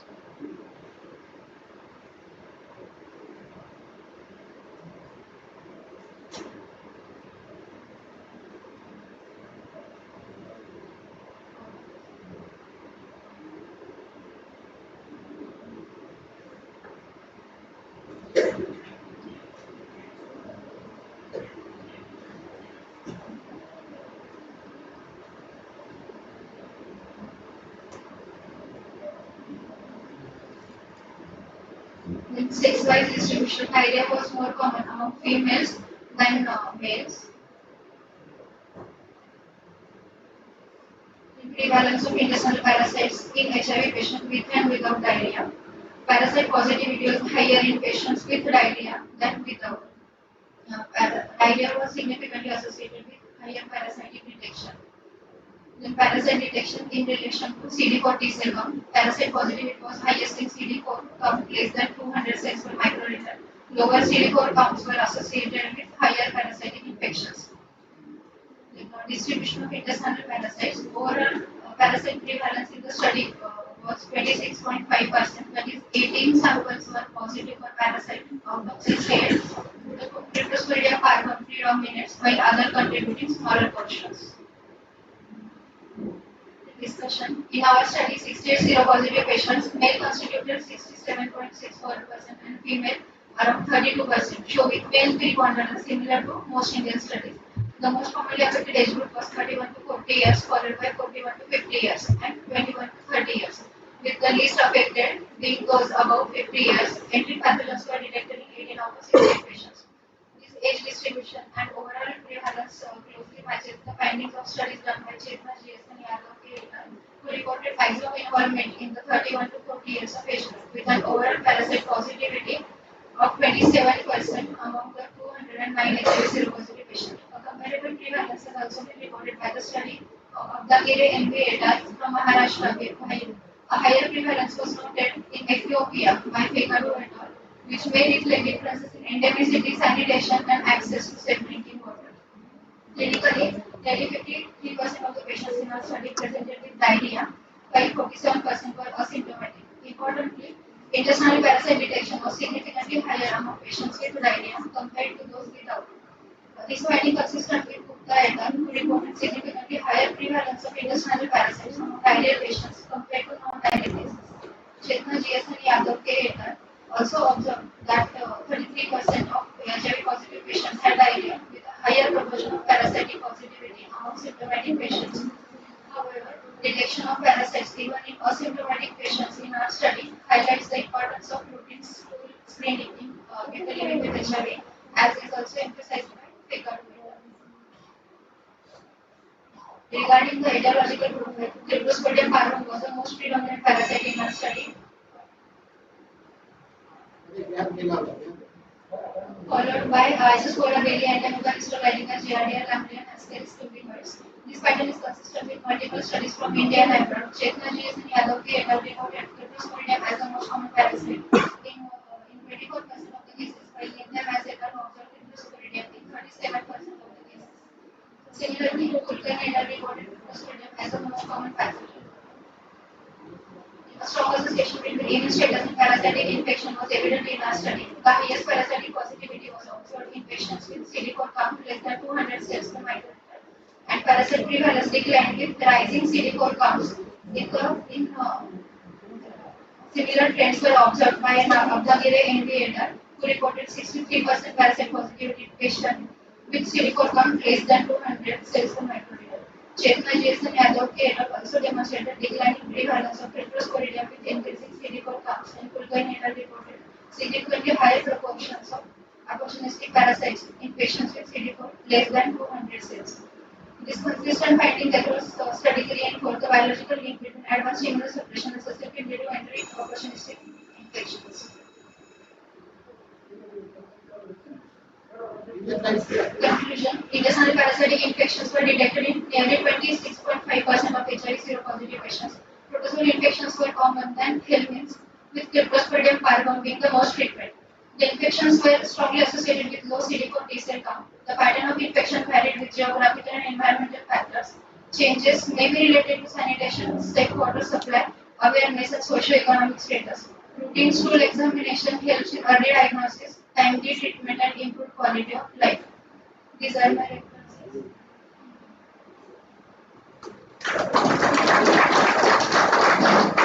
Any questions from audience?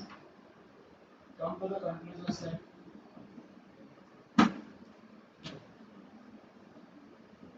On what basis you are saying third and fourth conclusion is based on? No, sorry, fourth and fifth conclusion. Pattern of infection varied with geographically. Have you considered it in your results? Geographical and environmental factors? How you concluded this? Next is again sanitation, safe water supply was not included.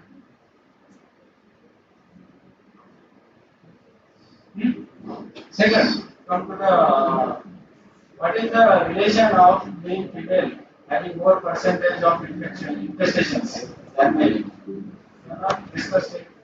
What could be the possible reason? Possible reason for involvement of female having more parasite positivity than males. No? Okay. By the way, parasitic, they are called as infection or infestations. You have mentioned infection in your title also. Have you encountered any pediatric patient in your study? Pediatric patients are there, but you are not included. Is there any criteria why you are excluded them? Because as we know, parasitic infestations, they are more common in pediatric age groups. So it is a more significant finding in case of HIV as well as pediatric. So is there any specific reason for excluding the pediatric patients?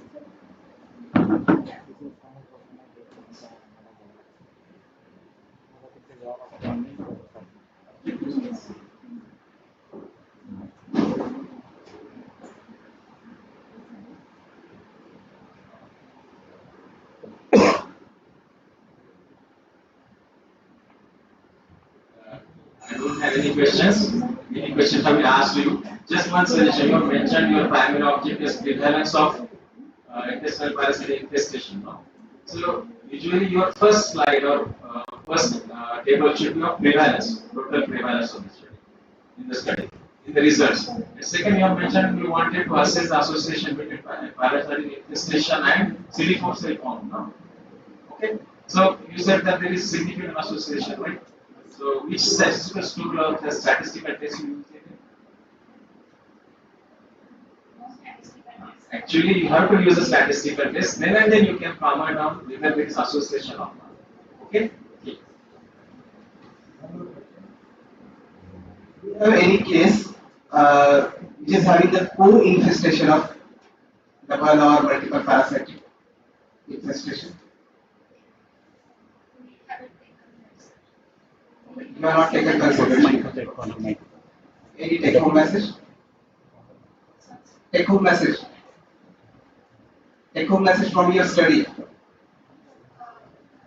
Sanitation, proper hand hygiene.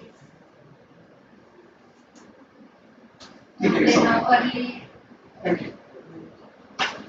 How your research will help to solve the problems in the community? How your study will help to solve the problem in the community? Simple microscopic and early detection of parasites. It can be used. For those patients who have those problems. Yes. Madam, what type of test you have used to identify the intestinal parasites? And are there any false positive and false negative results are there?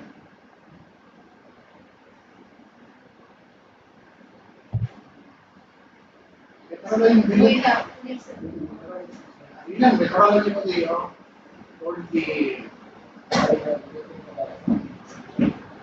Saline mount and iodine weight also we have. really, this is the method you have used. My question is that are there any false positive or false negative results?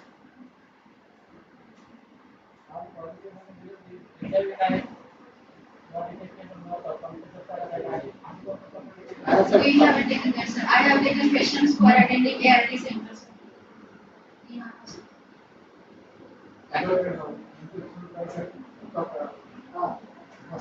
वस्ताने तो positive आला तर त्याचा parasite बंद झाले आणि नंतर तुम्ही त्याला डायग्नोस्टिक टेस्ट केली असं काही Later on, it should be confirmed by a confirmatory test. असं काही केलं का तुम्ही? That is asking. That is asking that.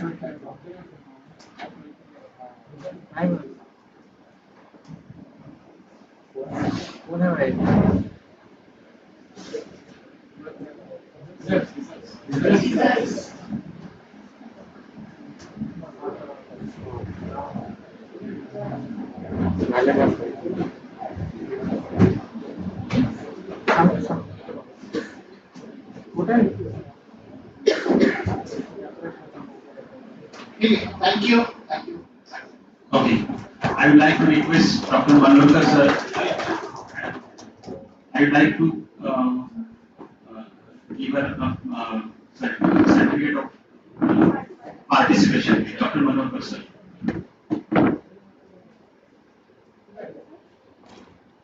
Dr. Masar, please. I sincerely request all participants, please stick up with the timeline and I have to finish within the 6 minutes and you can skip the introduction if your slides are more. You just skip to the methodology, sorry, background.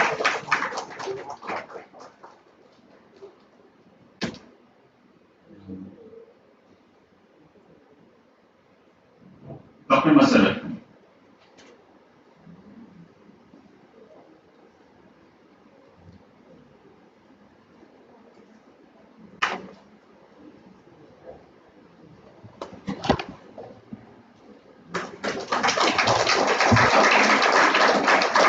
Next presenter is Dr. Ali Swan, and he will present his oral paper on hypothyroid alterations in hypothyroidism, cross-sectional observational study.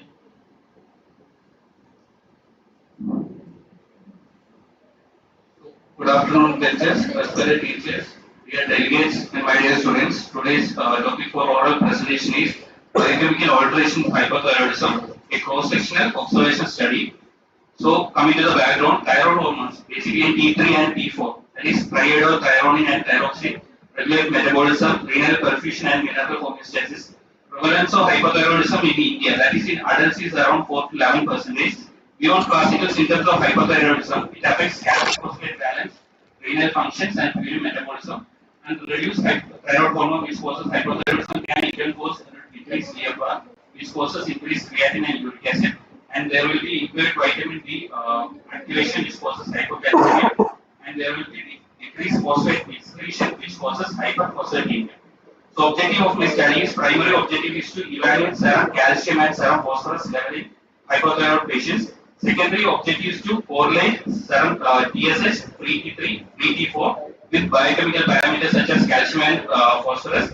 Then third, secondary, another objective is to compare biochemical abnormalities between subclinical and overt hypothyroidism. So coming to the methodology, it is a cross-sectional observational study. Study population is actually patients diagnosed with hypothyroidism, and sample size is around 60. Is done by Fisher transformation method. So my sample size will come around 53. So I have turned it to 60. So inclusion criteria for the patients is adult, age 18 years and above, and with written informed consent form, and patients with confirmed primary hypothyroidism, that is detected by elevated TSH and decreased low free T4. Then exclusion criteria is patient having non-secondary or tertiary hypothyroidism, individuals with parathyroid disorders, post-thyroidectomy patients, patient on calcium or vitamin D supplementation, then pregnant or lactating women, then patients with severe systemic illness or on patient on steroid therapy. Then operational definition, hypothyroidism is defined as TSH level more than 5.5 micro international unit per milliliter and decreased T4 that is less than 8.0 picogram per milliliter according to the kit and machine used in the different labs. So the machine used in our lab was SNIPE Micromeat 2000. Then hypercalcium is defined as calcium level less than 8.5 milligram per deciliter, and hypophosphatemia is defined as serum phosphorus level more than 5 milligram per deciliter. Then statistical analysis, data was expressed in mean plus standard deviation, then frequency and percentage. Statistical test used as independent lead test, Geiger test, Fisher-Excel test, and Pearson correlation coefficient. Then significant level, that is p-value less than 0.05 is considered as statistically significant and software used as SPSS. Then key result in our study was hypocalcemia was seen in 56% of the patients and hyperphosphatemia was seen in 63.3% of the patients. Then correlation between serum TSH and calcium and phosphorus. In serum TSH, there is actually negative correlation. So when serum TSH level increases, calcium level was decreased. So it is actually significant. Then phosphorus levels showed a positive correlation. So when serum TSH level increases, phosphate level also increases. Then coming to free T3 and free T4 with the correlation of calcium and phosphorus. So free T3, when calcium level, free T3 level decreases, calcium level also decreases. It showed a positive correlation. And for phosphorus, when free T3 level decreases, phosphorus level was increased. It showed a negative correlation. And for same for free T4 also, for calcium it showed positive correlation, and for phosphorus it showed negative correlation. So ESL showed negative correlation with serum calcium and positive correlation with serum phosphorus. Free T3 and free T4 showed positive correlation with serum calcium and negative correlation with serum phosphorus. Then severity comparison compared to overt and overt hypothyroidism showed significantly worse biochemical rearrangement than subclinical hypothyroidism. Then coming to the discussion. So reduced thyroid hormone levels lead to impaired bone turnover and renal handling of minerals. Hypocalcemia and hyperphosphatemia may result from decreased bone reabsorption or altered parathyroid activity. Then findings were more pronounced in overt hypothyroidism, indicating disease severity. Then coming to the conclusion, primary hypothyroidism is associated mainly with significant disturbance in mineral metabolism. So these abnormalities are more seen in overt patients, overt hypothyroidism, and routine assessment of calcium and phosphorus should be done along with thyroid profile is recommended. These are my references. Okay.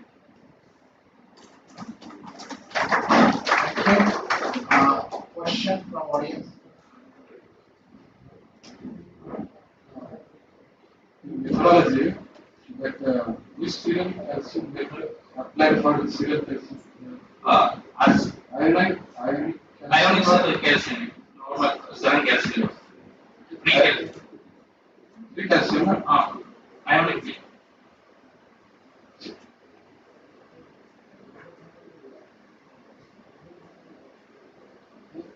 Ionic calcium, no? No, not ionic calcium, serum calcium. That's why I'm asking. The result is very good. If it is ionic calcium, that is okay. The result is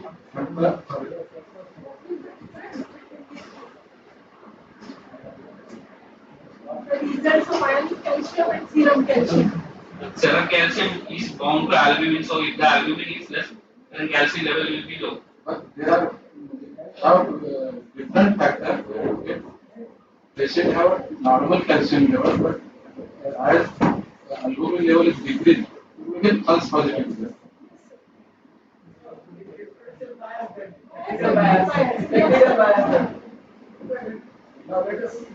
The first slide. First slide. Yes. Yes. First, no. First result slide. Percentage of people, yes. Frequency, n number of 34% has hypokalemia and 38 has hyperphosphatemia. These numbers have some overlapping. You said inverse correlation between hypocalcemia and hyperphosphatemia.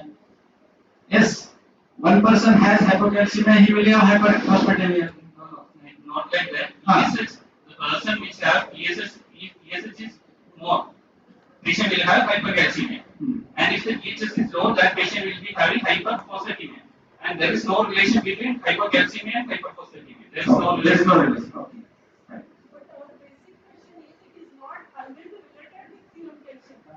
It has more importance with ionic calcium. So, is it a correct study design? Okay. You are from which department? Biochemistry. Please show me the methodology, statistical analysis. Okay, yes, sir, this one. Statistical test is independent test, chi-square, Fisher P-F correlation. Please show me the table with t-test and chi-square test. So you haven't put that. Where you have used this test then? Where is the t-test here? Where do we use t-test? To differentiate between relation between ESH and hypocalcemia patient. It's not like that. Where do you use independent t-test? Where do you use chi-square test? Where is the table in your research article? Where is the table?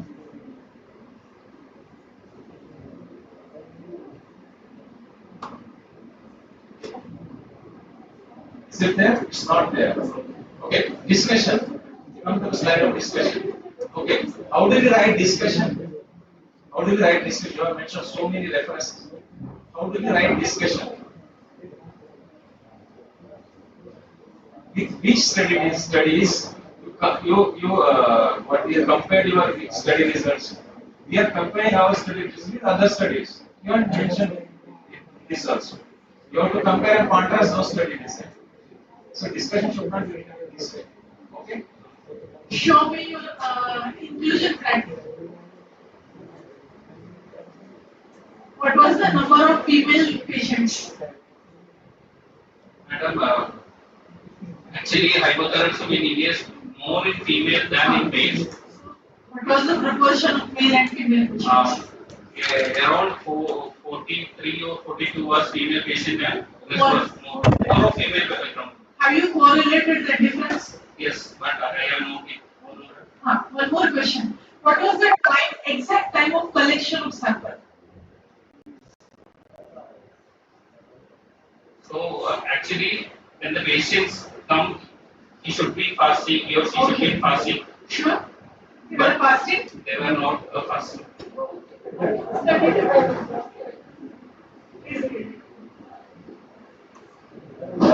One important thing missing was the study population was not specified in this. It should have been specified.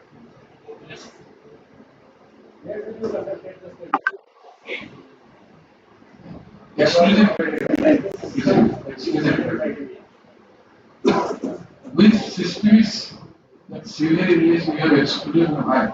Hypertension, diabetes, dyslipidemia, basic one. Chronic renal failure? Yes, sir. Why? Because in kidney, vitamin D is actually activated to 125 hydroxy vitamin D. So, if 125 hydroxy vitamin D is actually needed for the absorption of calcium from intestine. So, in chronic renal failure patients, vitamin D is not active, coming to active form. So, there will be decreased calcium absorption, which in turn causes hypocalcemia.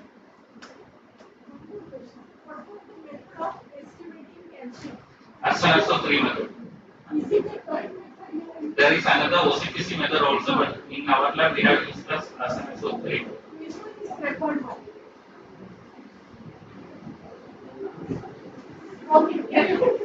Sir, just a last question. There are your inclusion criteria the patients will confirm the primary hypothyroidism. So, and your exclusion criteria is that patients on calcium and vitamin D supplement. So that means I can assume that you have diagnosed the patient or from general medicine they have diagnosed the patients with primary hypothyroidism. They have not given any kind of medication, right? Is it so? Yes, sir. We will ask the patient whether they are taking any tablets or not. And if the patient is taking calcium or vitamin D supplements, we will exclude them. And we will exclude the patient who are taking thyroid tablet also. Because while levothyroxine supplementation, hypocalcemia, hyperphosphatemia can be reversed. So the patient who is not taking any tablets of calcium, vitamin D or thyroxine tablets is taken for the study. That means as the diagnosis is happened, you are rushing to the patient, you are collecting the data, sample, blood sample, right? Is it so? Yes. How is it happen, sir? So when the patient comes to our lab, we will actually test the for thyroid hormones. Then we will come to know about the elevated TSH level and decreased free T4 level, and we will ask the patient whether they are taking any tablets or not. If they are actually not taking any tablets, we will perform the study. We will perform calcium and phosphorus for that patient. You are meeting to the patient or you are just meeting to the blood sample? Meeting the blood sample only. So you are not taken consent from the. No, yeah, I am taking consent from the patient also. Then I am not seeing the patient directly. Then the patient is coming to lab to give the blood sample for thyroid. After processing the thyroid sample, if the TSH level and free T4 TSH level is elevated and free T4 level is decreased, then we will store the sample and then we will ask the patient whether they are taking any calcium supplement or vitamin D supplement or thyroxine supplementation. If they are not taking any supplementation, then only we will test for calcium and phosphorus. If they are taking any, thanks. 2 to 8 degrees Celsius. So, I would like to, so Dr. Bhattes, I will request you to hand over certificate of participation, please. You have learned something. I think you have to refine your study was very good, but there were certain things which were lacking. You can improve it. Okay. Very good. Nicely presented. One can give a round of applause. Next is Ranveer Kachru. Dr. Ranveer is presenting on exploring a continuum of diabetes care at sub-center level, a qualitative study from rural health training center area.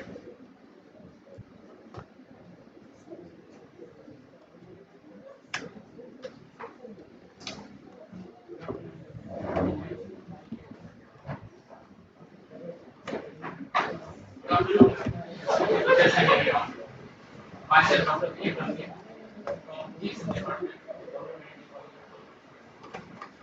My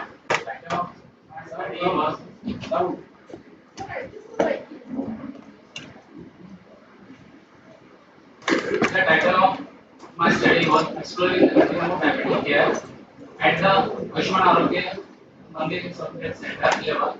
It is a qualitative study from rural training center. My co-investigator are Dr. Rajendra Sangre, who is junior president, my guide Dr. Sanjay Wag, and our deputy Dr. I would like to open my presentation with this beautiful quote by Dr. Tedros Ghebreyesus. Primary health care is the foundation of universal health coverage. As we all know, the prevalence of the diabetes is very much. And about India, India is often called as the diabetes capital of the world. So diabetes mellitus is rapidly growing as a global health concern, and in India it is a major contributor of the morbidity and mortality. So its effective control requires the continuous strong continuum of care, including early screening, then treatment linkage and system follow-up at primary level. Under National Program for Non-Communicable Diseases, some health centers are acting as a frontline centers to provide uh, diabetes services at grassroots levels. Although there are many national programs national program for diabetes, but there are some indicators which are not fully focus on operational challenges affecting the continuity of the diabetes care. They mainly focus on only screening. So to strengthen the diabetes services at grassroots level, we have to understand the perspectives of the provider and patients.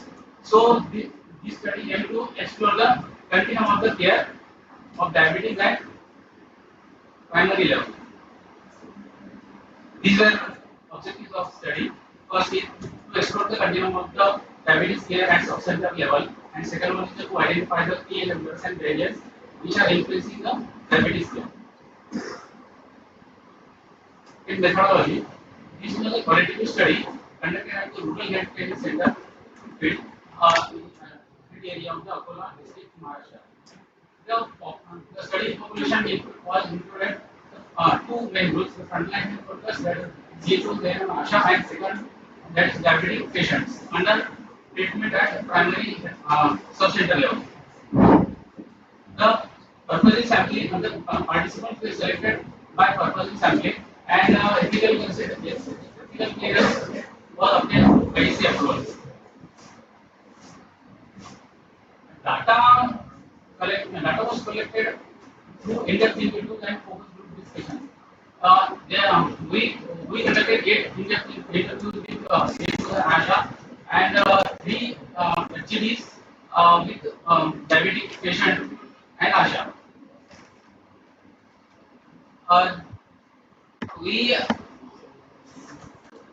We conducted interview on the basis of the interview guide covering the screening, reference, follow-up, and patient's perspectives.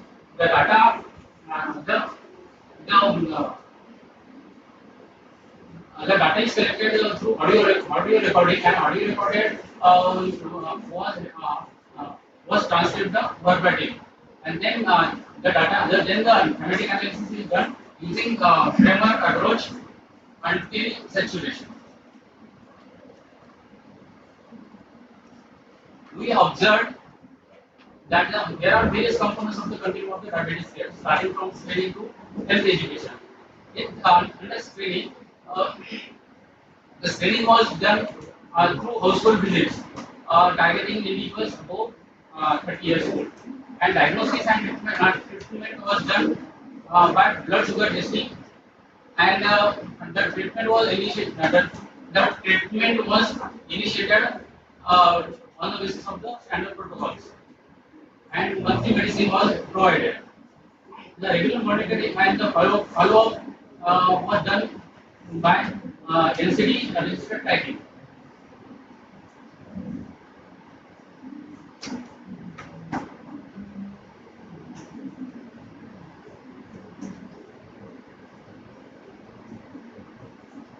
Referral linkages was established with higher centers and PSCs, and additionally health education was provided regarding the lifestyle and medication adherence.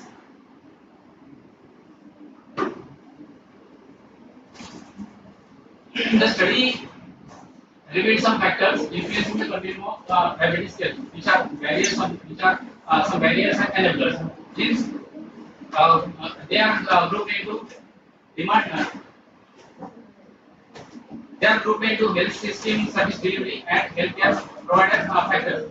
Under health system service delivery, the irregular supply of medicine and shortages of glucometer sticks were the major significant barriers, and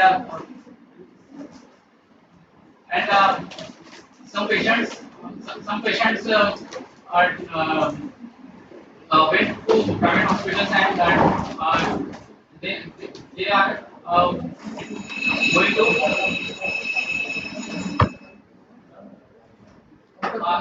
the lack of medicine and private and the private say, patient go to private hospitals and depend on government facilities for medicine, which was another barrier, and availability. But availability ensures the supply, ensures the interrupted care, which is the enabler of the continuity care.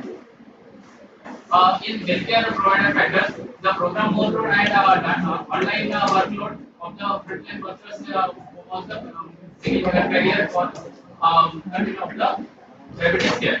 However, the providers demonstrated commitment to better quality services if the logistics were supplied regularly.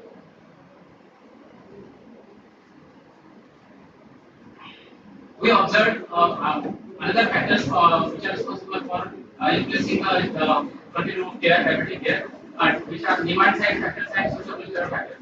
The on demand side factors, the high cost of the private treatment was a major barrier, and but there is another enabler.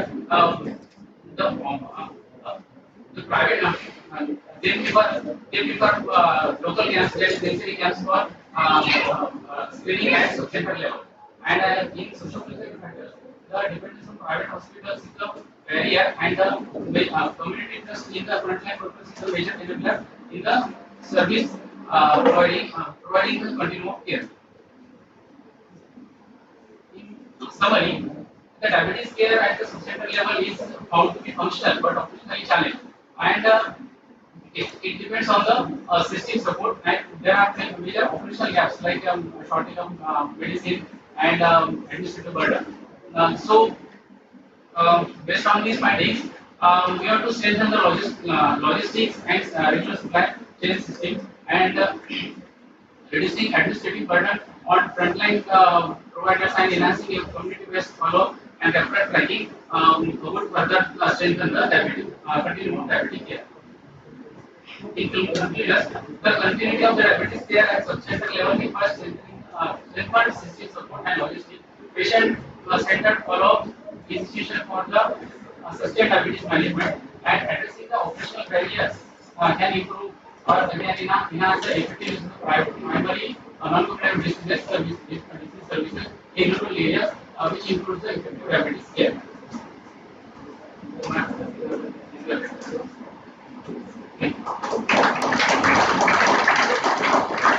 Questions from audience? Please stick to the timeline. Dr. You mentioned continuum diabetic care. These stages are there, starting from the screening up to the diagnosis, drug management, and the health education. So all these stages they are performed at a sub-center level. You are actively done all these stages. Yes, sir. We conducted the FTGs and we interviews at sub-center level.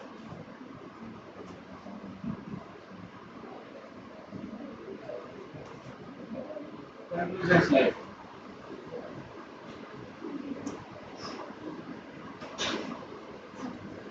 What added than previous knowledge your study had given?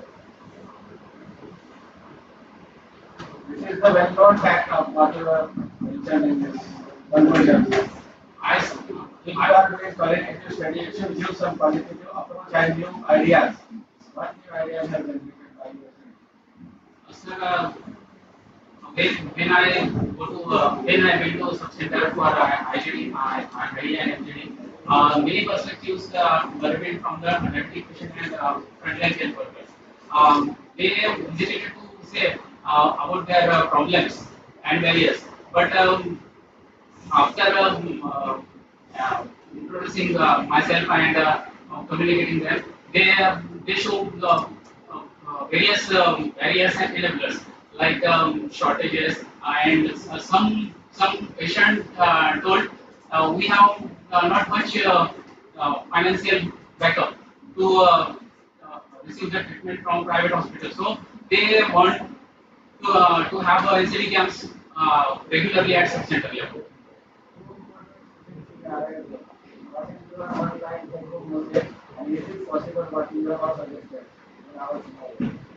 Sir, online workload should be reduced for frontline workers, and the administrative burden and regular supply of medicines should be available at sub-center level.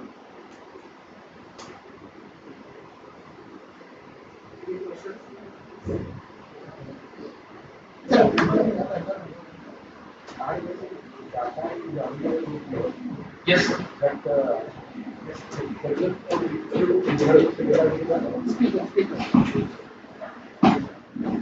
Are any data available with you that whether these services are already running and diabetes more better control? Sir, quantitative data is not available. As my study was qualitative study, I have only qualitative. You mentioned in your study methodology that you have collected data into the data saturation. So can you mention how you have achieved that data saturation for? Sir, I conducted 8 in-depth interviews. While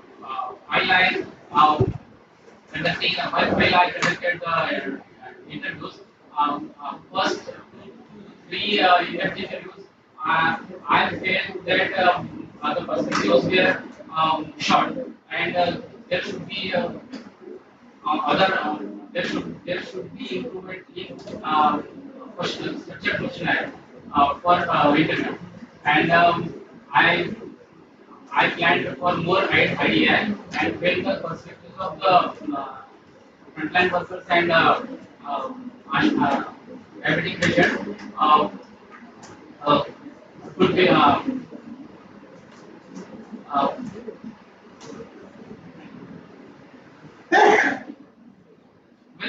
well similar at point, then I stopped my interview and Doctor, you have mentioned about the thematic analysis as a methodology, an approach you have used. But I haven't seen themes. There are only some themes are there. Can you explain in your tables? sir, actually slide and I didn't add this slide, but I have that things I like. Yeah. Thank you. Any questions? Now I request Dr. Burki sir to hand over the certificate of appreciation to Dr. Ranveer.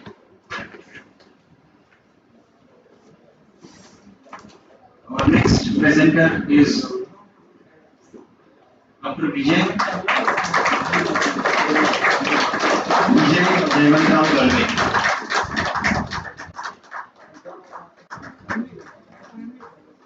He will be presenting cardiovascular and respiratory physiology research.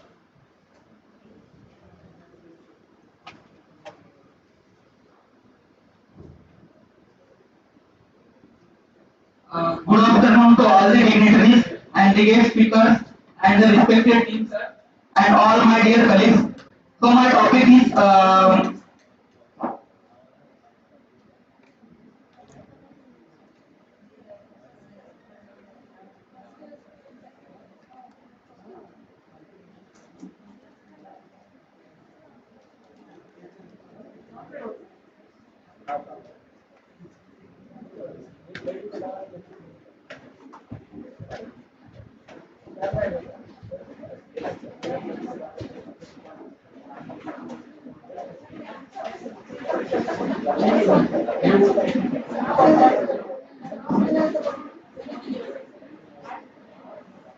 so my title of the study is cardiovascular and respiratory adaptations in patients with mild hypertension following inspiratory muscle training, a randomized controlled trial.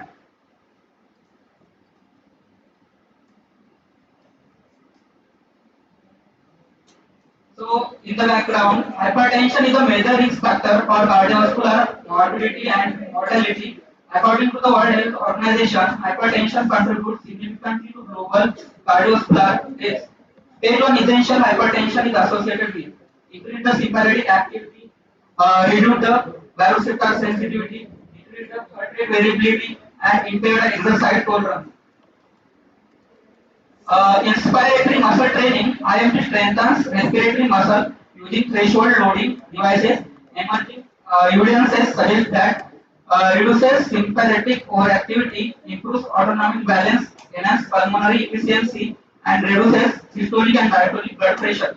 However, structured randomized trials evaluating combine the cardiovascular and inspiratory adaptations in Indian patients are limited. The aim of my study is to evaluate the effects of 8-week inspiratory muscle training on the cardiovascular and respiratory parameters in patients with stage 1 essential hypertension. The objective of my study is, the primary objective is, the first one is to assess change in systolic blood pressure, second one to assess change in diastolic blood pressure, and to evaluate change in heart rate variability, that is HRV minus LF by SL ratio. And my study's secondary objective is, the first point is to assess change in maximal inspiratory pressure, and second one is to evaluate pulmonary function, and third one to assess exercise tolerance. The hypothesis of my study is, according to null hypothesis, inspiratory muscle training has no significant effect on cardiovascular and respiratory parameters in mild hypertension, and in alternative hypothesis, inspiratory muscle training significantly improves cardiovascular and respiratory parameters in mild hypertension. The methodology of my study is, study design is randomized controlled trial, which is a parallel group design.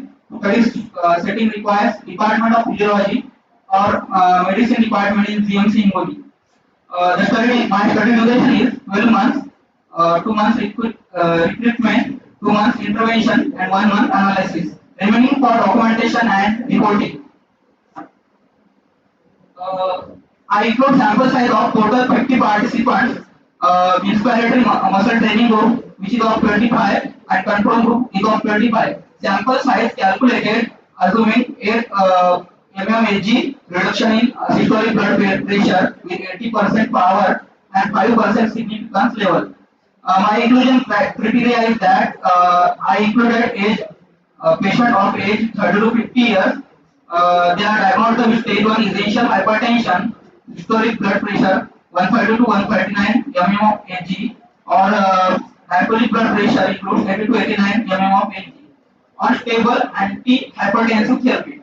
They are non-smokers and willing to give informed consent. The exclusion criteria is that secondary hypertension should not included, or chronic lung disease patient with COPD and asthma are also not included. Ischemic heart disease patient, diabetes mellitus patient, and recent respiratory infection or pregnancy patient should be excluded from my study. The intervention is that in IMT group, training using threshold inspiratory muscle trainer, 30 breaths per session, 6 days per week, or in 8 weeks. Intensity is of 30% of the maximal inspiratory pressure, progressively increase the weekly. Supervise the first week and then thereafter home based with weekly monitoring. The control group is that standard lifestyle advice, no inspiratory muscle training. My outcome measures are that in the cardiovascular parameters, systolic blood pressure, diastolic blood pressure, resting heart rate, and heart rate variability. In the respiratory parameters, fourth the vital capacity, fourth the expiratory volume in 1 second, maximal inspiratory pressure, and volume of O2 maximum, submaximal treadmill test. The measurements at baseline and in the 8 weeks. The data collection tools included digital sphygmomanometer, electrocardiograph based HRV analysis system, spirometer, inspiratory muscle trainer device, and treadmill. In my study, the statistical analysis is that data will be entered and result will be calculated in the SPSS software. Ethical considerations are approval from institutional ethics committee, written informed consent, confidentiality mentioned, participants free to withdraw anytime, and no major risk is involved. From my study, the expected outcomes, I have to desire that the inspiratory muscle training is expected to reduce the systolic blood pressure by 8 to 10 mm of Hg, reduce the diastolic blood pressure by 5 to 6 mm of Hg, improve heart rate variability, increase maximal inspiratory pressure by approximate 20%, improve FVC and FEV, improve the exercise tolerance. The limitations of my study is it is a small sample size, short follow-up, and it is a long-term cardiovascular outcomes are not assessed. The clinical significance with the inspiratory muscle training may serve as it is a low cost, home-based, it is a safe and urgent non-pharmacological therapy, particularly useful in patients unable to perform high-intensity exercise. Thank you, sir. Thank you, ma'am.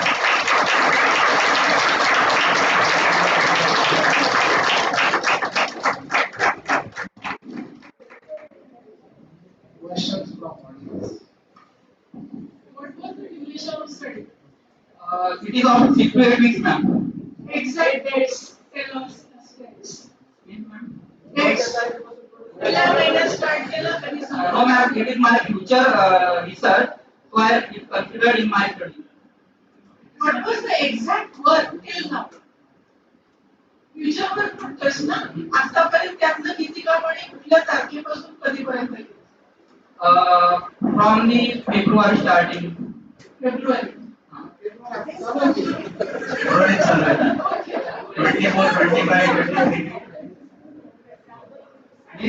He study तुला करायची आहे future मध्ये. हां. ही फक्त protocol वाचून दाखवलास मी असं करणार आहे भविष्यात. Yes, sir. आणि हे तुला कोणी सांगितलं बाळा करायला? That was a very good question, sir. It was expected from audience. Our PSM department, sir, Santosh Gowda, sir, has advised me. आणि एवढे पॅरामीटर घ्यायचे म्हणजे आता एवढं घेतलं ना तर सिरियस आहे सगळं संपलं नाही का?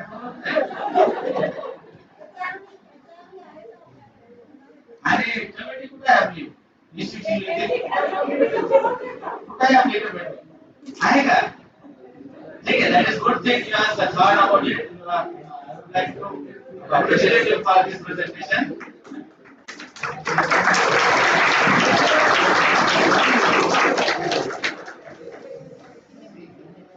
As per the requirement criteria to be eligible to take part into the oral presentation is that you should have conducted research in your city and that you have to be present here what you have done. Okay, it is just a protocol reading is there. Okay, because it is in the blueprinting process, but it is not conducted it. Okay, even though there is no ethical approval is right. So that means how we can be eligible your research protocol, because it is an oral paper presentation. So that research project should be conducted in the past and that has to be presented here only.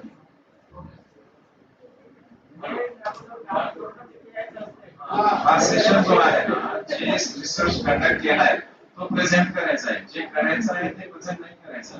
आणि जेव्हा हे तुम्हाला बनवायचं तेव्हा तुम्ही department पण present करायला पाहिजे. आम्हाला तर आजच कळते माझ्या डिपार्टमेंट स्टडी पण आजच कळायचं. असं करू नका मित्रांनो. तुम्हाला जर काही मदत तुम्ही विचारा आम्हाला की इथे प्रेझेंट करायची गरज नाही. ठीक आहे, खूप चांगलं आहे, करणाऱ्यास खूप चांगली गोष्ट आहे, पण this is not the case. आम्ही मदत करू पण आम्हाला काही कळू दे ना. आमच्याकडे सगळं जर बघतोय आमच्याकडे विचारतात की कधी झालं काय. ठीक आहे, What are the activities are there? I don't have any question. I must appreciate your effort and then your courage to present whatever you have presented at this platform. Really, I congratulate you.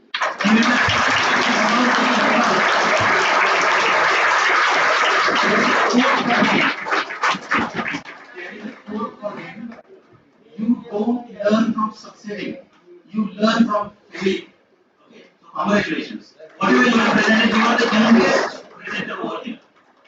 Yes, His will for doing something is very great. Very good. Okay, My request. you now consider this is an RCD, is a research project. So I wish you all the best for your this project. So you should complete it. Can present here on our next conference. Okay, please.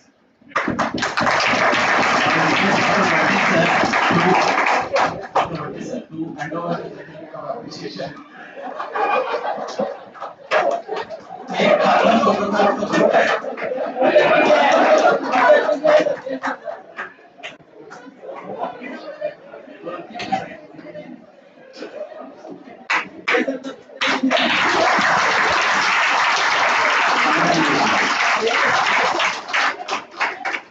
Now, our next presenter is Dr.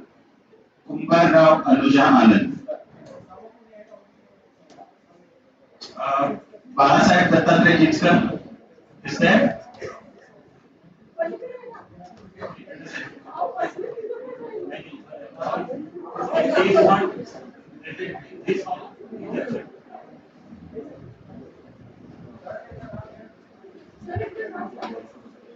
Shri Balasaheb Dattatreya Jitskar, are you present? Good afternoon, respected judges, seniors, and my co-juniors and juniors. An observational study of incidence, factors, and microbiological flora in ventilator-associated pneumonia, level 2 trauma care center. This is mostly we are going to discuss about ventilator-associated pneumonia. It is mostly commonly occurs when the patient is on venti, that is mechanical ventilation is given for more than or equals to 48 hours. Major ICU infections causing increased mortality, morbidity, length of stay and cost. Incidents reported are worldwide 30 to 51 per 1000 ventilatory days. This is mostly divided into two types. The early onset, which is less than 5 days, and the late onset, which is more than or equals to 5 days. Mostly the less than 5 days are antibiotic sensitive pathogens, and late onsets usually are multi-drug resistant organisms. The aim and objective of this study is to determine the incidence, risk factors, and microbiological flora of ventilator-associated pneumonia in trauma ICU patients. The objectives are measure VAP incidence and identify associated risk factors, analyze the positive organisms and their resistance pattern, and correlate ventilator-associated pneumonia patients' outcomes, that is mortality and ICU stay. The methodology used here is observational cross-sectional study. The setting was done in a level 2 trauma care center.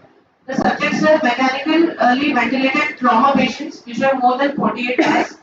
The diagnosis was done on the basis of clinical, radiological and microbiological basis. The cultures were obtained from the endotracheal aspirate or bronchoalveolar lavage for organism identification and sensitivity. Incidence and demography. The total ventilated patients were approx 105. The incidence of VAP was mostly among 21 to 23% of the patients. The mean age between these patients was mid-30s to mid-40s.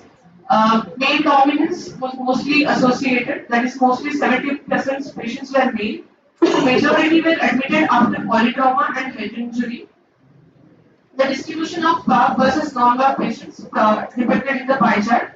The risk factors associated were the most common factors linked to ventilator-associated pneumonia are duration of mechanical ventilation, that is more than 5 days, superimposition and enteral feeding, reintubation or tracheostomy, prior broad-spectrum antibiotic use, head injury and higher injury sensitivity score, poor oral hygiene and prolonged sedation. These are the microbiological profile. The organisms are Acinetobacter pneumoniae. The frequency was 32%. Pseudomonas aeruginosa, the frequency was nearly 28%. Klebsiella pneumonia 20%. Staphylococcus aureus, that is MRSA 12%, and other were 8%. This is the microbiological profile depicted in the pie chart.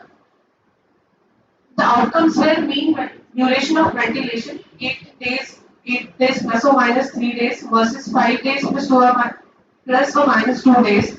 The mean ICU stay for these patients were 12 days plus or minus 4 days, 7 plus or minus 3 days. The mortality rate was 32% in VAP patients versus 14% in non-VAP patients. VAP group required more antibiotic escalation and reintubation. This is the clinical outcomes. The patients resolved the persisting infections and the complications in the patients with ICU stay of 12 days. Prevention bundles. The prevention measures that can be taken by us to prevent the VAP are elevate head of bed 30 to 45 degrees, that is propped up position. Maintain tracheal cuff pressure 20 to 30 centimeter of FO. Subglottic suctioning if ventilation is more than 72 hours. Daily sedation breaks and readiness to extubate assessment. Oral hygiene with 0.12% chlorhexidine. Avoid routine circuits or tube change. Strict stress ulcers prophylaxis to high-risk patients. Regular audit and feedback on VAP rates. The conclusion of the study is incidents were nearly 22% in ventilated trauma patients at level 2 ICU. Predominant were multi-drug resistance gram-negative flora, Helicobacter, Pseudomonas, Klebsiella. Prolonged ventilation and reintubations are the major risk factors. Strict adherence to ventilator-associated pneumonia prevention bundle and antibiotic stewardship essentials. Continuous surveillance and staff training can be markedly reduce VAP burden. Thank you.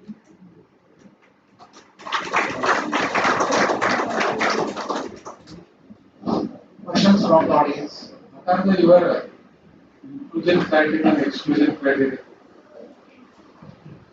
The patients coming through trauma ICU patients, that are mainly the head injury patients. Mostly in our trauma ICU, patients come with head injury.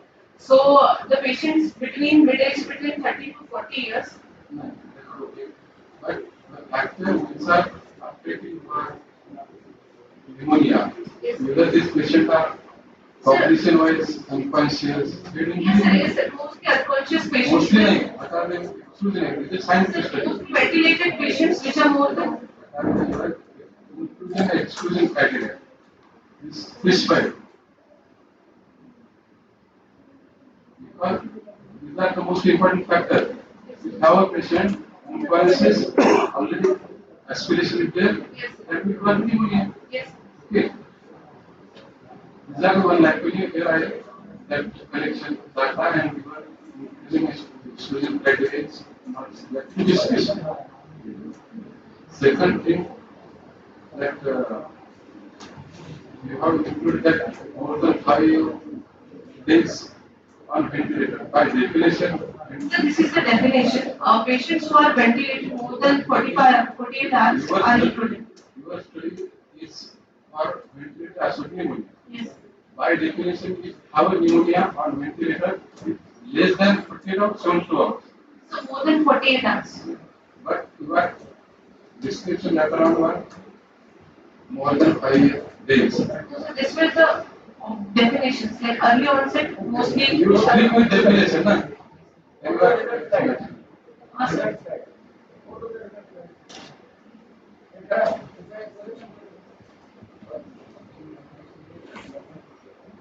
Second slide, they were Less than 72 hours. 2 hours. Result section observation.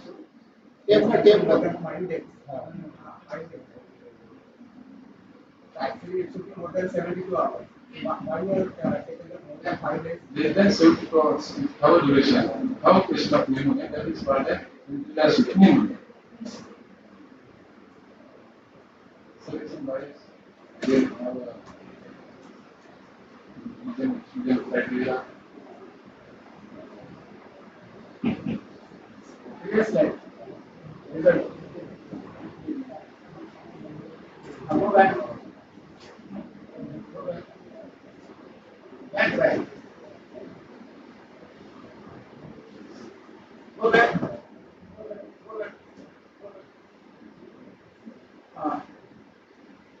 Incidence you have taken as approximate.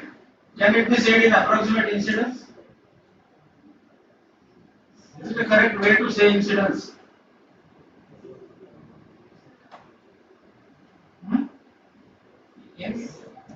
literature as well as in your conclusion, you have said approximate incidences. It is based on three factors, that is clinical, radiological, and Okay, whatsoever it is, but incidence is always a definitive figure, not an approximate figure. Now, next. Come forward.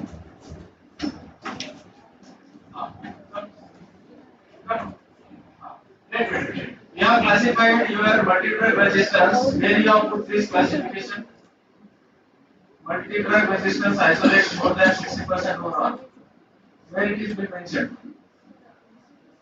depicting the multi-drug resistance isolates. So during the study, mostly the infections were caused by Acinetobacter baumannii in the. Okay. Next. What time duration you have given for culture sensitivity? If you are concluding 72 hours given for the labeling of patient as ventilator associated pneumonia, and within next 2 days you are saying that it is the finding of plus or minus 2 days. Can it be done? Isolation of organism, then culture sensitivity. Is it possible within 5 days? No, so it takes 8 days. So what is that then? You should have some disclaimer regarding this. Have you taken consideration about the immune status of the patients? Are they really ventilated associated pneumonia or they are having the opportunistic infection? No, sir. We have considered only patients with mean age of 32 without any So whatever, immunocompromised. once the patient is admitted, you have to assess the immune status. Yes. HIV, HBV. Yes, that was assessed. That is not mentioned. So you are not mentioned in your study. The patients are already segregated in the ICU. Those with opportunistic infections already are segregated. Like there is a special ward for those patients, and we only considered the patients with non-opportunistic infections. You can say adrenaline injection rather than ventilator associated. No, sir. Only ventilator. Yes. Again, produce bias in your study.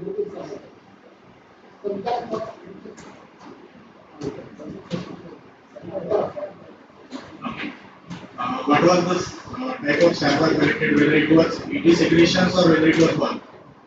So ET secretions. ET secretions, even if the patient is sterile or not.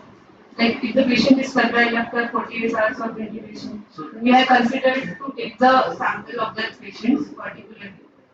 Did you consider other reason to have fever before being Yes. You should go for X-ray, chest X-ray. Chest X-ray, radiological, microbiological, and 3 investigations combined together, microbiological, radiological, and the status of the patient. 3 are considered. So this was conducted during my JR2 shift and JR3 now. No, not mine, sir. It was somewhere. And it was yes.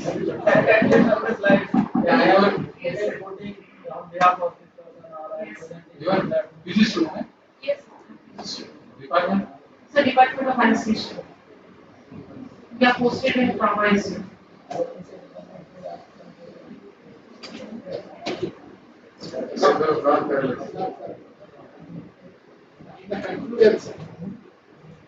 You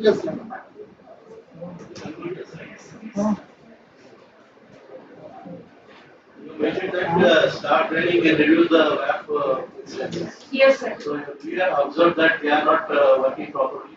No, sir. Our staff is quite highly successful. It's just that the proper training can be like the new staff. Sometimes the new staff will join. Who doesn't know much about the ICU. They are trained in the OTs or wards. So the special training should be given to them before coming to the ICU. Yes. How you have evaluated that before the ventilator, that patient is free from pneumonia? So mostly the patients coming to the ICU are mostly like young patients. Like mean is mostly they are trauma associated. So head injury only is the component that has caused them like the injury. Mostly the patients are ASA1 split. Patient might be asymptomatic. That might be a topic of discussion. Haan sir, X-ray correct clinical X-ray or Your word is not that to be scientific, huh? You are just flowing.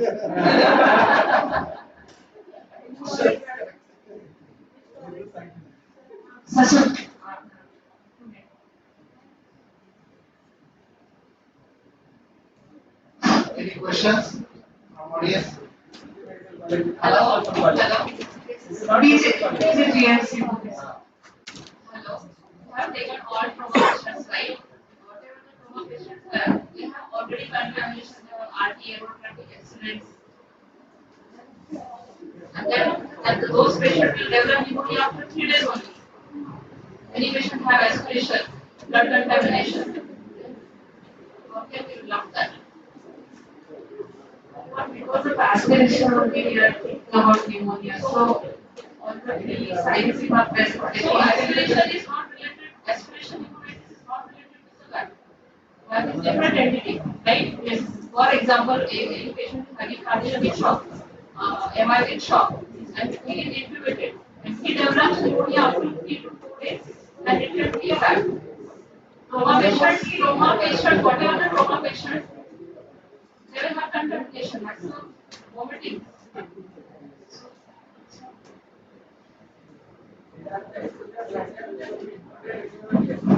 Yes. Now I request Dr. Manohar sir to hand over the certificate of participation. Thank you.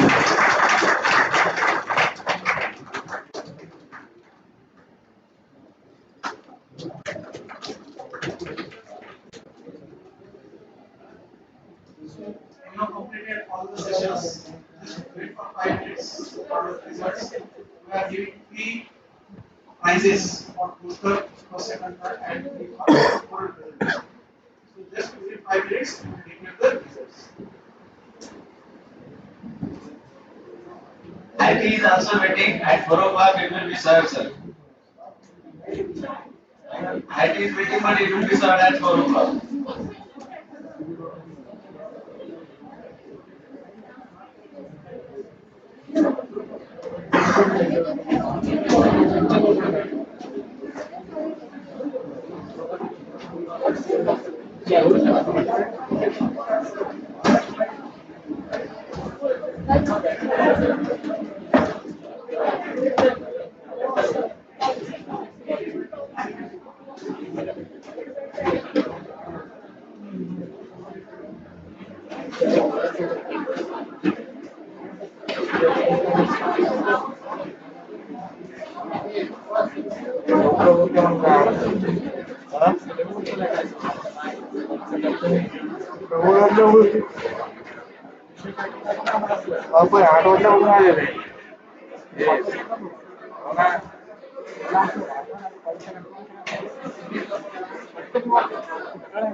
I request Dr. Hangante sir and his head of certified management and Dr.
काहीतरी दाखवणार laptop असं रिकाम YouTube साधं channel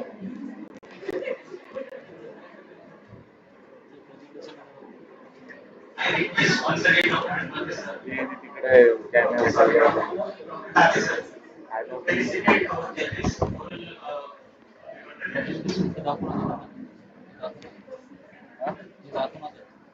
काहीतरी दाखवा लागेल camera खाली होता असा कॅमेरा होता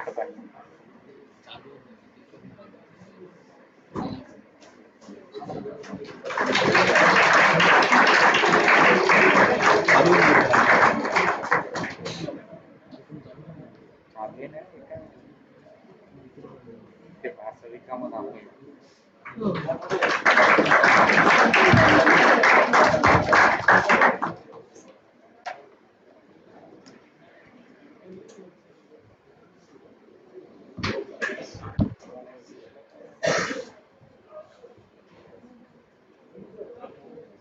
very good afternoon, everyone. Now we are here for our final session, final function, final ceremony, that is valedictory function. I would like to invite on stage our beloved Dean Sir, Dr. Sri Chakradhar Mughal Sir. Sir, please. Our organizing secretary, Dr. Hangante Sir.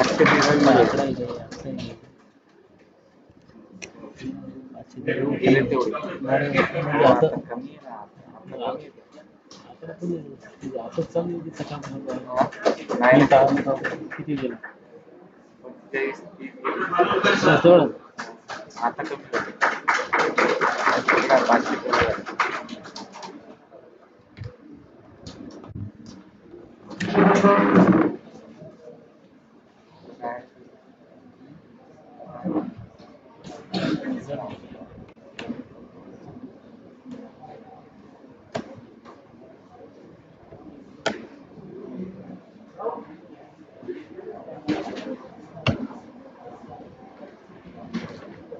कायदा पुसा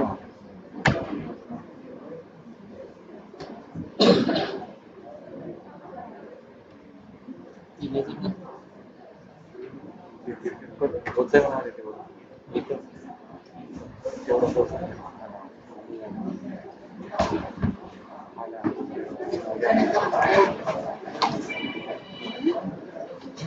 तेवढं पोचन आहे का ते पाचशे इकडे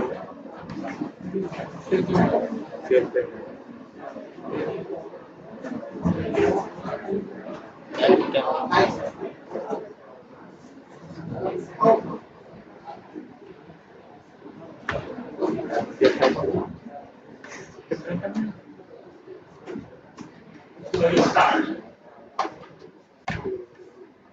Talent and skills are crops that are nurtured, groomed, and given all possible opportunities to grow and bloom.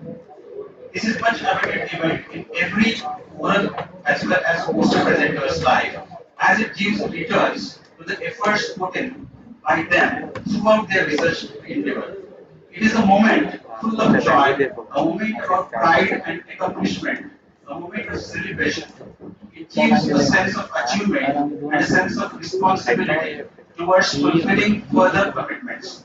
It fills the heart with mixed feelings, fulfillment, anxiety, and eagerness. Now it is time to acknowledge and encourage the talent of presenters for their excellence by prize distribution ceremony. I request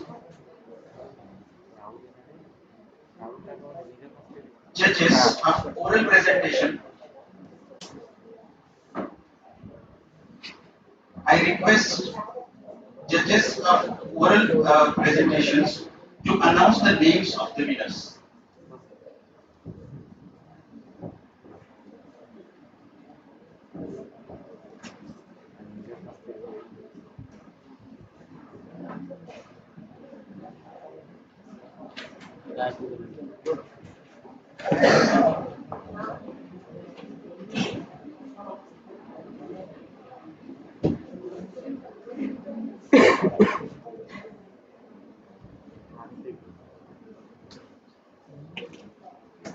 Once the names are announced, please come to receive your certificate.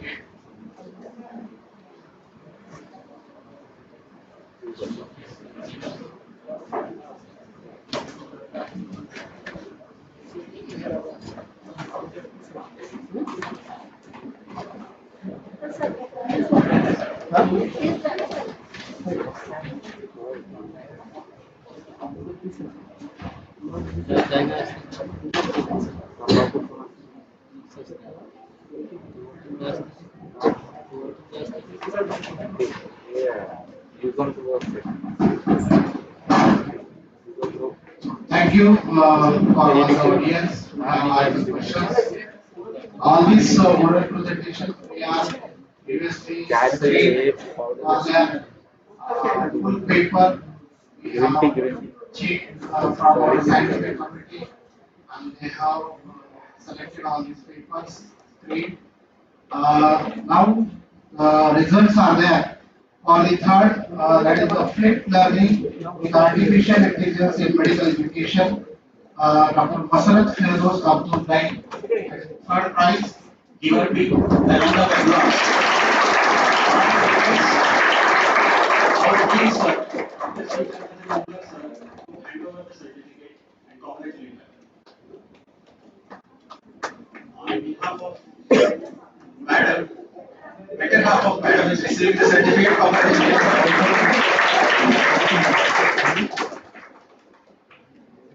Thank you, sir.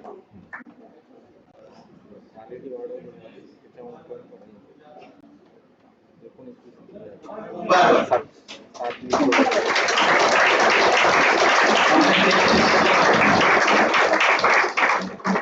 Now I request Dean sir to hand over the certificate and honor them.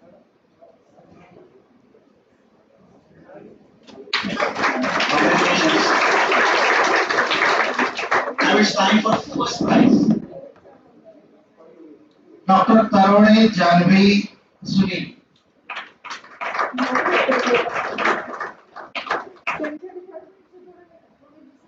Prevalence of intestinal parasitic infestation in HIV seropositive patient in attention care. Thank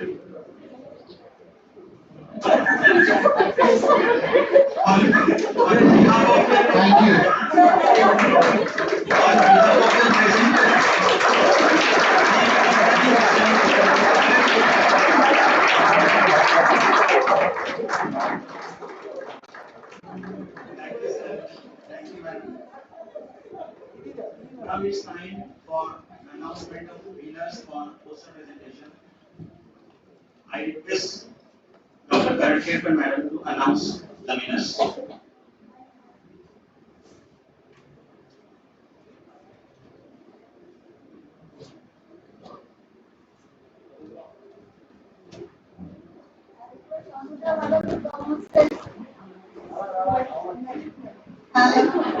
Anuja madam, where is Anuja madam? You are also. She was also with me for judging the posters. Yeah, backup stage committee, that's all decoration for stage's house.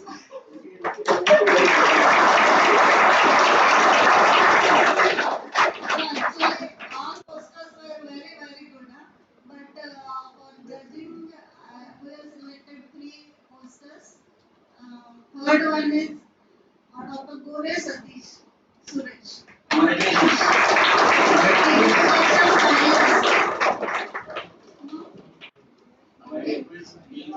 Second, Gore Satish.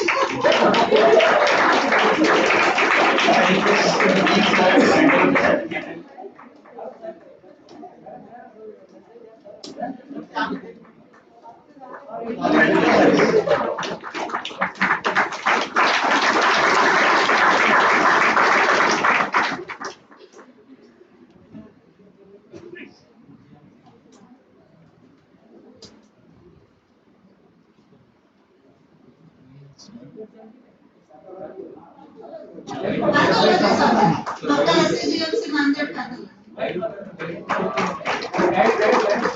Guide.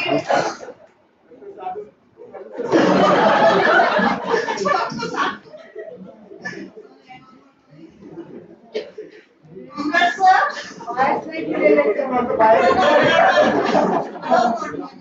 Second prize goes to Garbande Dipali.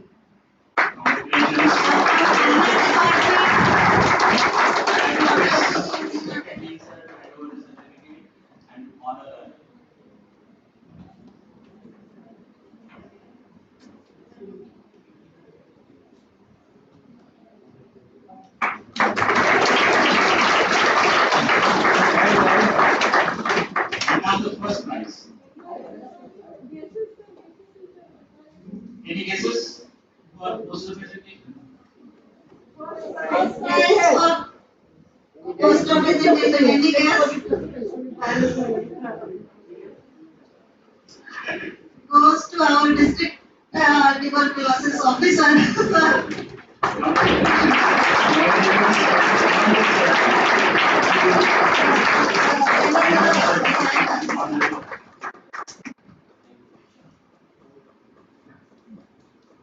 Thank you, sir. Give all of them a very round of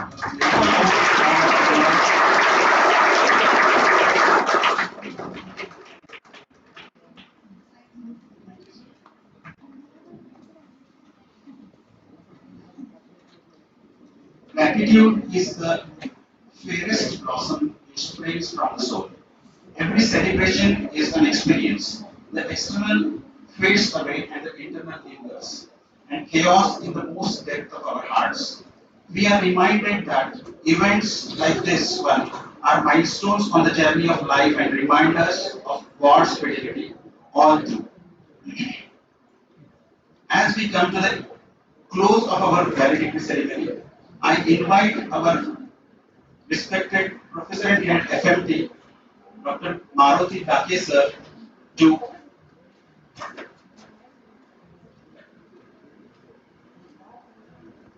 before that,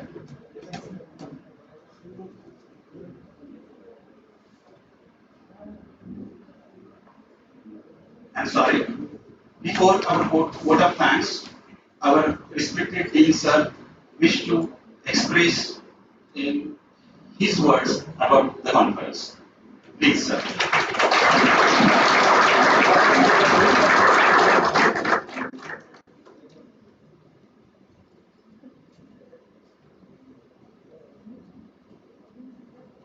Sincere request to all delegates and participants, before we go further with address regarding this conference, we would like to expect, I would like to hear from you. Few of you students, as a representative of delegates, would like to say, hear from you. Anybody want to express the feelings of conference? कोणत्याही भाषेत बोललं चालेल पण कामाला कळाली ती भाषा मराठी हिंदी इंग्रजी दोन्ही कोणत्याही भाषेत बोललं चालेल प्रेझेंटेशन करणारे स्टुडंट्स somebody अरे अनिल राजा अरे भाई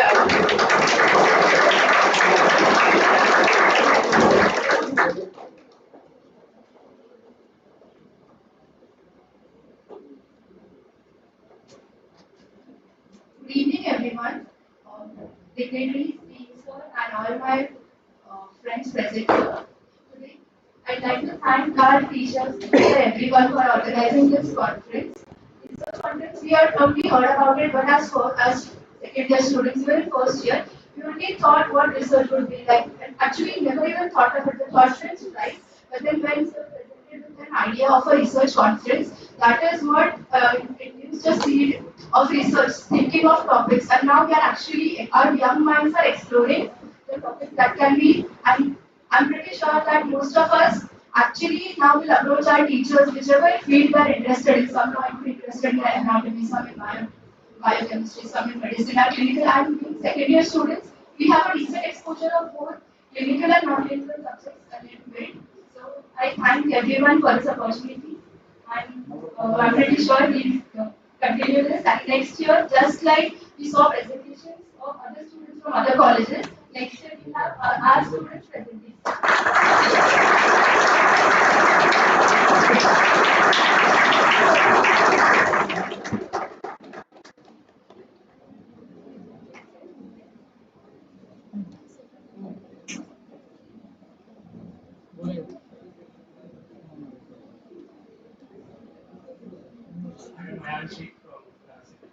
Thank you for giving me the opportunity to express my thoughts.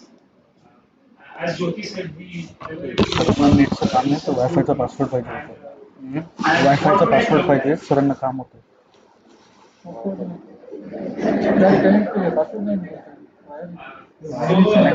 LAN cable LAN cable I would also like to express some personal views regarding this. I was very fond of learning new things and really understanding and really discovering something new. But somewhere along the line, I really thought about going into research before coming to MBBS as well. But coming from a doctor family, so everyone was like MBBS नहीं करना है. So that is the reason why. So this conference really, I think, opened my mind to many things that we can actually do, and many avenues that are actually open for us. So the path ahead of us is not really narrow; it is actually very much wide, and this conference really helped us understand that. Thank you very much.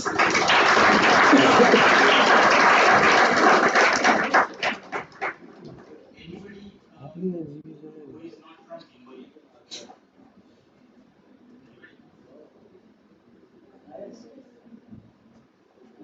Three words. What are the words?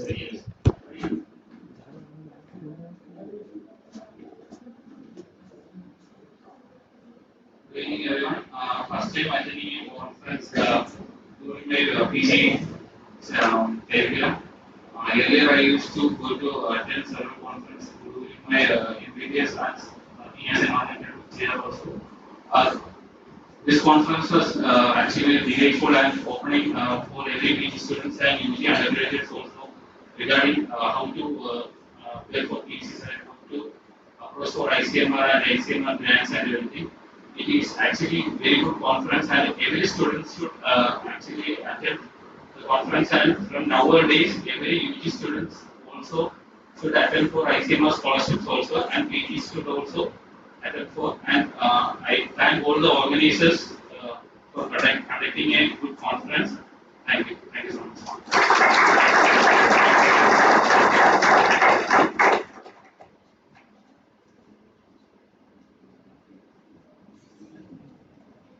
Now I respect, now I call upon the mic, our beloved Dean sir to express in his words.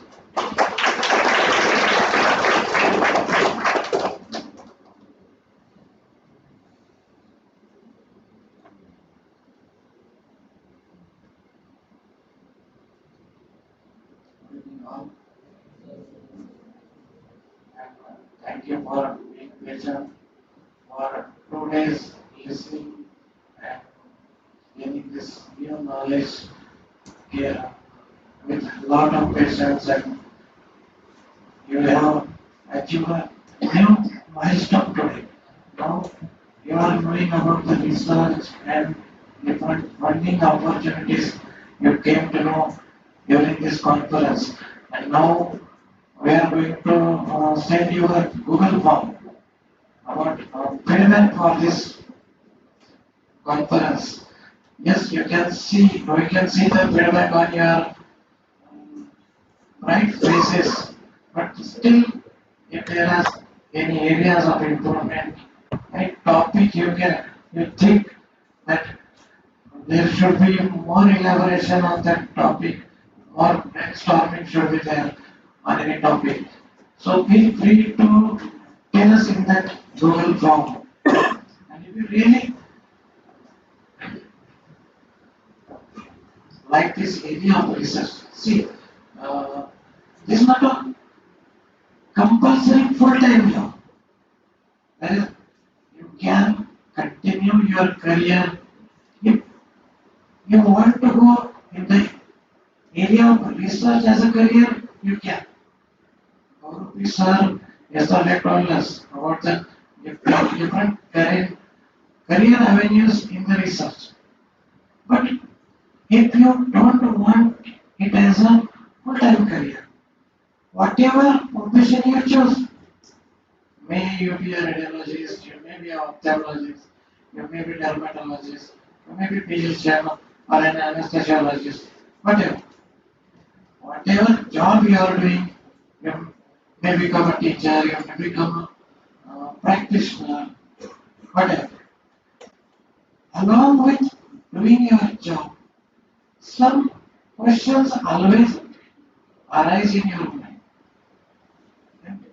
You should try to find out answer to those questions. That is nothing but research. Any other thing, statistics, study design, sample size. काही गरज नाही म्हणजे समजून घ्या, समजणं चांगली गोष्ट आहे. There are experts to help you. There are softwares, statistical softwares. आपले जे मुंबई सर स्पीकर आले होते त्यांचा स्वतःचा TRS डॉक्टर सचिन मुंबई त्यांची वेबसाईट आहे, it's free. You can take help of those softwares. आता हे मेडिकल डिझाईन, स्टडी डिझाईन कुठलं घ्यावं, क्रॉस सेक्शनल घ्यावं, केस कंट्रोल घ्यावं, रँडमाइज कंट्रोल काय, ह्याच्यासाठी त्या एरियातले एक्सपर्ट आहेत किंवा आजकाल AI पण आहे. That also can help you. Thing is that की ह्या प्रोसेस जी आहे ती प्रोसेस फॉलो झाली पाहिजे. त्यात systemic approach should be there, that methodology should be followed. मग आमचं स्टडी डिझाईनचं चॉईस चुकेल का, सॅम्पल साईज चुकेल का, सुरुवातीला चुकेल नाही.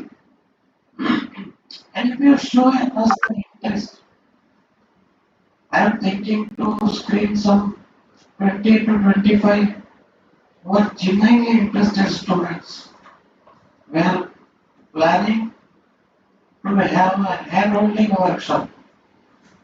Here we can teach you step-by-step research, and we can prepare a protocol at your own. We give you a task. One day we can have a 1 hour lecture. We give you task. Do this task in next week. Again next week. Next lectures can be there. Now see, this motive of this conference was to sensitize you, to make you aware of this new field. Now henceforth, I will not force. I was forcing you, or I was rather telling you again and again to our teachers to enroll for this workshop, to make you people aware about this research field. But henceforth, now it's optional to you. You come to me, sir, we want this teaching. We want workshop on this topic. And if some 20-25 really interested students are there, we can definitely do that. And I will like to announce that our topic was funding opportunities. Now, I will like to declare one funding opportunity from our college side.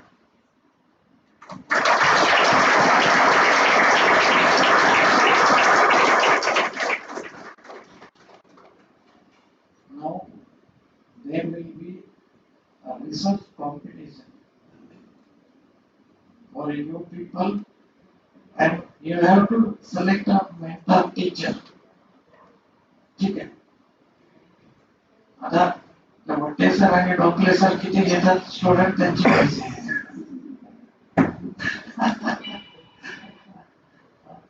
त्यांना तुमचं motivation दिसलं पाहिजे. आणि दुसरे teacher आहे, आता 2 दिवस मोठे सर आणि डोकले सर तुम्ही पाहिलं, it is beyond doubt that they have every knowledge about research. सगळे त्यांनाच ओव्हरबर्डन करू नका. There should be one mentor. आणि ICMR वेबसाईट वर जा, त्याच्यावर शॉर्ट टर्म स्टुडंटशिप एक प्रोजेक्ट असतो, फंडेड प्रोजेक्ट. पण त्याचा जो प्रोटोकॉल आहे, त्याचा ते ज्या फॉर्मॅट मध्ये प्रोटोकॉल मागतात, त्या फॉर्मॅट मध्ये तुम्हाला रिसर्च नाही करायचा, फक्त प्रोटोकॉल करायचा. I want your new ideas. Are you getting that thing? I want your research questions. I want you people to think about the research question and make the protocol. To prepare the protocol, our teachers will help you. And किती वेळ द्यावा sir याला? Protocol designing. आता या research कॉम्पिटिशनला त्यांना वेळ किती द्यावा?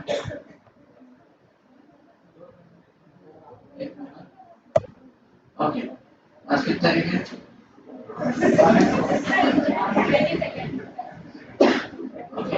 23rd March deadline. By 23rd March, you have to prepare the protocol and submit it to Manukar sir. Okay.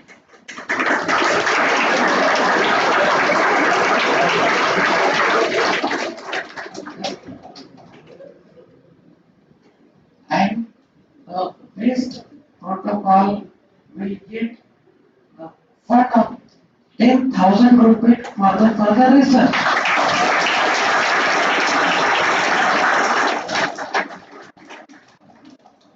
And having mentor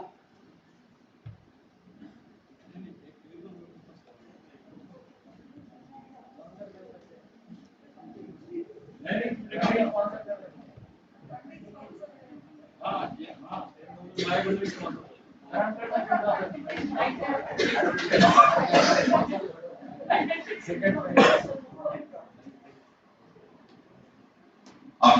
this inspirational talk from sir, I also declare a funding of 10,000 from my municipality hospital for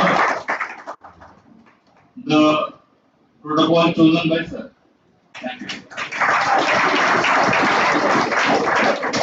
Come on. Hingoliतच एवढे funding opportunities आहेत.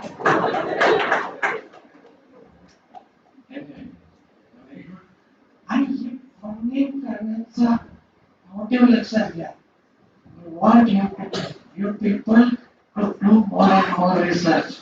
आणि तुम्ही India सोडून कुठल्याही कंट्रीत चला, ना तुम्ही job मागायला जाता किंवा रेसिडेन्सी मागायला जाता, त्यावेळेस तिथे विचारतात की तुम्ही एक्स्ट्रा फंडेड प्रोजेक्ट किती केले. इंडियामध्ये ठीक आहे, कुठे आपण रिसर्चच गोष्टी या जन्माला प्रत्येक जण येतो आणि शेवटी कुणी आम्हाला एक दिवशी प्रत्येक जण मृत्यू पावणार.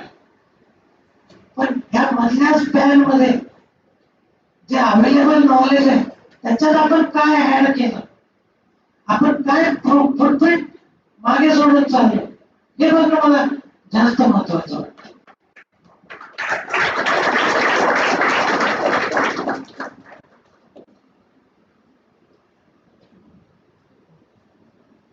Interns can also participate, but only one thing is must that one teacher must be mentor along with you. एका टीचरचे मेंटर म्हणून साईन पाहिजे. This is your first experience in the research. You need the guidance, right? आणि आपण एक ethical committee form करणार आहोत.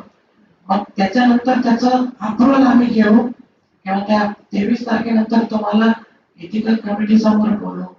मग ethical committee त्यांचे काही क्वेरीज असेल तर रेस करेल. You have to answer about those queries. आणि जेवढे मग प्रपोजल येतील ते आपण सगळ्या फंडिंग एजन्सीला पाठवणार. It may be ICMR, DPT, DST. आणि कसं असतं, आमचं सिलेक्शन वेगळं असू शकतो. तर माझ्या सिलेक्शन मध्ये तुमचा प्रोजेक्ट नाही लागला, पण ICMR ला तो चांगला वाटू शकतो. समजेल. तर हे सगळे प्रपोजल आपल्याला ICMR ला, DPT ला, DST ला पाठवायचे आहे. आणि लेट अस सी क्या होता है. Best wishes for you. And before that I want to convey my sincere thanks to my whole entire team, particularly Dr. Rajesh Hanmante, organizing secretary.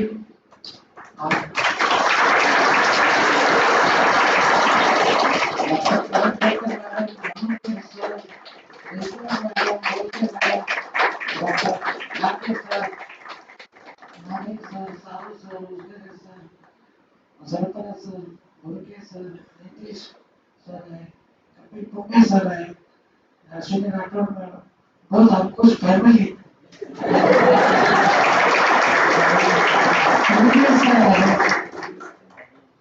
Shakeel sir है, टेकाई sir है, and all our support staff from the smart services also was there. And you don't know की ह्या 2 दिवसाची तुम्हाला असलं असेल काय फक्त लेक्चर होते. It's not like that. या 2 दिवसाची ही इव्हेंट करण्यासाठी ही पूर्ण टीम 1 महिन्यापासून कष्ट घेत होती.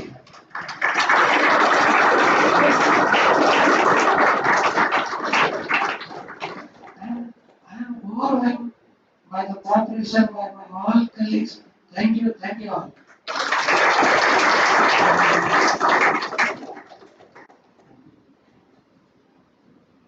Thank you so much, sir, for your motivating words.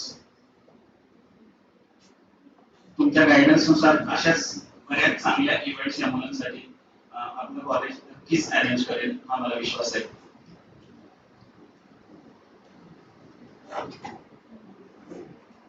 One more thing here, Purana family, they have passed from a big sorrow. There was sad demise of their mother, In spite of that, entire Corona family helped us to arrange this venue. They have allowed us to arrange this conference at their lecture hall. They have provided us all kind of support. So, on behalf of GMC, we are with them in their sorrow and we are very grateful for them. Now we are very close to our vote of thanks and closing of the ceremony. I would like to invite our Professor and Head FMT, Dr. Maruti Dake, to propose the vote of thanks.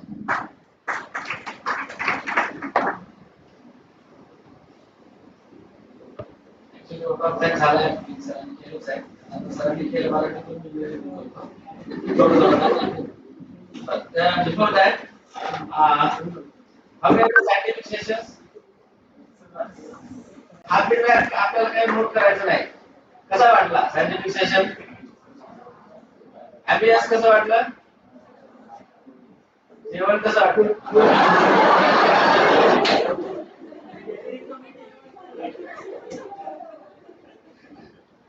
So, coming to the conclusion, very good evening to all. Our distinguished chief guest, our collector sir, respected faculty members, eminent resource persons, dear researchers, delegates, and my dear students. It gives me an immense pleasure to stand before you at this valedictory function and reflect on what has truly been an enriching and inspiring journey. Over the last 2 days, we have witnessed vibrant discussions, specifically in the last 1 hour. Insightful deliberations and meaningful exchanges of ideas. The sessions have not only strengthened our understanding of research protocol design, but also have illuminated the pathways to securing the extramural fundings and essential pillar for advancing high quality impactful research. Protocol design is the backbone of any successful research project. A well-structured protocol ensures clarity of the objectives, methodological rigor, ethical competence, and reproducibility. Throughout this conference, our speakers have emphasized that a strong protocol is not merely a document, it is a roadmap that transforms a research idea into scientifically sound and functional product. Equally important has been our focus on extramural funding. In today's competitive research environment, identifying appropriate funding agencies, aligning research objectives with the funding priorities, and presenting compelling proposals are critical skills. The practical insights shared on grant writing, compliance, and post-award management have equipped our participants with valuable tools for their future research endeavors. I would like to express my heartfelt gratitude to our esteemed speakers, Dr. Mumbre sir, Dr. Vadde sir, Dr. Doble sir, and Dr. Baurubi sir, and resource persons for sharing their expertise and experiences so generously and graciously. Your guidance has undoubtedly enriched our participants and inspired many to pursue the research with renewed confidence and clarity. Definitely, we have seen it. My sincere thanks to our organizing committee members, volunteers, and support staff who have worked tirelessly behind the scene for last 3 months. Sir, I said only 1 month, but actual practical, theoretical has started for 3 months, and it's the idea came into mind of the sir, and it flourished like a tree till today. It spurred about from that idea as a seed born of that 3 months before. From planning and coordination to the logistics and hospitality, your dedication ensured the smooth conduct of this conference. To all our delegates and participants, specifically online as well as offline who are present in this hall, I congratulate and thank you for your enthusiastic involvement, your active participation, thoughtful questions, and intellectual curiosity made this conference vibrant and meaningful. I hope to knowledge and networks. I hope the knowledge and network you have built here will translate into the successful research projects, collaborative ventures, and funded grants in the near future. I would like to express my special thanks to Dr. Kurana sir, Dr. Babu sir, and all dental college staff for providing free of cost a really cool and pleasant environment, though they are in the sorrow. I also express my gratitude to our all smart service workers who have provided a lot of support constantly, specifically for the tea and meals. I like.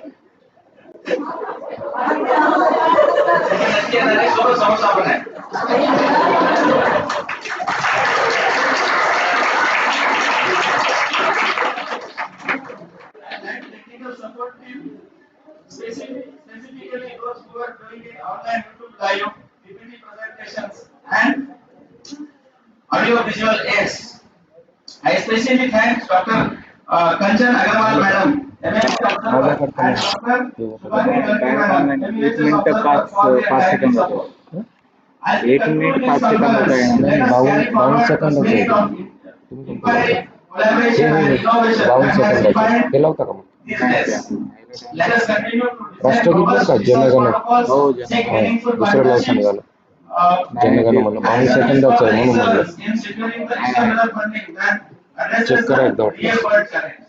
With this, I declare with the due permission from our organizing chairperson and organizing secretary, this conference of protocol designing and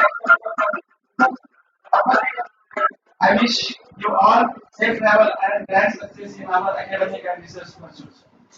Once again, I thank all those who have directly and indirectly helped for successful conduction of this conference. If I have forgotten any name, I sincerely apologize for that and thanks those people also. Thank you all.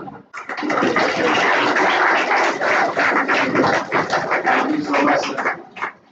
You have expressed in very apt words. One instructions for all the delegates, they have to fill up Google form.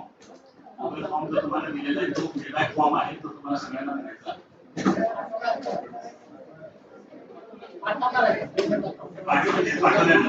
पाठवल्यानंतर ते rules ready करून पाठवायचा.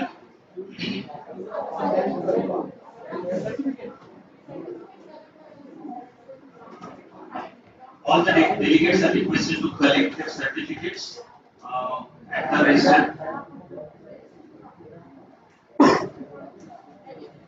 तुमचा feedback form दिल्याशिवाय तुम्हाला certificate मिळणार नाही.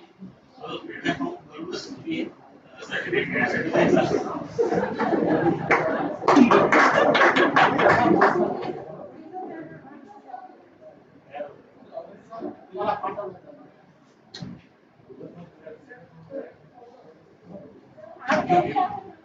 Few words now. We are very close to the main event. Somewhere something incredible is waiting to go. The end of the story is the new beginning for many others. कुछ लाइनें मैंने बचा के रखी है जो लास्ट में use होगी. प्लीज सुनिए. सुल्तान भी अगर बन जाओ तो दिल में फकीर जिंदा रखना. हौसले के तरकश में कोशिश का एक तीर जिंदा रखना.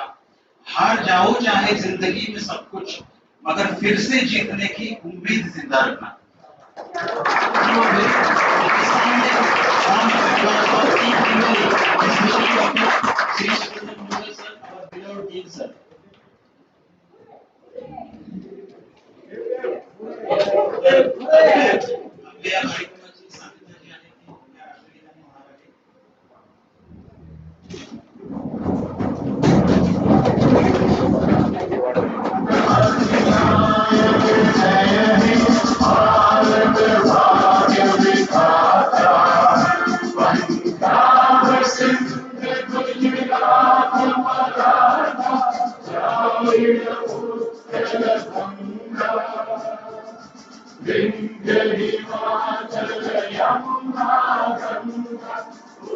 जय जय मंगल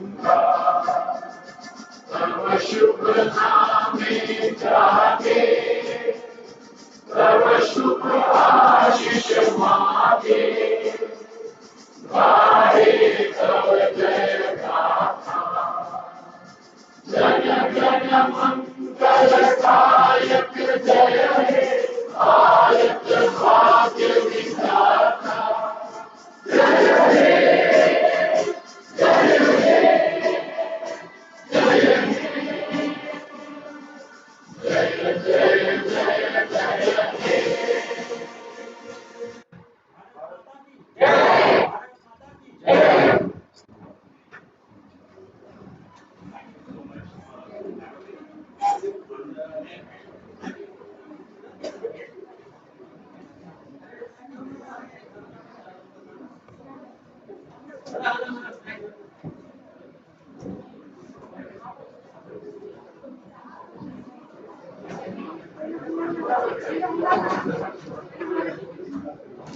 जाता जाता जायचं साहेब घरात बाहेर घरात राहून तर चहा आणि समोसा घेऊन जा आणि ज्यांना ज्यांना जायचं ते जाऊ शकता ज्यांना थांबायचं ते फोटोसाठी थांबा. Sir hall